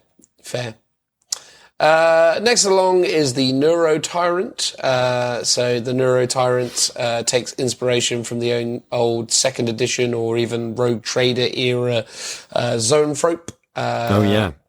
Which is really great to see. There's a lot of callbacks to those old sculpts in this box specifically. And I mean, this thing is pretty phenomenal. I quite like the two kind of companion creatures. They've got a kind of sassiness to their posture. They're doing a little, sassy walk down the catwalk. That is it. They got a certain kind of, supermodel walking vibe. You can just feel their little arms going back and forth. Yes, there's a certain I wouldn't say like a wavy- fish, but like a squid or something. Yeah. But, because I saw someone point out that Tyranids all have 6 limbs, and the big guy, the Neurotyrant's got 8. But actually, if you look at the back of the model, 2 of those limbs are actually like those more of the sort of companion nodes. They're like sort of creatures stuck on or suckling on to his body. So he is actually still a 6-limbed Tyranid. That's super cool. Yeah, super gorgeous model, like up close, really impressive. Very it's cool. Sort of Smaller very than different. you'd imagine. Yes, yeah. What was the one they did recently? The Neuro. No. It was like a winged thing, wasn't it? But it was absolutely miniature. The Parasite. Yeah, and it was tiny. It's bigger than that, but it's not crazy big, but it's in the realms of like the Zoanthropes, but a bit bigger, I would say. And it's obviously part of that family of sort of psychic floaty balls of death. It's like a really cool model. Specifically, the Parasite of Mortrex is what it was called. That was it. Well done. Yeah, there you go. Well, it's just a quick search on the old website. Yes. Yeah. But no, the Neuro Tyrant looks great. I think, again, stunning. Really, really awesome miniature. You can't really say fairer than that. Next up, we've got the Screamer Killers. Screamer Killers have existed for a while. They've just not had a specific model, not at least since 2nd edition. Well, they've sort of had a build option within the Carnifex kit. It's been the one with all claws has always been called the Screamer Killer, but you're right. This is much more inspired by the original 2nd ed, like metal one. Yeah, absolutely. A very interesting update of a classic miniature. I respect the fact that they've actually added some kind of dynamic posing to it and not just had it looking like head on as the old mini Tactical did. rock. Indeed. But it's cool to see Screamer Killers get their own miniature. I think this is okay. I don't love it especially. It's not one of my favourite things from the NID range, but I know a lot of people got really excited about it and really liked it. And I don't hate it. I just don't love it. It's not like, for me, I see it and I go, don't care. But I respect the history. I like the fact that GW have done it. It's just not for me. No, that's understandable. I mean, I do like it. It is disgustingly gross. It looks so, like, especially the claws look very realistic and sort of spider-like. So I'm surprised it's not triggering people's arachnophobia. The head it sort of gives me like Predator vibes, actually, with the sort of detail on the side of its head. And then I just noticed it's got that kind of upside down scorpion tail between the legs that the original one had. Look, it does sort of look a bit dirty when you look at the photo of it straight on, between its legs. I have no idea what you're talking about, Phil. I'm just going to leave it at that for people that can actually visualize it or can see it. Exactly. But that's what the original one looked like. So I like that it's true to faith of the original, but updated. So it's got the modern sort of style legs that the like Swarm Lord has. It's got the smokestack chimneys, and it's got the big, yeah, it's just really brutal. Like, I know, you said it seemed to get just stuck into combat in a bad way with the Space Marine, so it will be interesting to see what its rules are finally, and also how it holds up to the current Carnifexes. And I'm glad that they haven't sort of, and it is a bit like what I said before, it's updating an existing kit, but it's making something different. And I think this is where it works really well, because it's like loads of people own Carnifexes. The kits, while old, is still good. It still holds up. Great kit. Love the Carnifex kit. So I'm glad that that's still a thing and it's still viable. Yeah, this is the Rogel Dawn to the Lehman Russ, basically. Bigger, probably better, but, everyone loves Carnifex and the Lehman Russ, and they're still sticking around. Yeah. So it's great. Yeah. Yeah, as I say, it's all right. I like the fact that it exists, but it's not for me. But no, I think that's all very interesting perspectives on that. So we now have Von Ryan's Leapers. I mean, they just look like lictors to me, but yes, yeah. As I said, very similar but not quite, and it's got a different name. Yeah, I mean, can we presume that we're going to get like lictors down the road? You'd hope so. You'd hope so, but. Again, these could just be the pseudo replacements for them. Although saying that, it was a bit like, because I realised this is an AOS thing, the Saurus Riders for the Seraphon, they've redone them and gave them a new name, but actually the old ones on Cold Ones are actually being phased out. So while they're not necessarily a one-for-one replacement, they actually are, if that makes sense, because the old Cold One Riders won't exist. So, depends whether lictors will exist in the new rules, or if they will go, yes, we know you've got Finecast minis, and you'll just have to stay with them for, probably phase 2. But you'll have these in the meantime, which is, a bit like with the Aeldari. You've still got a load of old stuff in Finecast, but you also got those new like Ranger jet bikes as well, which was like a brand new kit that's similar to stuff that already exists. So it's clearly the pattern that Games Workshop has at the moment. Yeah, I don't hate them. I like them. I just would have preferred to see regular lictors. Yes, I think it's that thing of, do you want something new in addition to your something old? Yeah. Or would you rather they just update all the old stuff first, and then after they do that, give you new stuff, even if it's a bit samey? Yeah, I think I would rather they just re-updated all the old stuff first and then bring on these new things. What I do like about them, I just don't like the name more than anything. Like if you just said these were lictors, I'd be all right with it. I'd be like, whatever. Then these are what lictors look like now. But like, it's the Von Ryan's Leapers. Yeah. So this is. I was just about to address it. It actually, I seen someone post up on. It was like a Facebook group.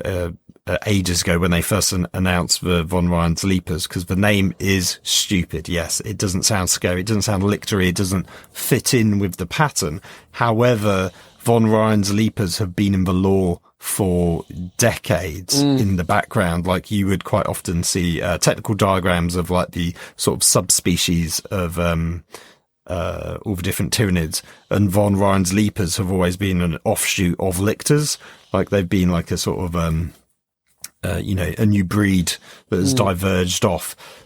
So the name's always been in the background. So you know, they're respecting the law, I guess, even if it does sound just a bit silly. I assume Von Ryan is someone that discovered them and named them after himself, maybe. Seems logical.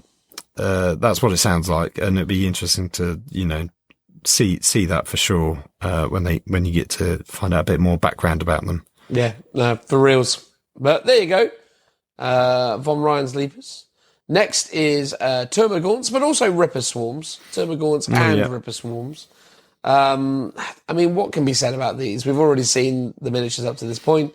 They're just better looking Termagants. Better looking in quite a significant way. I think they just look great. If I'm honest with you, I think it's probably going to be annoying for a lot of NID players who maybe, you know, had gotten into a good kind of rhythm and methodology of painting the regular, currently existing Termagant broods, because they were a little less detailed, so probably, you know, quite easy things to paint. I think these still will be easy to paint, but they've definitely got a lot of extra little bits of flavour that probably add a little bit of extra work here and there. But yeah, I mean, at the end of the day, it's Termagants, right? I mean, what can you say? They're Termagants. Exactly. I mean, I think the old kit was renowned for being quite difficult to build with lots of mold lines. So hopefully this one will get around it. It might be the carapace gets added on and hides a lot of the mold lines. Our buddy Sean has pretty much just started or just finished painting some Termagants. I think he's maybe just done the first test model, so he's got a squad to paint up, and then obviously these are just coming.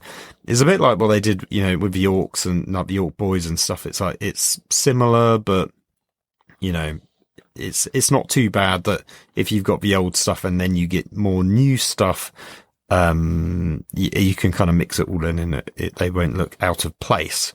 And it might also be the case where a lot of old players won't buy Termagants because they've already got them all. And this will be just for the new players that are getting into the faction. Whereas I guess this is why you do the adjacent stuff. So lots of people might own Lictors, but no one owns Von Ryan's Leapers. So all those old Tyranid players have a reason to buy these. Yeah, whereas if they just reproduce Lictors, people will be like, yeah, that's cool, but I already own the old ones and they're not too bad, sort of thing. Yeah, no, fair. But anyway, Termagants and Rippers, all good. Next is a new form of Gaunt. So up till now, we've had Termagants, we've had Hormagaunts, we've also technically had Harpies. They've been part of the kind of Gaunt family. Was it Harpies? It was Harpies, the winged ones, the winged Gaunts. Yeah. But now we have Neurogaunts, which are essentially Gaunts with like sores all over their bodies, which are, as I read the words here, a bunch of neurocytes that cling to their backs. So they have like a symbiotic relationship with whatever this stuff is that kind of cover them. And effectively, they are there to protect powerful synapse creatures somehow. This is probably going to get the prize for probably one of, if not the worst additions to the box set. Maybe it's just the new flavor of things to me. I just don't like them. I just think there's nothing about that squad that I like. I just think they're not doing anything for me. I just look at them and go, ugh, they're just a bit weird, and I'm not into it. You're wrong, Dan. I could not disagree more. These are like one of my favourite. That's fair. Whole book. I like it. I mean, the colour scheme is a bit kind of cute and quiet, I guess. Quiet? Old quiet? Yeah, lovely. A bit quiet. But they're cool. I kind of like the idea that they're sort of like blind and you've got the node ones sort of leading the pack and that they're like smaller than the regular Hormagaunts. I quite like them. I think they're really cool. And when I saw them in person, I was like, oh, brilliant. Yeah, this would actually make me want to do. I've never been into the small bugs. I've always liked the big ones. I do like the Hormagaunts. The Termagants have never done it for me. And even though the new sculpts are cool, I do find it odd that it's Tyranids holding Tyranid guns that are actually guns and rather than just like a gun arm, if that makes sense. It feels like if you're doing biological weapons, it should be literally gun arm as if you're Mega Man. Whereas this is more like the movie Existence, if you've ever seen it, where it's like just like a bio gun that they're literally picking up and holding. Even though I think it might be somehow attached to them. But yeah, it's too gun-like. Whereas these little fellas, yeah, they're cool. They've got these weird little creatures on their backs. Hopefully they have some like weird psychic ability, maybe, or yeah, maybe they're like little walking bombs that go off. Yeah, I saw him in person and I was like, I don't know. But seeing him again now, I'm like, nah, I'm not, nah. But mate, the fact that you love him is amazing, and I'm sure you're not alone. So for everyone out there who is super excited about the Neurogaunts, good on you. I guess this is why I just don't collect Tyranids. This stuff just isn't really appealing to me. Next we have the Barb Gaunts. This might then also get like the next prize for the least impressive unit in the box set. I don't know which one is the bottom tier, but the Neurogaunts or the Barb Gaunts. But yeah, these guys are a bit weird. Like they've essentially, there seems to now be, basically it seems from a kind of design perspective for these, it feels like Games Workshop have basically come to this place where they've gone Tyranids that are under some kind of control by other Tyranids, which again doesn't really make any sense, right? Because like Tyranids essentially up until now have been these like perfectly formed bioweapons that consistently innovate and rejuvenate. So essentially the hive mind hoovers them all up and essentially evolves them into the ultimate killing machines. So it's weird now that they would have this kind of added layer where it's like, oh, it's a perfect killing machine. And then we put an extra bit on it. And it's like, well, why would the hive mind create that many steps? Why wouldn't it just do the thing it did without the extra bit? I feel like they're going down the symbiotic route because they've always had it to an extent. Like, so a lot of the guns, like the barbed stranglers and stuff, shoot little creatures, and the little creatures like homing missiles. So it's effectively, I think, extra brain power. So you've got the regular, like the barb gaunt, like the actual gaunt itself that's carrying around the gun. But then you've got a little guy on top who's shooting the gun, and he's like effectively the computing power for the gun and for the targeter. So it's a bit like having, I guess, like a co-pilot or something. And maybe that's their way of representing it. I mean, the thing when I saw it in the preview, I thought it was really good, but I was sat right at the back and I need glasses. So it was a bit blurry. And I thought the main gun was much more centrally aligned on the back of the carapace. And when you sit from one angle, it's hard to make that distinction. But when you sit in person in these images, it's like off center to the left. And I mean, it's interesting, but personally, I would kit bash this and kind of mount the gun more in the middle, a bit like I can't remember the name of the Biovore. The Biovore, which is effectively, again, this is like a mini Biovore. Not updating the Biovore kit, but giving you a Biovore adjacent unit. And I like the fact that, you know, these aren't big artillery pieces, but like much more smaller ones. Yeah. So, you know, it's cool that they're, you know, expanding out the range of, you know, living artillery. And everything like that. But yeah, personally, I would maybe kit bash these a little bit to, you say, get rid of like the guy on the top and just make it a gun on their back. That's the thing though with it, right? It's just that thing, I suppose. Maybe they just obviously, Games Workshop have just discovered that weird, parasite that possesses ants or whatever it is, you know? You've seen those things? Yeah, the zombie. They've just kind of gone, we got to add that layer to it. I mean, and to be honest with you, I actually quite enjoy the idea from a lore perspective, like maybe actually the Nids are starting to be infiltrated by something else, which is actually, turns out, is like pulling the strings. Maybe it was like the Nids weren't like this until, you know, these kind of weird, like new, like, parasites that are, you know, eating it up from the inside came along. Yes, so it's, the Tyranids are lovely creatures, but they're all being mind controlled by a parasite that's the real evil. Yes. Yeah. Like I mean, that'd be quite funny. Like maybe, again, before this thing came along, they were quite formless. Maybe they were like, changelings in the sort of Star Trek sort of thing, where they're all just kind of like liquid biomass that just was like... No, they're just alien cows roaming around, grazing. Yes. And they've been turned into these carnivorous monsters by this, brain-sucking alien. Yeah, exactly. And now we have the last of the Nids, which is the Psychophage. This dude is a bit wild. It kind of reminds me of the Venom Thropes from... Venom Crawler. Venom Crawler, mean? sorry. Yes, the Venom Crawler. From the Chaos range. Yeah, it's got a very similar kind of silhouette to the Venom Crawler. It's basically big butt spider, I guess, which is what the Venom Crawler is, like a spider with a big bum, right? So I get that it is very similar because they're both drawing from the same source of inspiration. I almost love the idea that Tyranid saw the Venom Crawler and like, we're going to copy that. And this is what they came up with. Yeah. Well, they introduced that lore into the Nid range back in like 3rd, 4th edition, where they were like, well, Zoanthropes is using Elder DNA, and the Tyrant Guard is basically Space Marine DNA, and so on and so forth. And that's been kind of like... Yeah, they were a lot more explicit with that in, I think, sort of 2nd edition and stuff, because you had like the Orc Tyranids as well. Which was the Biovore, weirdly, the shooty one. Because they actually had the, I don't know what they were called, if they were Squid Rippers, but you had Tyranid Squigs. Do you remember those? They were only available like in metal, I think, sort of back in the early 2nd edition. I don't remember Tyranid Squigs necessarily. I mean, you might be. Are you not talking about like the spore mines?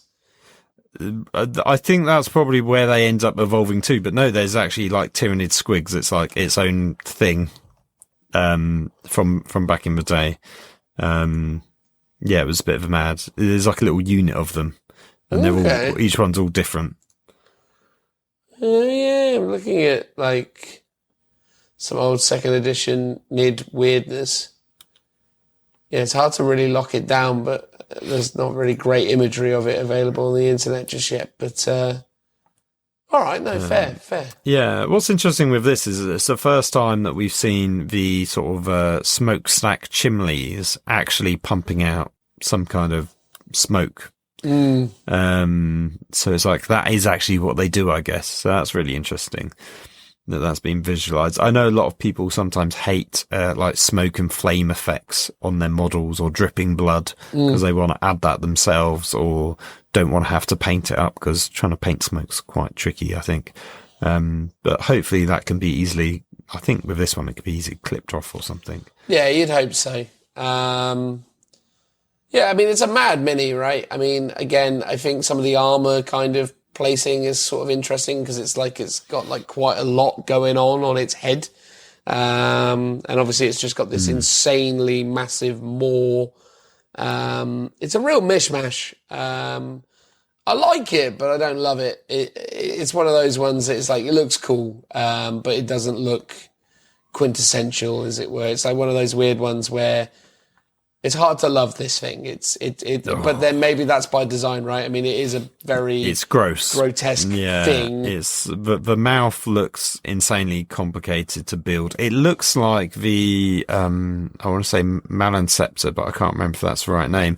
The one that had the Tyranid that's got the giant weird tentacle mouth that that shoots up way past its base and is woefully impractical. Yeah, I mean, yeah. Well, the only thing worse than that thing was the Toxicrene, which has all the flipping tentacle stuff going on.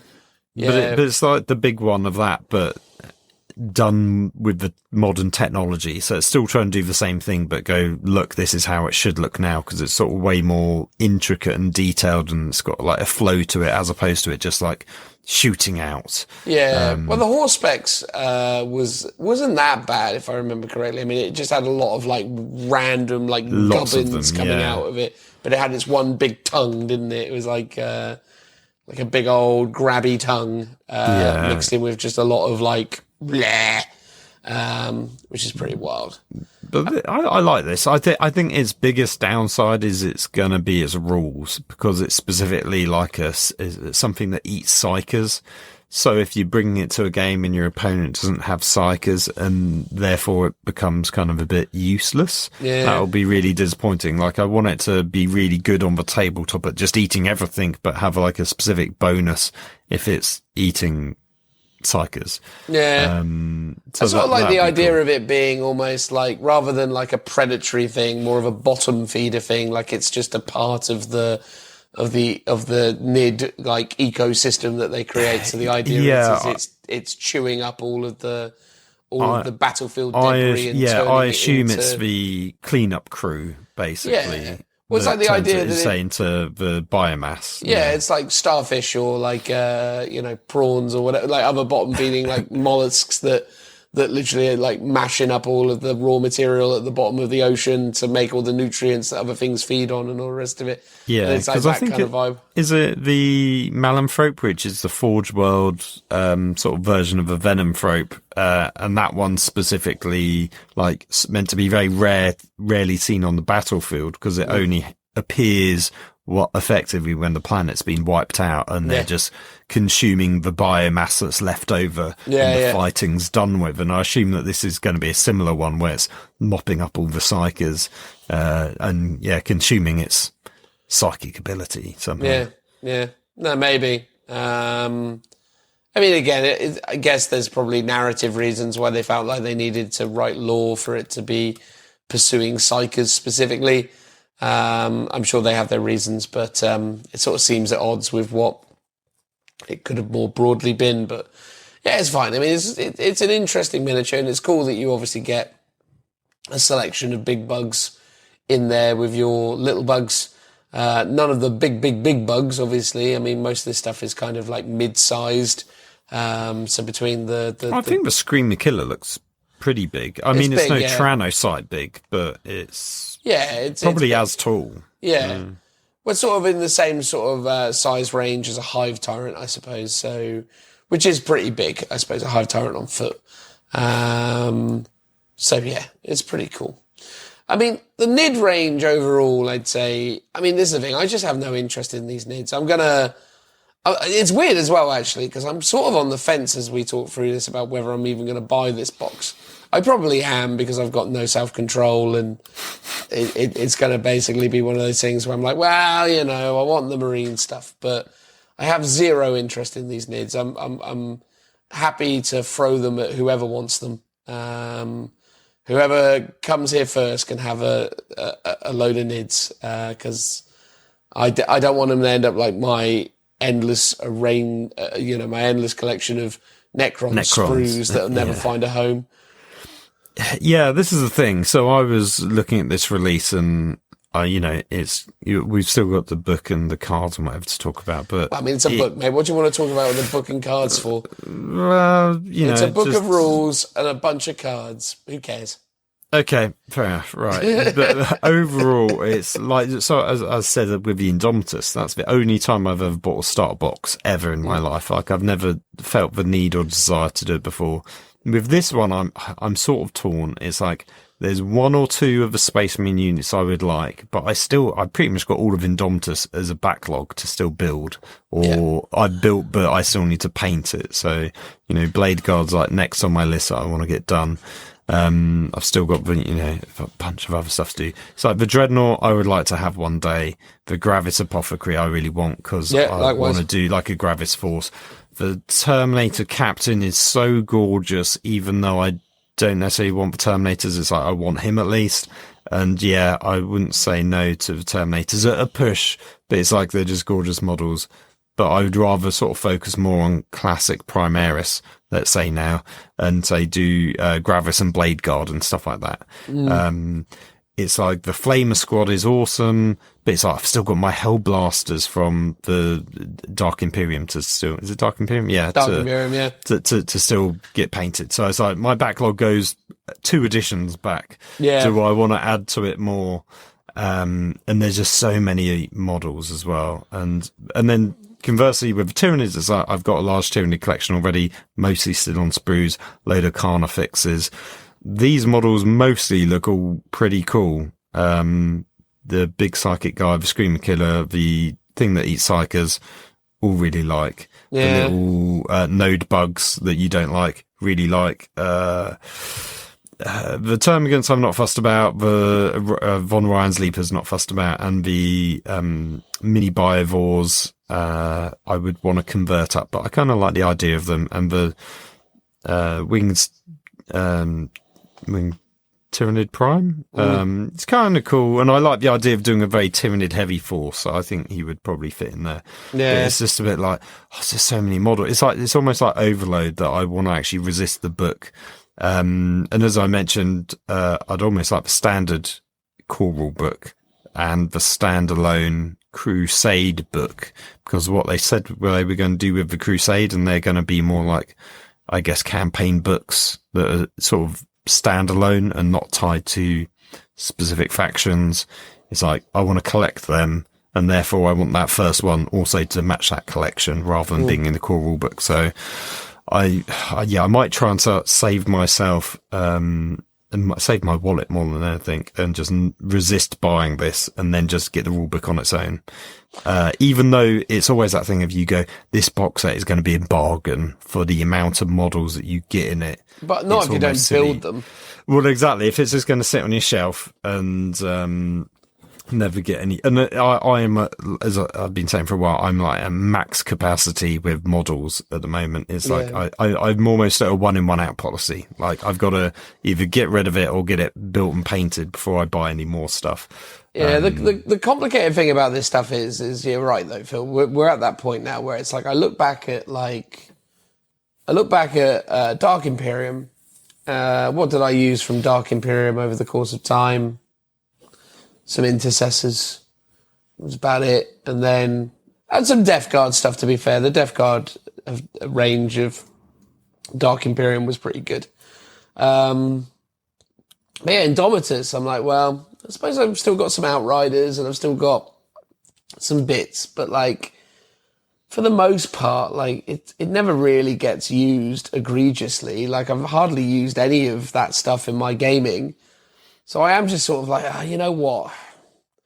It's only if the book is available as a separate purchase. It will be. Yeah, so I think if the rule book is available separately, I'm probably just going down that road. Unless it is that they basically say, like, oh, this is how you get stuff early, then fine, maybe if they do that thing where they're like, oh, the 10th edition release will come sometime in July, but you can get the Leviathan box in mid-June or whatever, then it's like, well, I might be buying this Leviathan box, but I don't know, it's weird. I'm genuinely torn because I'm just having this practical moment, same as you, Phil, where I just got so much of this stuff and I'm like, do I need it? And also, what I also find with this stuff is a year from now, right, which is probably sooner than I'll get around to building this stuff, they'll do another, Imperium magazine where you get most of it for like £2. That's true. Although saying that, I think even with Imperium magazines, the starter box still ends up being the cheapest way to buy it. Yeah. Just because the savings so vast. And they said they didn't confirm the price when it was asked, but they said it was more expensive than Indomitus, but cheaper than Heresy box set, which I think probably nets out to be around 150, but that's unconfirmed. So yeah, it's cheap, but it's still pricey, from that initial hit. And obviously these are also like all the monopose easy build versions. Let's call easy build for what it is. And there will be standalone releases, much like the Blade Guard, where you get a bunch more variety in poses and weapon options. So it's like, you could hold out, and yes, it will cost you a bit more, but maybe the Terminators will have, maybe it'd be a dual pack with regular guys and assault Terminators, or the Stern Guard's going to have a lot more flexibility in their weapon options. So yeah, I don't know, it'll be interesting. I will have to struggle to resist buying it, but I think that's the direction I'm going in for the time being, at least. Yeah, I'm kind of with you. I feel like at the moment, I managed to resist buying Lionel Johnson, and I don't care. I'm just sort of the assumption that when I'm ready to do it, I'll go out and buy him. And right now, as I've said already, I'm building a lot of like Black Templar stuff, and I've got a load of that to deal with. I'm building lots of Age of Sigmar stuff. So it's that thing where I'm like, I don't know, right? It's just like, it's really just going to come down to what the situation is with the standalone book. If it's available on the same timeline, I probably am just going to go rulebook this time around. But obviously, I've said this a few times and caved in. Well, here's the thing. It's like rulebook is probably going to be 30 quid. The card's probably going to be 15 quid. And at that point, you're like, oh, I'm a third of the way into the price of the box set without even getting any of the miniatures. So then that's where you go, oh, for like, 100 quid extra, I'm getting all of these models. And, the sensible thing would be to probably buy that box, split it down with people, or sell the rest on eBay because you'll get your money back. At least you'll break even, or have got the book for free effectively because the models will bring you back the price of the... But that's just effort, right, to do all that stuff. It's just a pain where it's like, I'll just, spend 20, 30 quid on the book and just get that and be done with it. Assuming it is that kind of cost, I mean, it might be closer to 50, who knows, but... Oh, yeah, I think the last one was pretty expensive in the end. And at that point, I'll be that's interested where they to see. get you. But I think that's the thing, it really is going to... We'll see what the lay of the land is, because at the moment, if I'm honest, I want the Apothecary, I want the Dreadnought, I want the Stern Guard, but that's the list. That's all I want from it. Those are, it's the three things I want. If you think about it, Dreadnoughts are going to be 30 quid, right? Stern Guard's 30, 35, and the characters at least 20 quid. Yeah. So this has 80 quid's worth of models. Yeah, so that's where basically it's going to get me. So if anyone wants, a NID section, it seems like I might have one up for grabs. I suspect Tyranids, much like the Necrons, will be going for relatively cheapness on eBay just because most people will be buying the Space Marine half and then dumping the Tyranids. So if you're a Tyranid player, great time to be alive. You'll be getting lots of cheap extra units, no doubt, on eBay because they'll probably go for like 10 quid a pop, like per unit, as opposed to what their retail value will be, which will be like 20, 25, possibly up to 30. Yeah, no, for reals. Cool beans. All right. What was next in the reveals, Phil? Well, there's the Codex roadmap before we get on to any more minis, where they preview... Is there a Codex roadmap? Where they put that? There is, right at the bottom of the page, past all the stuff you didn't want to talk about. Past the Codex, past the narrative book. So autumn 2023 is the Codex Tyranids and Space Marines, obviously the first ones to come, because that's what's in the box, which in the box is coming summer, it says. After that, we have winter 23, Adeptus Mechanicus and Necrons. And then spring 24, so a whole year later, we've got Dark Angels, Orcs, Adeptus Custodes, Tau Empire, and Codex Space Marines. So they're giving us 5 books in effectively, I guess, a quarter, while this year we're just getting 4 books for a half a year, I guess, because it's effectively summer, autumn, winter. We're just getting those 4 codexes, which... in comparison to previous years, especially 8th and 9th, they've always tried to do almost like 2 codexes a month. It doesn't feel like many. Is that true, though? I feel like when 9th edition dropped, we got Space Marines, Necrons. It felt like it went kind of cold after that. It might be a similar thing where they're like having a bit of breathing space, maybe getting the lie of the land before pumping those numbers up with the Codex releases. Yeah, it's interesting. I mean, it's always interesting to see what they're leading with and what they're going to offer.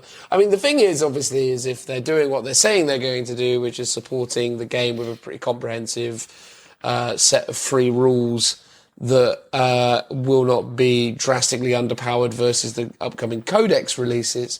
In a way, this is somewhat irrelevant in this edition, other than sort of giving us little migrationary changes. But at the same time, as we know with Games Workshop, there's no way that these codexes will not be more powerful than their index predecessors.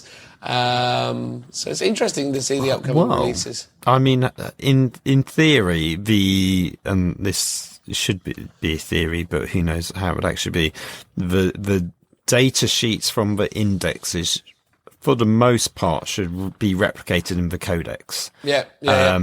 With the exception of maybe they do some balance tweaks, and whatever they work out from this year will go into those codexes as a bit more like, okay, yeah, we've tweaked either the costs, but the costs are almost irrelevant and shouldn't be in the book anymore. It should all be digital. But hopefully it will just be the extra things, the extra layer of rules, from, the 2 pages that they talk about. So you've got your data sheets. No, sorry, not data sheet. You got your detachments, your faction specific detachments, which I'm assuming is going to be 6. And within that, you've got all your stratagems and stuff like that within those detachments and the theme of those things. And basically that's the bit that's really missing from the indexes, because the indexes, I think you've got, your core, generic detachment, and then you've got your core faction ability already. So maybe those things might be tweaked as well. But yeah, in a way it'll be good, I think, having the indexes for free, and hopefully it'll all be the same. I just can't help but think I just got off this roller coaster. It's like, oh God, back around again. Well, that's why I was saying I actually didn't really want 10th to come out this year at all. I'd have happily waited till next year for 10th, because I know people have a lot of problems with 9th, but at the same time, it's like the last codex only came out, 2 months ago. I'd rather just happily play in that ecosystem for a while before the churn of, it's more codexes again and again. I'd love to live in a world where an edition of a game lasted, 5 to 10 years, as crazy as that sounds. Yeah, 5 years would be wonderful.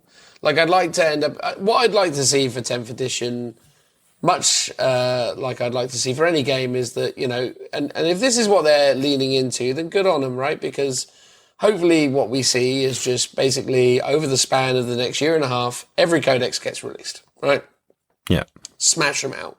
Just get them all done. And again, if, fair enough, there's only 4 coming this year, but there's 9 total by, this time next year. And if that's the case, it's like, okay, well, how many more actually are there? And are you going to be able to have that churn? But obviously, the thing is, you always have to remember with 40K and Games Workshop in the general sense is clearly 40K is having its moment in the sun in June. And it seems to me that once the big new 40K release comes out, again, looking at the Age of Sigmar release schedule and looking at obviously the rumours about all the other stuff they're doing, Horus Heresy, Epic, everything that's coming out of them this year, it does feel like, yeah, cool, 10th edition launching is a big moment, but then they have to kind of clear the decks ready for the next wave of AOS and all this other stuff that's got to come through. So at the end of the day, I think it's probably good for us that they're being relatively light with codex releases this year. But yeah, definitely, obviously, by the looks of things, when we do roll around into 2024, it does seem like we're going to get going pretty quickly with 5 books in 3 months. But we'll see what happens. And they did say, I'm pretty sure they said in the live stream, but it's not here, is that every single one of those factions is getting like a miniature or a unit of some kind. Nice. So everything's getting a physical update as well. It's not just a re-release. Although saying that, even things like Grey Knights and Thousand Sons last year got just a character, which always feels like a bit of a weak release. And it would be nice to see, people get a bit more love and get, substantial units or redone units as opposed to just a character. But at the same time, Games Workshop's at, a limit of how much they can physically produce. Factions can't forever grow bigger and bigger. One of the almost things I quite like about the Age of Sigma factions is they're relatively contained, and they've got like their 15 odd units and that's it. And yes, sometimes they get the odd extra character unit here and there, but it's not like they're constantly developing those factions with more and more minis all the time. What they tend to be doing is creating more and more factions that they just throw into the mix. No, totally agree. But yeah, it's going to be interesting. Beyond that, in terms of 40k stuff that was spoken about at Warhammer Fest, it's not 40k, but it's 40k enough that it needs to be talked about. We are about to see a plastic Cerastus Knight Lancer which is really quite remarkable. For those of you who don't know or are otherwise unaware of the Cerastus Knight, it is probably one of the really iconic Forge World Knight chassis. It is the Knight with a more kind of much more slender, taller, much more mechanicus-looking construction. Has a large lance and then a shield, which is all kind of empty, which essentially indicates that it's obviously emanating like a really powerful force field. It's an absolutely gorgeous kit in resin. I can only imagine how incredible this thing is going to be when they move it over to plastic. Lord only knows how much of a faff this thing is going to be to put together. Well, probably easier than the resin version. I'm not sure, because the resin version comes with very big, specific pieces. I've built a number of the Horus Heresy tanks now, and I can tell you now that obviously the benefit of the plastics is that you don't deal with the same kind of warping and, you know, technical cleaning up the frustration. resin and stuff like that. Yeah. Yeah, but with the resin ones, you get big panels, right? So once you've actually done all the cleanup and got it all actually kind of into the right kind of shape, it does all just kind of smush together, and then you just have to break out the green stuff and files and things to kind of, you know, fill in the gaps and all the rest of it. Yeah. The thing is with these plastic kits, it's like, you know, you end up in a situation where you realise that lance that's armed with, you know, what looks like one long piece of plastic is probably going to be made up of like at least two components. halves. Yeah. What's the thing, like, so with the legs, right, the top leg piston pieces, like his calf, thigh. In resin would be one big piece, and it would have a mould seam that you could scrape away relatively easy to clean it up. This in plastic will have a horrible mould line because it's made of two parts, and that will be a forever nightmare to, like, you know, fill in or get smooth. We presume. I would assume, yes. You know, it's not there on the model, so they've either cleaned it up or photoshopped it out. Who knows which? Or it's a much more seamless kit to put together, perhaps, in terms of how it's built. So they do sometimes do really well in terms of hiding the mold lines on the plastic kits. It'll be nice and light for transporting purposes. You know, you could get away with magnetizing this and putting it in a big old case or box, whereas you couldn't really get away with that on the resin ones because they'd be so heavy. But yeah, there is a benefit to resin, as you're saying, with them having big single pieces. And this was the very first Knight Lancer, Cerastus chassis that they produced. So it's cool that this is the first one in plastic, and Knights are always popular, so this will probably sell like hotcakes, I imagine. Yeah, absolutely. I wonder how much cheaper it'll actually be, or if it won't be that much cheaper at all and it'll be a kind of similar price, but just in plastic. I assume it'll be maybe like 20, 30 quid less, but not by like a, you know, you're not going to be looking at a huge margin. It's going to be like, I don't actually know how much that Knight is at the minute, but I assume it's like 200 quid, so we'll probably get to like 150-ish or something in plastic. But again, like, you know, the work they've been doing on the Heresy sculpts is really great. And again, this is one of those kind of witchcrafty things where people say, like, you can't do kits like this in plastic. It's like one of those things where it's like, there are just things that just can't be done in plastic. And yet again, here we are looking at something that, that defies logic. Yeah, it's pretty impressive. It's £225 at the moment, so it is not cheap. So if it is anywhere near £100, it'll be amazing. I mean, incredible. I don't know how much the Kratos tank is, which is, I guess, what the comparison will be. Kratos tank's coming in about 100, I think, now. Maybe even less, actually.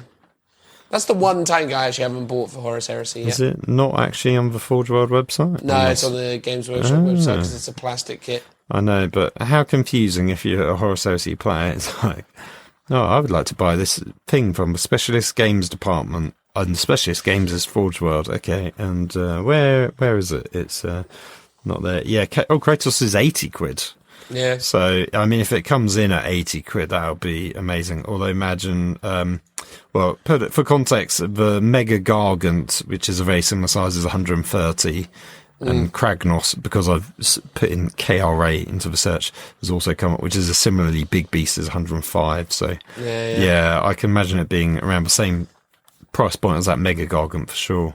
Oh, almost certainly. But still, incredible to see. And then, yeah, just to say on the Horus Heresy front, they obviously continue to develop and deliver some absolutely gorgeous miniatures. They've shown us 3D sculpts for the upcoming assault squads. Oh, yeah, which is they look super cool. Lovely. Really old school Space Marine jump packs that you can't get anywhere at the moment. Which is really that's cool. going to be really nice. Still no word on any plastic breaches, though, which is disappointing. I would have loved to have seen them announce breaches. But, yeah, well, they did so as part of that preview, they did actually give you a road map, which I can't see on this page. Oh, here it is. So they talk about the Night Lancer, they talk about another Dreadnought, a new mark of armour, and then they also said, look at this image. And the image has Mark 3 armour, so I don't know if that's just the old Marines and it's like an upgrade kit to give them different weapons, or if it is Mark 3's being redone, because I assumed the rumour was Mark 2 and Mark 5 would be coming, so maybe it's that, or maybe it's the Derrideos coming in plastic, which actually might be true, because they do say there's a new Dreadnought coming, and they do say there's some other squads coming, but yeah, they definitely don't say breaches. Yeah. I mean, if it is that they're doing a plastic Derrideo or Derradio, depending on what your pronunciation is of it, that would be pretty sweet as well, because the Derrideo is a pretty gorgeous kit. So, yeah, love to see that in plastic also. So that's pretty cool. Anyway, Horus Heresy, love it, but no one else seems to. So we'll move on, except for our friends over at RFW. They're burning all about the torch. it. Yeah. Rightly so. It's a great game. But also, actually, I suppose just while we're talking about the Horus Heresy stuff, just worth highlighting that we've gotten a new Sons of Horus and Imperial Fist character. The Imperial Fist character is stonkingly cool. It just looks absolutely amazing. So Lord Castellan, Evander? Something like that. I don't know, but yeah, gorgeous miniature. As is also the the Son of Horus. I think, yeah, just two incredible character sculpts. So well done, the Horus Heresy team, for continuing to create gorgeous character sculpts, because yeah, you're doing fine work. They also talked about or teased Epic. That's going to be interesting. Again, this is one of those systems now, though, because I bought a bunch of Adeptus Titanicus stuff and never played it, so I'm just happy. I feel like I'm coming to a place with the hobby now where I'm just like, I accept I have limited time and I can't do everything. And I think, like, with this Horus Heresy Epic release, although I'm excited to see it, and I will be probably pretty impressed with how it looks, I do accept now that I'm like, I just don't think I can. I just don't think I've got time in my life to get all that done. But they're so small. Oh, yes. I mean, they'll be painted so easy. But probably not. No. Yeah, I know. Here's the thing. I've always wanted a Sons of Horus, Horus Heresy army. And Epic is probably the only way I could feasibly do it. Along with the only way I could own a Reaver Titan. And I've got, the Adeptus Titanicus, like you, unplayed, so maybe this will be the way that I could do it, because you say at the end of the day I don't really have time for it, although I do like the idea of every year just dedicating myself, as well as doing like either 40k or an AOS, but to also do a specialist game of some kind, whether that's like, okay, we're going to play through Curse City, or we're going to have a season of Blood Bowl or something, and just do that as an aside, and then once that year's done, be like, right, that's off to, the shelf, and then we're going to next year do something else, just so we actually make time to play through those other systems. But those good intentions always fall by the wayside, unfortunately. Unfortunately so. So, next 40k thing is Kill Team, Ashes of Faith. So this is really exciting. Very exciting, actually, in fact, because this is a narrative Kill Team box set that essentially will see you taking on an inquisitorial warband, not led by an actual inquisitor. Which is I quite did wonder interesting. that. Yeah.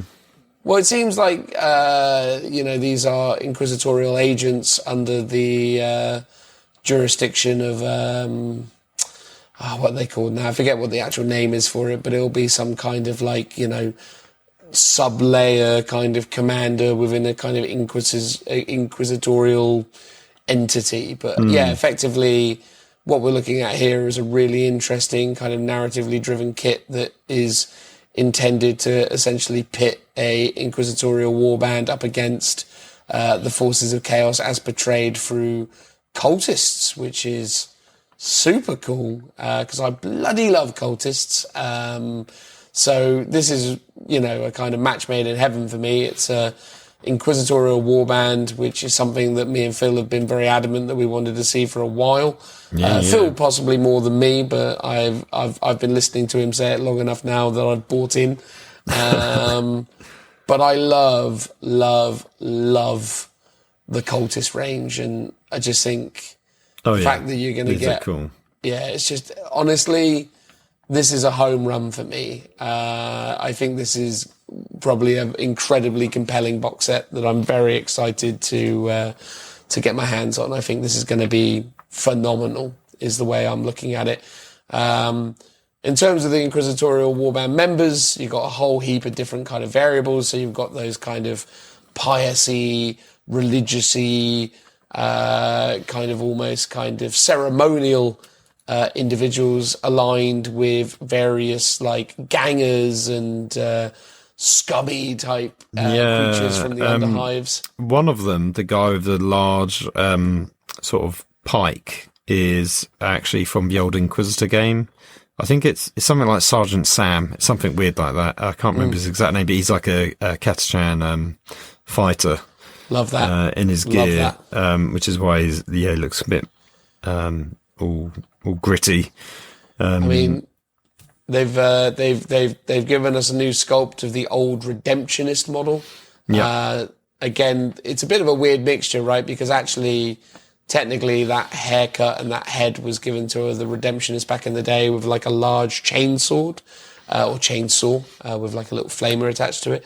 But now he's wielding a shotgun, but very much in that kind of Redemptionist kind of look. I mean, again, it's a really difficult job to kind of describe everything that's in here, but needless to say, it's all really awesome, surf-esque.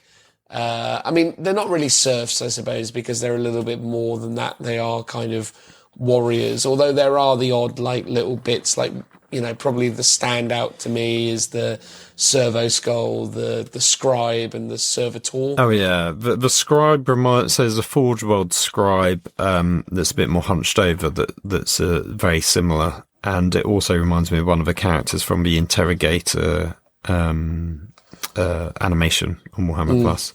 The servitor is very much on the nose, old school classic servitor. Yeah, the little servo skull with a little candle on his head. Fantastic. Chef's kiss. That's really good. And there's even almost one that looks more like the leader, but I don't think it actually is meant to be, or maybe it is. It's sort of the one in red with the hooded robe and the plasma pistol and the, is it bolt pistol with a silencer on it? Or is it I think that's a stubber of some stub pistol, maybe, yeah. That looks cool. And then you got the lady with the absolutely eviscerator, I assume, sword, and the banner bearer is very cool. It's a really cool range. Yeah, I really love it. I think it's fantastic. You also get some scions in there as well which looks super old and dated in comparison. I agree. It would have been nice or better had they put the Karsikins in there. I think that would have been... I see why they didn't, because I think they're too military, whereas Scions are the more natural fit for being used. They are as the nobility after all, the Scions, agents. They? Yeah, it's just that they just look a bit more dated, those models. The cultists are phenomenal, and they're all pretty much new. Inside the Scions are by far the oldest models in the kit. I don't know if the cultists are getting any kind of upgrades, because normally when they do and I guess this is slightly different, but normally when they do a kill team box, it's like, here's some brand new sculpts, here's some old sculpts with some upgrades on them. But because I think the cultists are all pretty new, I assume they're just as they were from their original release. Yeah, I think this is the thing, because they've obviously gone for this narrative system. I think they've just obviously opted just to give you just cultists and focus on the idea that you're going to play through this kind of narrative with the box set, so you don't really need to worry about the upgrades. But it would have been awesome to see new cultist sculpts or new cultist upgrades, but we are where we are with it. I still think it's pretty gorgeous. Yeah, it's like, those cultists. I mean, it's a box set again that I'd be very tempted to buy, but it's almost like, there's too many models in there. It's like, I just want the Inquisition. I just want the cultist feel, so, we're maybe we there. maybe we should just split. Although it's funny because I've got I did a kill team ages ago, which was Renegade Militia, so I was like, the cultists would fit right in, and I've got a very small, like 200 point cultist militia army if I bought these. But yeah, maybe we should just split the box set and be done with it, and you can have the cultists because you've got your Death Guard, so it'd fit in quite nicely with those as well. Yeah, you can use the cultists with Death Guard. I probably wouldn't use them in conjunction with that, though. I'd probably just have them as a separate entity. Yeah, just have them as a sort of different thing. But no, I really love it. I think it's a great kit or a great box set, and it's just great to see the forces of the Inquisition getting updates, and I feel like in a way that's what Kill Team's about. We should be seeing more kind of Inquisition and quirky miniatures. Yeah, I kind of wish there was an actual Inquisitor model in the team, but I sort of understand their sort of reasoning behind it, that they're like the power behind the throne, sending their minions out, a bit like in Darktide, where the Inquisitor isn't the one doing the fighting. No, absolutely. And I'm fine with that. I think that's a totally reasonable thing in the grand scheme of things. But no, love that box set. I think it's great, and yeah, we should definitely split it. I think that's the way to approach it. That's super cool.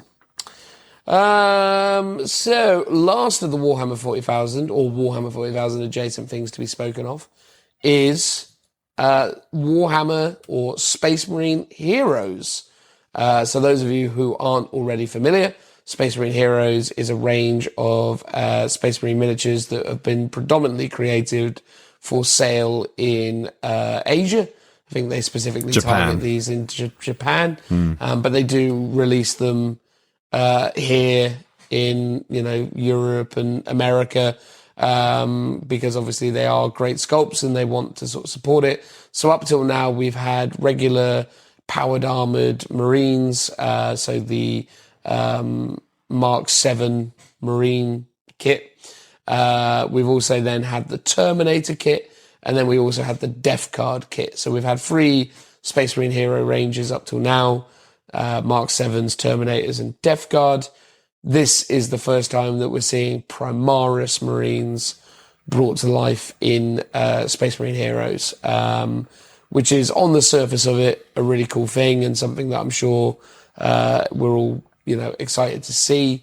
One of the things that's always actually really lovely about the old Heroes miniatures is that both the Mark 7s and the Terminators were much better scaled to Primaris, so it's going to be interesting. Yeah, they were much more like firstborn true scale. Yeah, so it's going to be interesting to see how these compare, if they stick to the same sort of scale, or whether there will be some differentials to them. I guess that'd be scaled to current Primaris, right? You'd assume so. But, don't know for certain. But, so in terms of the range, we've got a captain with a power fist and a plasma pistol. It's all right. Not the worst. Don't love the fleshy head. I'm hopeful that all of these, like all the other Space Marine Heroes ranges, come with helmeted variants, because I think this guy with a helmet will look pretty great. Yeah, he's really cool. I like him, but I'm biased because I've done a captain on foot for my Minotaurs, and the pose is almost exactly the same. And it was like a kit bash of like a captain's, top part and a lieutenant's bottom part. and it's got different weapons, but similar sort of slight angle of the body and the way both arms are up in the air shooting away. So, but I do think it looks really cool. Yeah. The next ones, we got a couple of intercessors. So we got the intercessor with bionic arm lobbing a grenade. Same deal as the captain, really. It's like, this will be fine with a regular Space Marine helmet on it. The pose is kind of interesting. It's cool that he's obviously throwing the grenade. But yeah, like, again, the human head is not really working for me, at least not with this paint job. But again, nice original pose.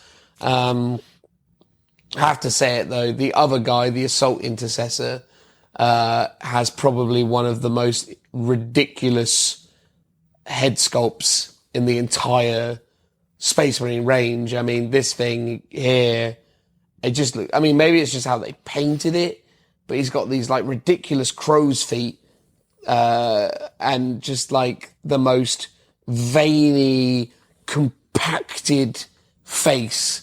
It's like literally like everything about that particular head sculpt is awful. It's a grimace, but it's very almost like Death Guard in the way he sort of is almost doing this wide smile. Yeah, there's something definitely odd about it for sure. It's really bad.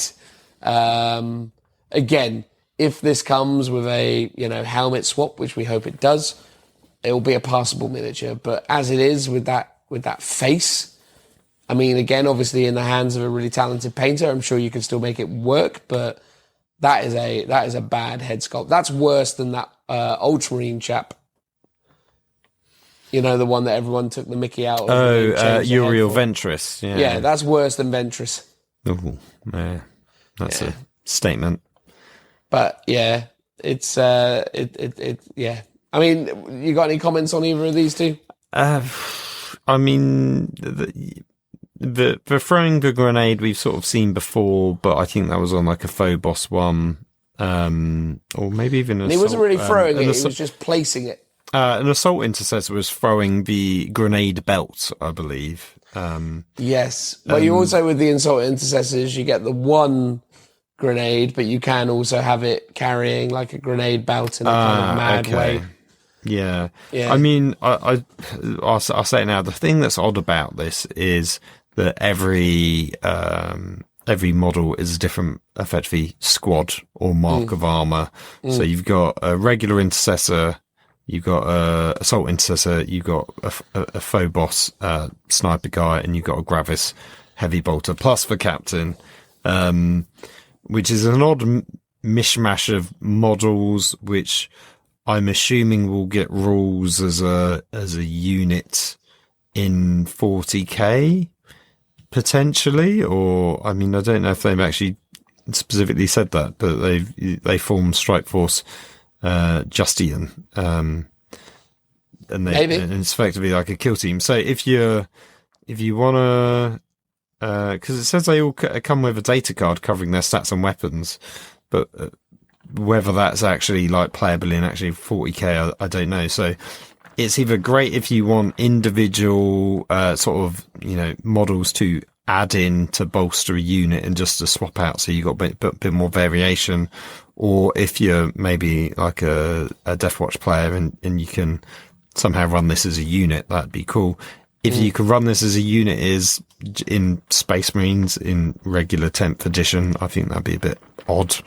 And I sort of don't want that, but let's see what they do with it, basically.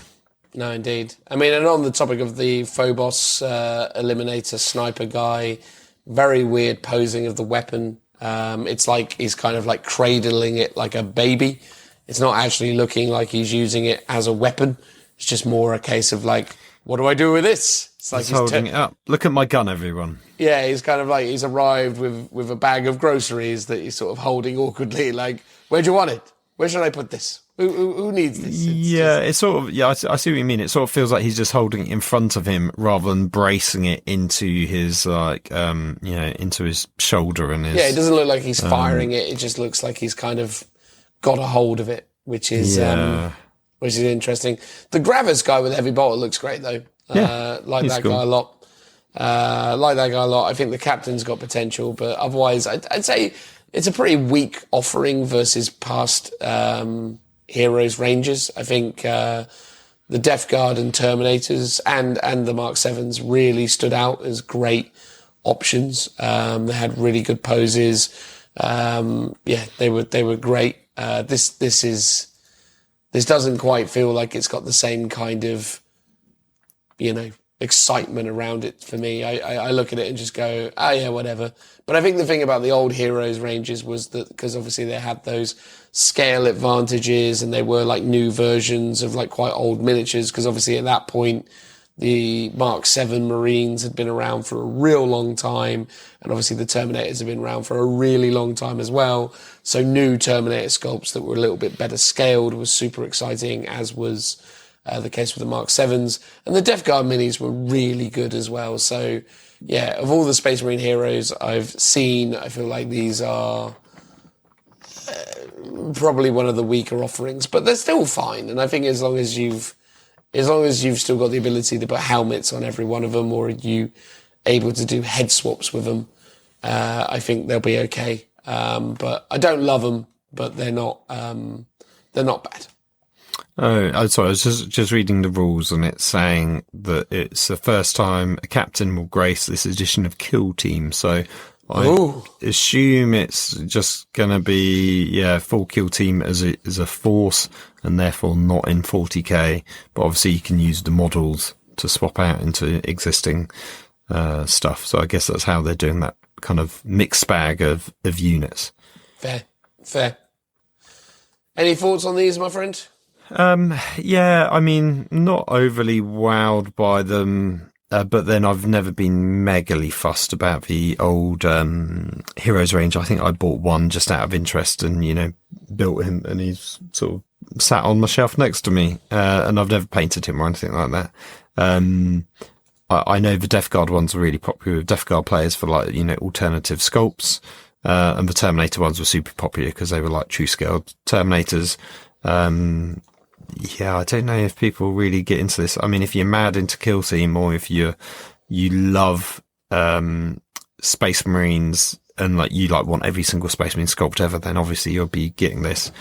But for an average person, it's like you're only going to get value for money if you kind of own all of the units that this box comprises of, and you love all of these sculpts enough that you'll want to swap out an existing model for this one. So it's like, oh yeah, I like the heavy bolter guy, but so I'm going to drop him into my army and swap out my already painted or already built heavy bolter guy from Heavy Intercessors.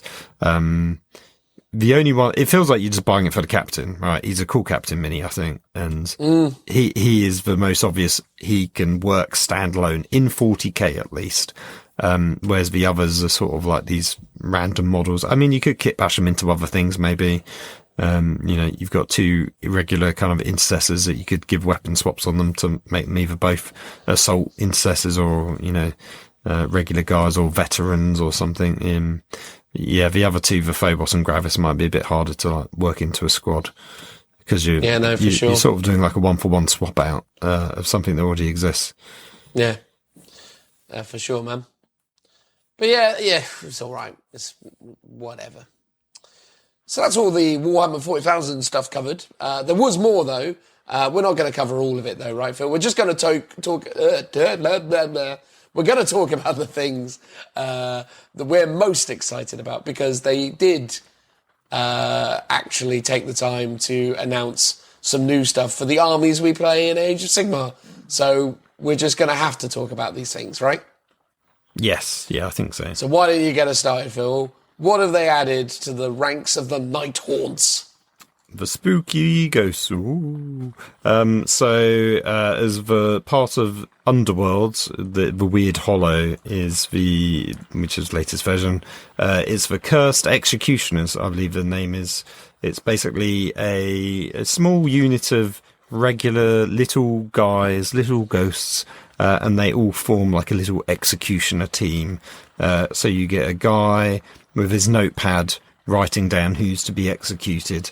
You've got a guy covered in candles dragging along the chopping block, quite literally the chopping block. You've got a guy sharpening the blade, and then you've got the best guy with the actual executioner sword, and a bunch of spooky, ghostly heads floating up around him. And it's like, oh, these are cool. I love these. these. These really great. These really are colourful, really characterful. They're so nice. They're so nice. Yeah, and it's like I did used to play Underworlds when it very first came out, and I even tried a bit of the, I think, third version of the game.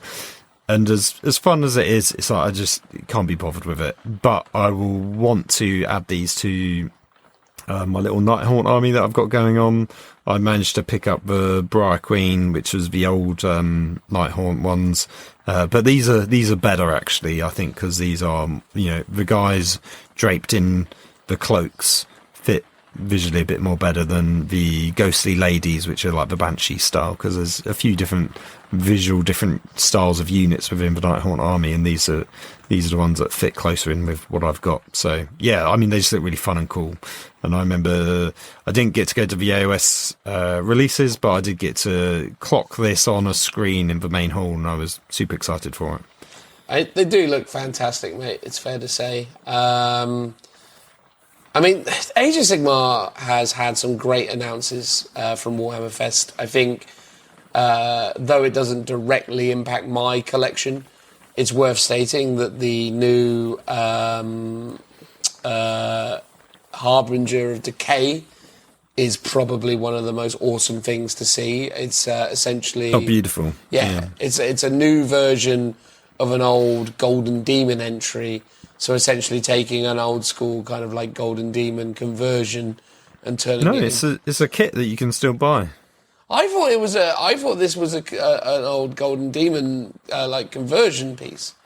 No, there probably was one as well, but there is. If you go on the Magotkin of Nurgle page, this kit is still available to buy, like the old, I guess, Finecast kit. Oh, wow. And I'm actually tempted to still pick it up while I can, because I just think it's such a quintessential old school, almost like John Blanche style mini, probably from the 80s, and that's a rarity on the current Games Workshop lineup to get a model that's that old and just looks visually great. I think it would be just a fun little model to put together and paint up. And the new one's like a sort of stunning, redo of that sculpt. Yeah, I mean, it looks phenomenal. It really is incredible. Like, I genuinely am super impressed with it. It's so nice. I also really like the new Gloomspike guy. Oh yeah, he's very cool. I think he looks great with all his little fly squigs around him. But obviously the thing that I'm most excited about is the now more Grunter, which is just stunning. Like, I think the more Grunter is just such a necessary and awesome addition to the Ironjawz range. And it's just amazing that they're actually giving us a new Ironjawz mini, because obviously Ironjawz were effectively the original Orc army for Age of Sigmar. Again, there had been Orcs that had migrated over from Fantasy into AOS, but the Ironjawz were like the first new, orky thing that we were going to get. And they've always had the Maw Crusher, which is the big angry cabbage, as it's referred to, which is a rather large beast. This new Maw Grunter is just phenomenal and is clearly intended to be that kind of midway point between the Maw Crusher and the Gore Grunter. It's kind of like the meeting of both those realities to give us the... because the Gore Grunt is the unit you run, isn't it? Predominantly, yeah. So my army does have a lot of Grunters in it, but I also do run the Maw Crusher. So I think it's going to be really cool to sprinkle this guy into to the army. I think it's going to add a lot of really awesome flavour, and it doesn't hurt that the actual, sculpt is just phenomenal. Again, we were talking to Matt from AOS, We'll put him over a bunch throughout this podcast, but essentially, the thing he was saying is a shame that they weren't showing the mini, because actually one of the things that gets lost in the posts is the actual width of it, because obviously what you're looking at is two brutes, full size, like brutes riding either side, which are really quite big. It's a big model. I assume it will be as big as or similar to the Maw Crusher, and it's not to say it's a replacement, but it means you can run this guy plus your regular units and thematically fit together a bit more than the weird flying cabbage. Well, indeed, I think the things in concert would be great. I kind of look at this almost like it's the lieutenant kind of option, I suppose. Yeah, no, probably. Yeah, you're gonna have the Maw Crusher, you're gonna have this guy, and then a bunch of Gore Grunters. It's going to be absolutely stupendous. But no, I love it. I think, probably one of the things I'm most excited about coming out of Warhammer Fest is the Maw Grunter. I think it's super cool. So yeah, very happy with that. When I saw it, I thought you would be. Yeah, incredible. Really, really. I mean, and this is the thing about the Warhammer Fest. This is really the star attraction of Warhammer Fest, which is something that you don't even need to be there to enjoy. Which is these reveals. Like, there's more stuff than we've even got time to talk about, and we've been talking for a long time already. This has just been amazing. I mean, we haven't even mentioned Warhammer the Old World, but we've got a load of new, like, Bretonian stuff for that as well, which looks absolutely stunning. Yeah. It's just, I mean, Games Workshop at the moment are just churning out exceptionally high quality on a consistent basis. And what we're seeing from this range is just phenomenal. Again, Middle-earth got some new kits as well. A bit of a diorama piece showcasing Get Off the Road, which looks just amazing as well. So this is the thing. Like, I just think at the moment it's just this is the star of the show. This is them at their best. This is the cool things that we're all excited to see. 10th edition is great, but there's so much more to Games Workshop at the moment than 40k, and I think they've just done such an epic job of just creating all of these ranges and these worlds and supporting these systems with regular updates. I think it's incredible, and just something that is just so exhilarating as a fan of this hobby. Like all in all, I can't really be unnecessarily negative about anything in these reveals. Some of the NIDs fell short of my personal, like passion points, as it were. Some of the NID stuff isn't quite what I wanted it to be, but across the board, there's just gorgeous miniature follows gorgeous miniature follows gorgeous miniature follows technical impossibility in the case of the Cerastus Knight. It's all great. So, yeah, in summary, really happy, very impressed, super hyped. Phil? 2 thumbs up, and if I had more thumbs, I would stick them up. All the 40k stuff, really good. Not everything was perfect, but not everyone's going to please everyone, so that's to be expected. But yeah, and in terms of even all the stuff that we haven't covered, in terms of the other systems, because, this is predominantly a 40k channel, they've all been really good. Yeah, the AOS and Old World stuff especially look fantastic. It's all incredible. Well done, Games Workshop. You did it very well. Transitional noise. And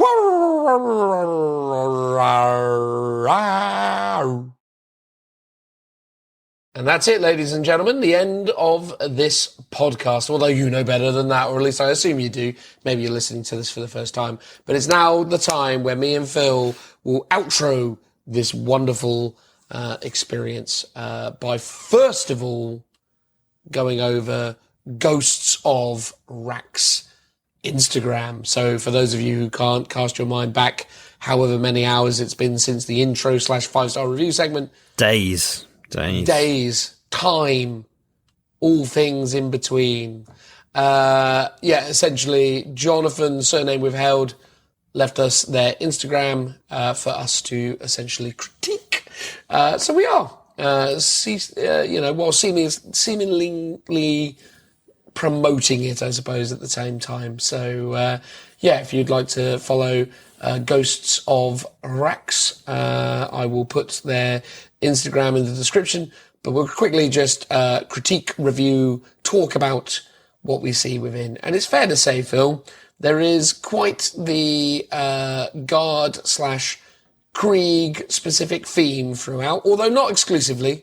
There are a mixture of things, but there is definitely a good representation of the Guard here, wouldn't you say? Oh, yeah, for sure. Some really nice Forge World models, like the Macarius tank, the OOP, as it's called, out of production model. So you got I think it's the Stides Vanquisher tank and the Laser Destroyer tank, which is a classic unit. So yeah, there's some really nice stuff. Got a big army shot of the Krieg that he took to the LVO this year. I think it was this year. Yeah, 2023. So he did that.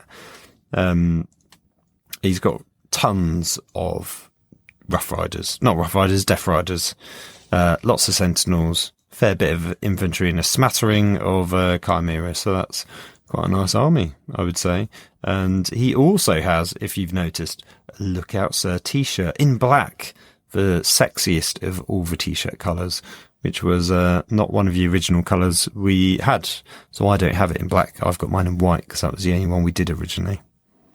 Yeah, it's because Lee doesn't print them himself in black. So when we get them produced in black, he has to outsource them.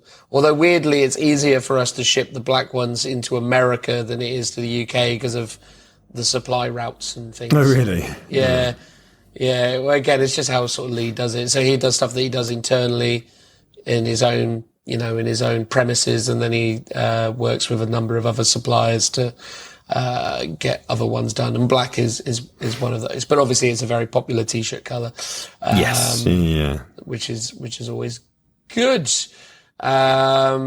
Obviously there's a really great selection of miniatures here.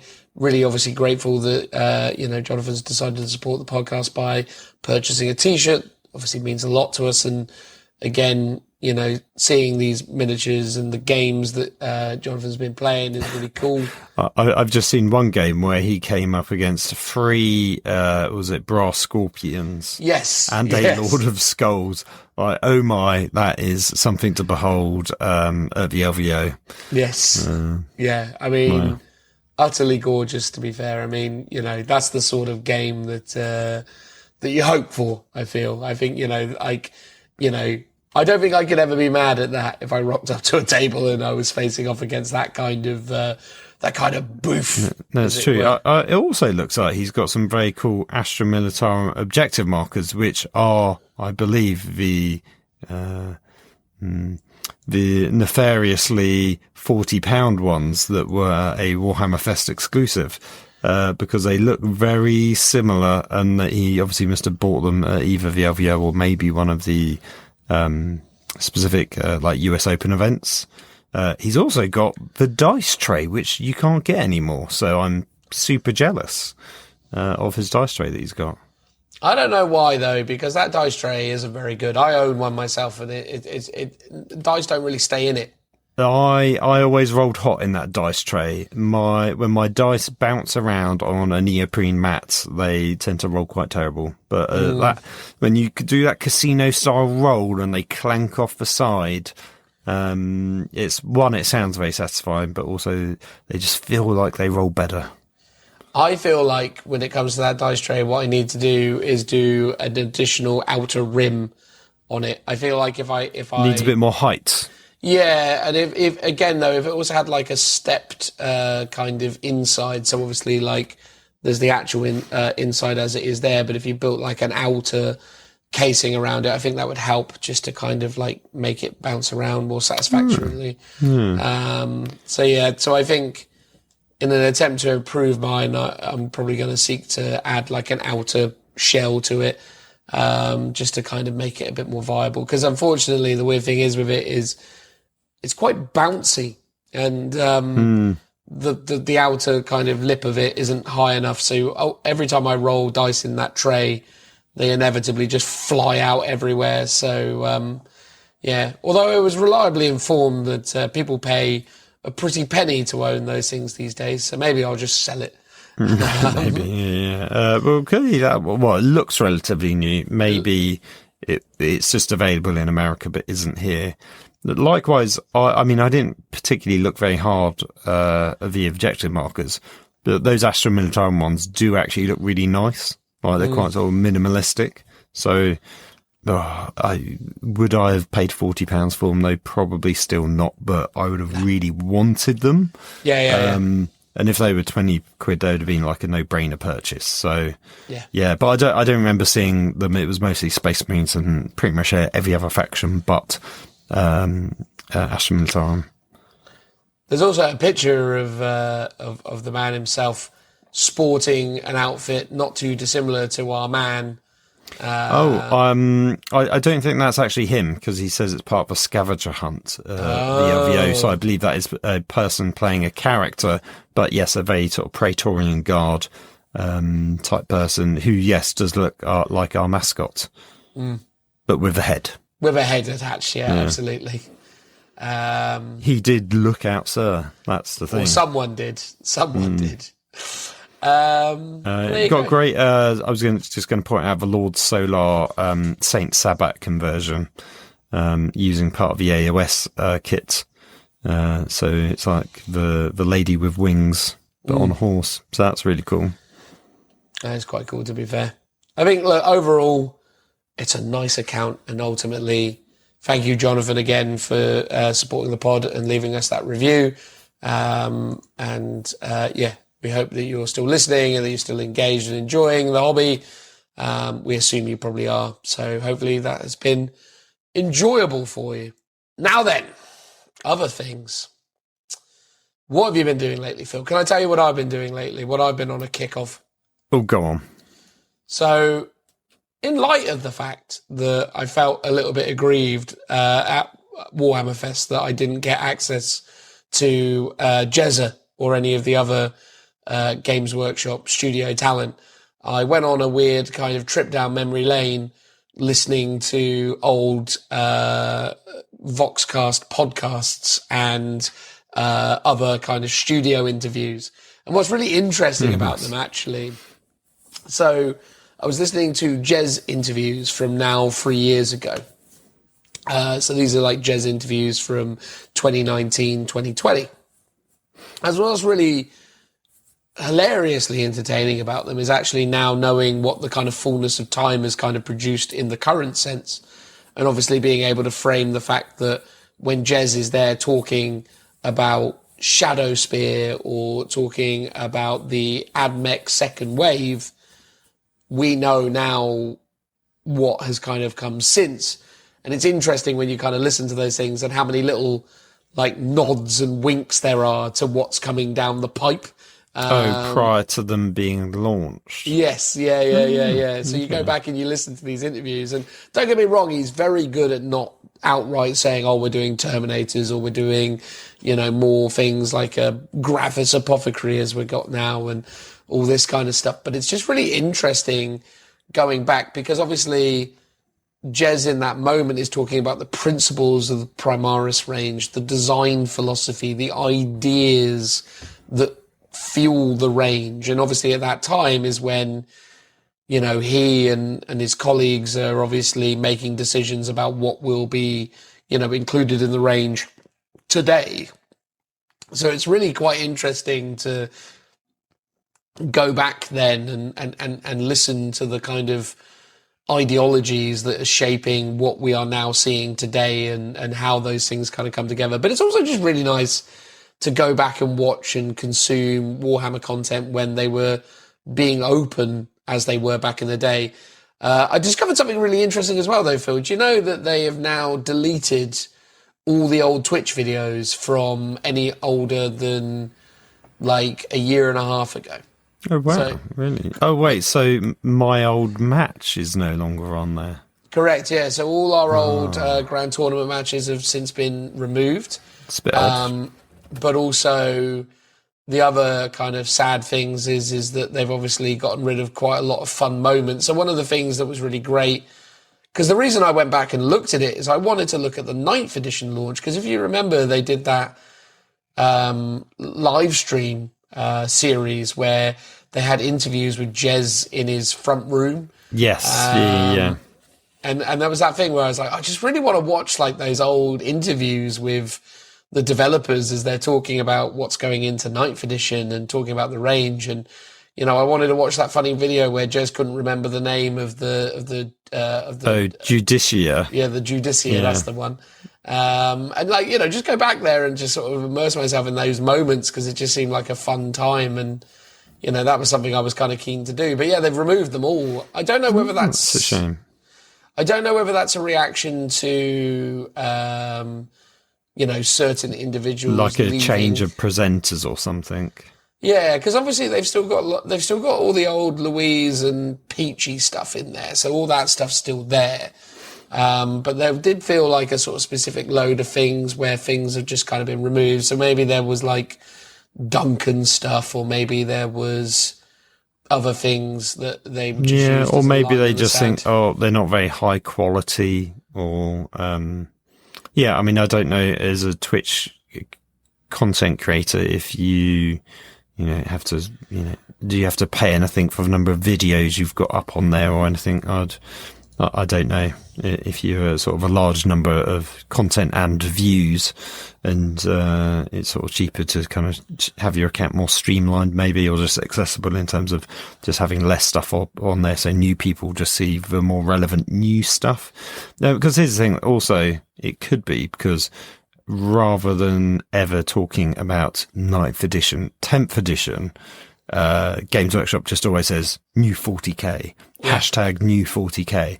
So if you look for hashtag new 40k and what you're served up is 9th edition content, then that might be one reason why I go, well, let's get rid of it, so we're not confusing people when they're looking for it, because bizarrely they never talk about editions in the sort of numerical sequence, so there's no distinction between them, which actually can be, as a new player, quite confusing to get your head around when you're looking at codexes, or you're just looking back at old codexes or old games to be like, oh, which codex cover relates to the edition that you're playing. If you want to pick up some old ones or play a historical game, you've got to like go searching through the wikis to sort of make those connections.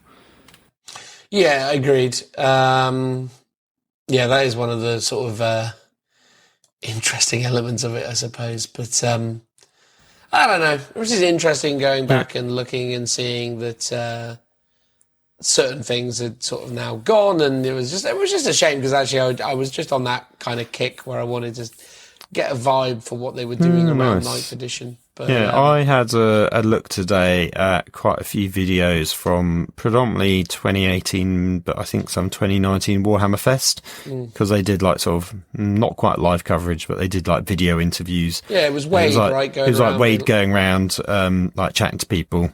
Looking at them, and you can sort of see all the designers in the studio. It was quite funny because one of them was like, Wade was like, what do you like about it? And he was like, oh, well, people come up and look at my artwork and say it's really great, because that's not what any of the managers ever says.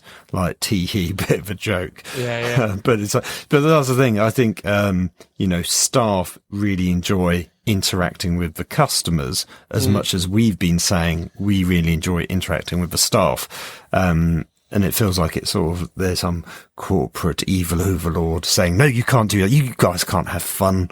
Who knows what the real reasons are, but obviously they didn't do it this year.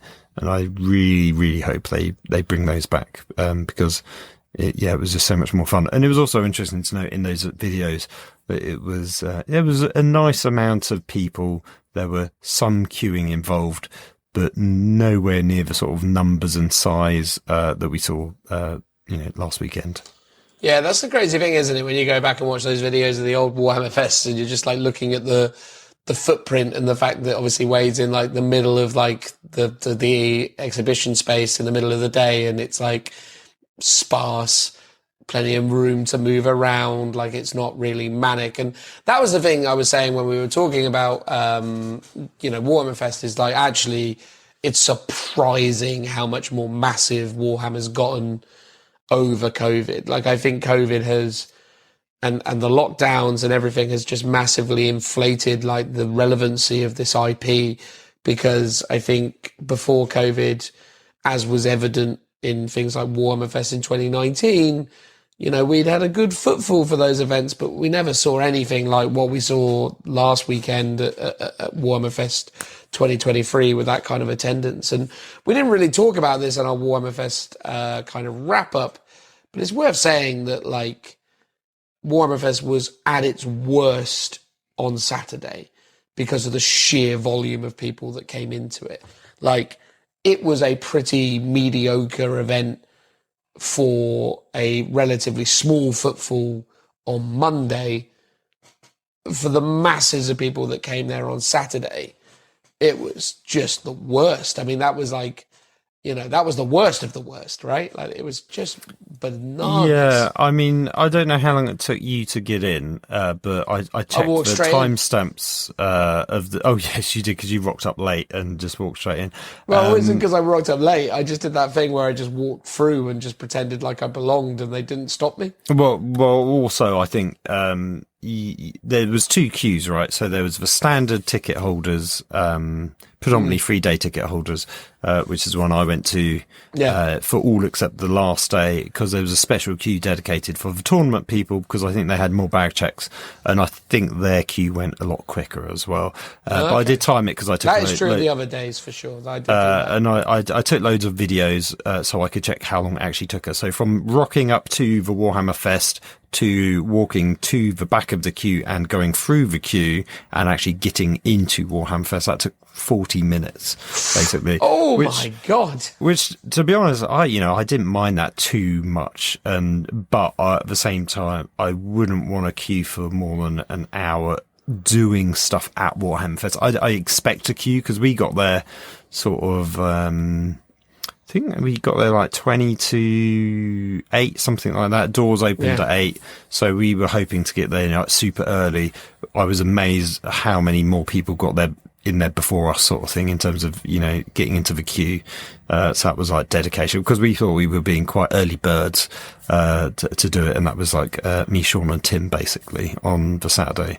And then I think other days I went a touch later, because I was like, okay, there's no need to queue up crazy early. So let's just go in. And those days, I think Sunday, I think we just walked straight in, because we got there at 9 rather than 8. So there was no queue at all. But yeah, queues of 3 hours to 10th edition, queues of up to an hour or more to pay for stuff just feels excessive. And there were really long queues, which we didn't talk about, for the shows. So for like 40k reveal, I went to that one, came out, and there was already a queue for the next event. And I think was it Sunday, there was the Cubicle 7 one, which me and Sean did. Came out of that, there was already a queue for the AOS one, which didn't even start for another hour. So people were queuing for that one. And then likewise, I think people were already queuing for the Horus Heresy one about 2 hours before like the doors or the event actually opened. And quite often there was quite a long queue, just, you know, from the start of the door, goes all the way through this corridor, all the way through the food hall, through that to, you know, where like the toilet sort of, you know, chill out exit area is, through to where the cosplay area is, through out into the main hall, and quite often ran all the way down, like sort of halfway down, you know, the main hall. So the queues for reveal shows were insanely long. And, you know, I basically managed to do the 40k one, and I did the Cubicle 7 chat, and that was kind of enough. Like, me and Sean really wanted to do the AOS one or the Horus Heresy and Old World one, but we were just like, it's just not worth it. Like, there's no real, I mean, there's a Q&A section, but beyond that, there's no real benefit to just not watching the live stream. And to their credit, on Sunday, they did have like these TV screens dotted around the main hall, which was live streaming, those reveals, so you could watch it. And there was like crowds of people gathered around. So there was ways of, you know, watching it. But I think, you know, basically Tuesday, I've spent a lot of my day just watching those reveal videos and catching up, because I'd missed them all at the time. Yeah. It's interesting. Definitely interesting. But yeah, anyway, it's just nice going back and watching those videos because I did the same, right? I wanted to go back and watch the old Warhammer Fest stuff. I did that, and then that sent me on this like nostalgia kick, and I've watched loads of like Jez interviews now, and Phil Kelly and Stu Black. I've watched all these interviews with these guys, and like, it's just nice. It sort of just connects you to a sort of different time with it, where you're like, oh, like it's cool to see these guys kind of talking candidly. And they really did talk candidly. That's the crazy thing, actually. When you go back and you watch these like podcasts that they used to do, certainly the ones they did early COVID. I don't know if you remember the Warhammer community podcast they did. Are you talking about the Stormcast and Voxcast? No, they did so Stormcast Voxcast ended during COVID because obviously they couldn't be in the studio, so they just turned it into much like how we record remotely, but with like a video component. And they did a bunch of interviews during that, and that was super enlightening as well because it's just people legitimately talking about their experiences, talking about how they came into the hobby, talking about the things they focused on, projects they're doing lately. So it's all just really compelling stuff. And I think, but again, no one quite delivers the hits like Jez. I think like the Jez stuff is like always top shelf. So it's just great watching those again. And that's sort of getting me more hyped for things as well. Like seeing that guy talking passionately about what he's creating gets me like really excited. And I think that's the stuff that I want more of for like 10th edition. I want those kind of candid conversations about mechanics and ideas and actually talking about that stuff. Because again, even when you did the 10th edition demo, right? And again, I acknowledge I didn't do the demo. I watched a lot of them, and I knew a few of the guys who were delivering those demos, and they've seen me around and known me through events and stuff, so they were happy to talk to me in between games. So I was like, oh, hey man, how's it going? And we'd have a chat, and I'd be like, oh, quick question. What's this about? Or I heard you say this. What's that mean? And they'd say stuff to me like, oh, I can't really talk about it because it's not on the script. I was like, oh, they gave you like a strict script for like what you can and can't answer. And he's like, yeah, I'm not really allowed to divulge any stuff beyond what I'm basically talking about. And it's like that thing. It's like, it just feels like they've really like... Yeah, but again, I think that's all due to minimising leaks, but also controlling the narrative and the story and having content for Warhammer community. One thing was interesting because I looking as I was editing the Patreon video, I took some footage of some people playing the 10th edition, and Tim was there at one point, and they had on like next to the game there was clearly like a sheet of tokens representing the Screamer Killer and all like the Hormagunts as like sort of punch out tokens. So I was a bit like, oh, were they not necessarily gonna have all the models there to play, and they had these you could just play with because they were like the correct base size basically. And we were hypothesizing that the reason why there were so few tables is they just didn't have enough time to paint up the models for more tables. But then if they had these sheets of punch out tokens, I would have happily played a quick game of 10th using literally tokens to represent the models. It would have been great to have seen the models up close and got to touch them, but if it was literally just Screamer Killer is a little token and you're just moving around the board and you're explaining the mechanics of the game, that would have been more than enough. And if it meant more people got to play 10th, that would have been great. I don't know if you saw them actually, and you saw if they were representing anything. Yeah, so they used them as I genuinely think they were there just to sort of help them mitigate losses, so they knew how many they were supposed to have. So like when stuff was killed, they put them where they were supposed to be. To make sure no one took off with them. Maybe. Yeah, so they can be like, okay, I've actually got the allocated amount. I see. So okay. Like, so random gaunts didn't just go missing. Yes. Yeah. But that was interesting. Let's close it out, Phil, by just putting over what a wonderful human being Matt from the AOS team is, because I feel like that's a nice way to end it. I think we already have mentioned that, like, chatting to Matt actually was one of the real wins for us. But, like, actually it's difficult to articulate how nice it was to talk to him and for the way that he passionately describes his methodology for balancing and maintaining Age of Sigmar, and just the way that he approached those conversations, how legitimately interested he was in our opinions of the game. Yeah, that was interesting. It's honestly, like, one of the things that I'm finding so compelling about Age of Sigmar is that it's like, look, Matt and his team are obviously doing exceptional work in trying to create balance and trying to create interesting solutions to problems. But it's even people like Rob from Honest Wargaming and the way that he kind of champions the community and talks about them.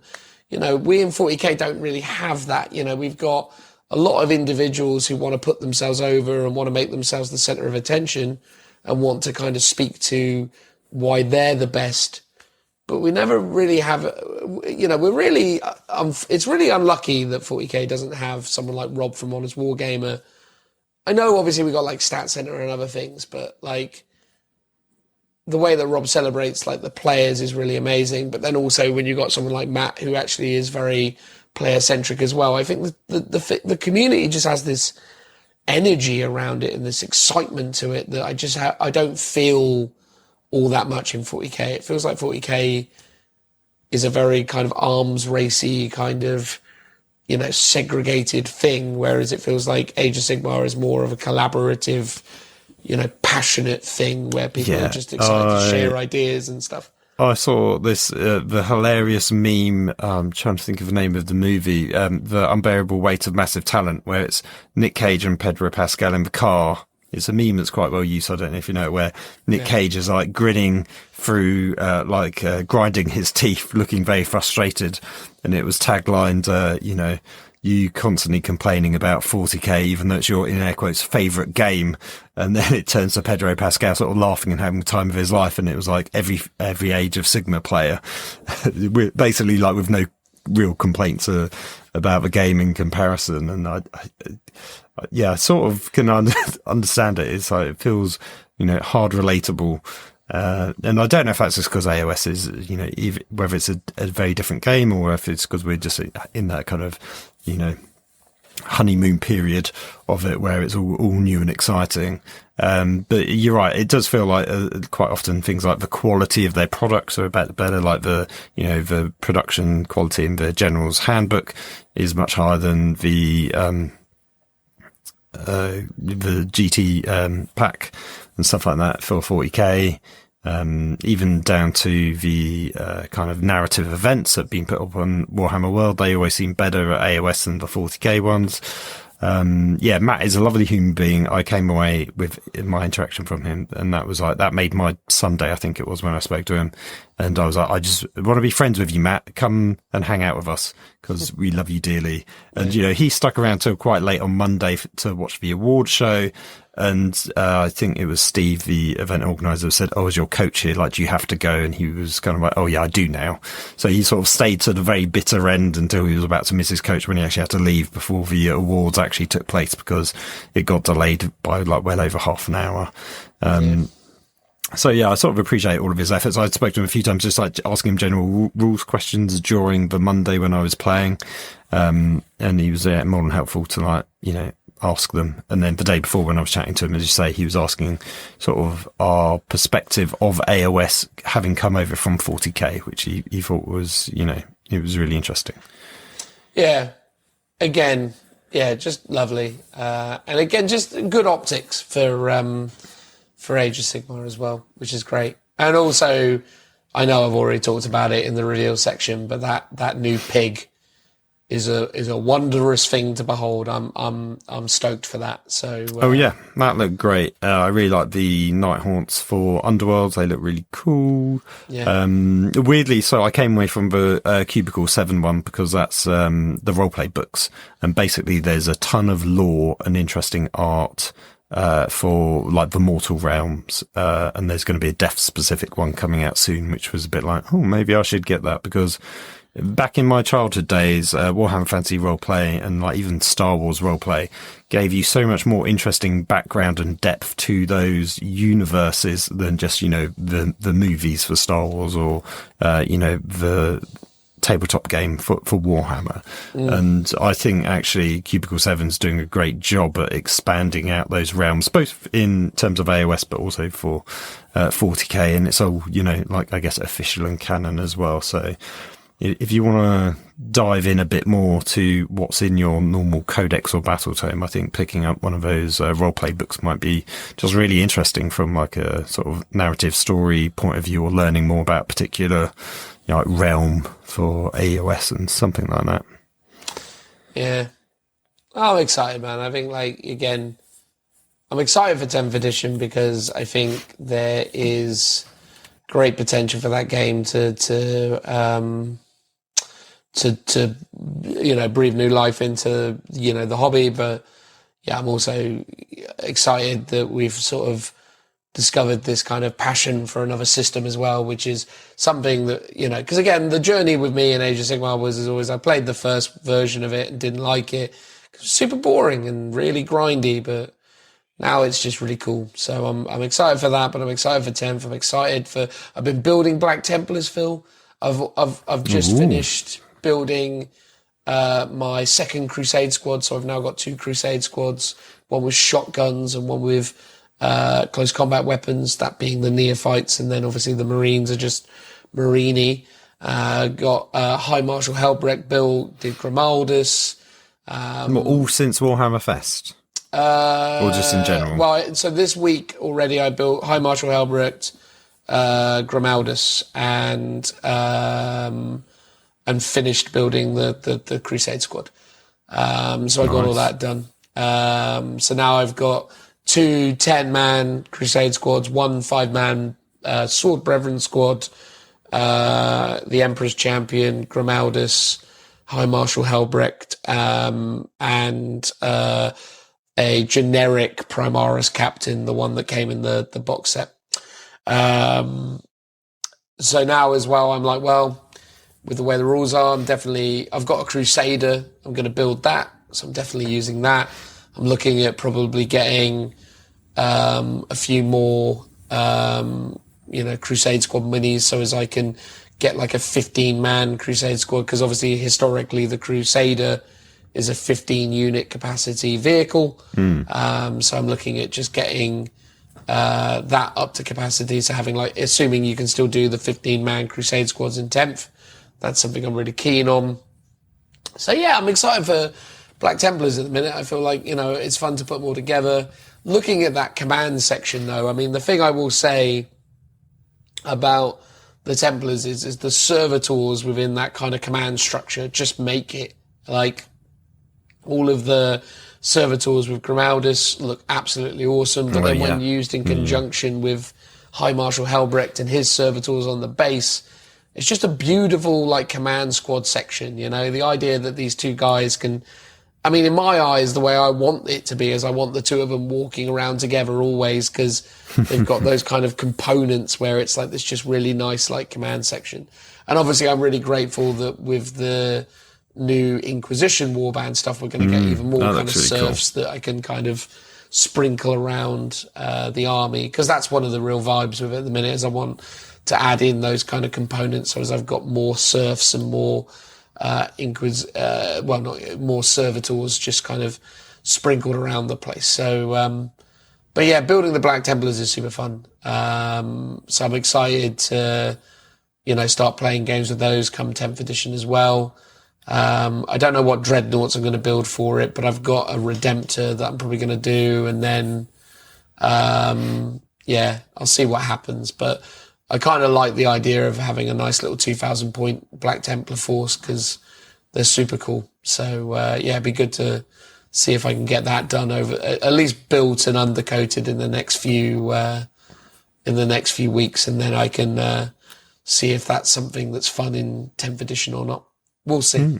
Oh, nice. Yeah, that's very cool. Since Warhammer Fest, I've been building Kurdos, who's the kind of king character. I love that model. My Nighthaunt. He's very cool. He's got a nice giant mace, so he's quite good. And I managed to dig out Lady Olinda, so I might try building her at some point. So I've got 2 sort of bigger centerpiece characters that are sort of a bit more heavy hitters than the kind of current characters that I've got.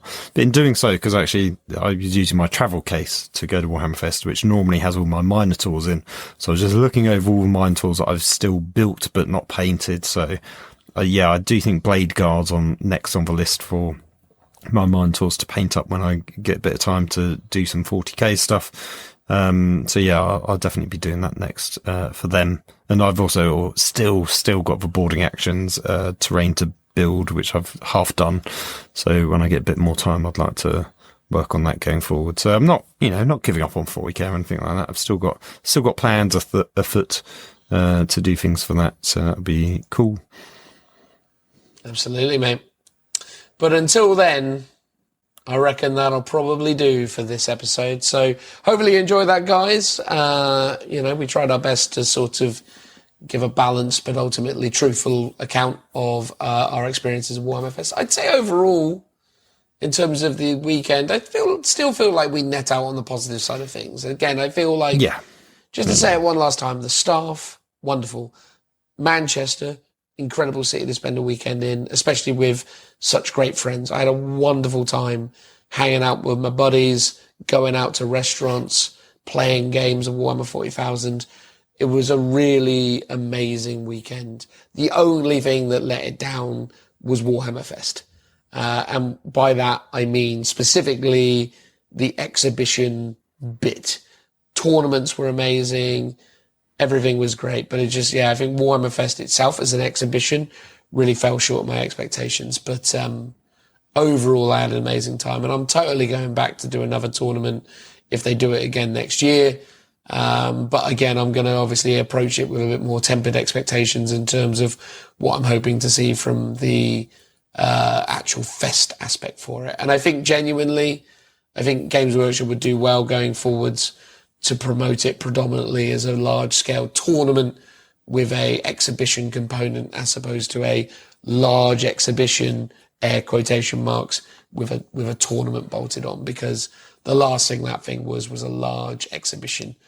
Yeah, I mean, it did feel, in hindsight, very similar to it. It's a repeatable format with no staff, right? It's very faceless. So you've got tournaments, you've got Golden Demon, you've got reveal shows. All those three things they already do at the US Open, the last one that they did. So it feels like, because there's no staff needed, you could do a Warhammer Fest in any country.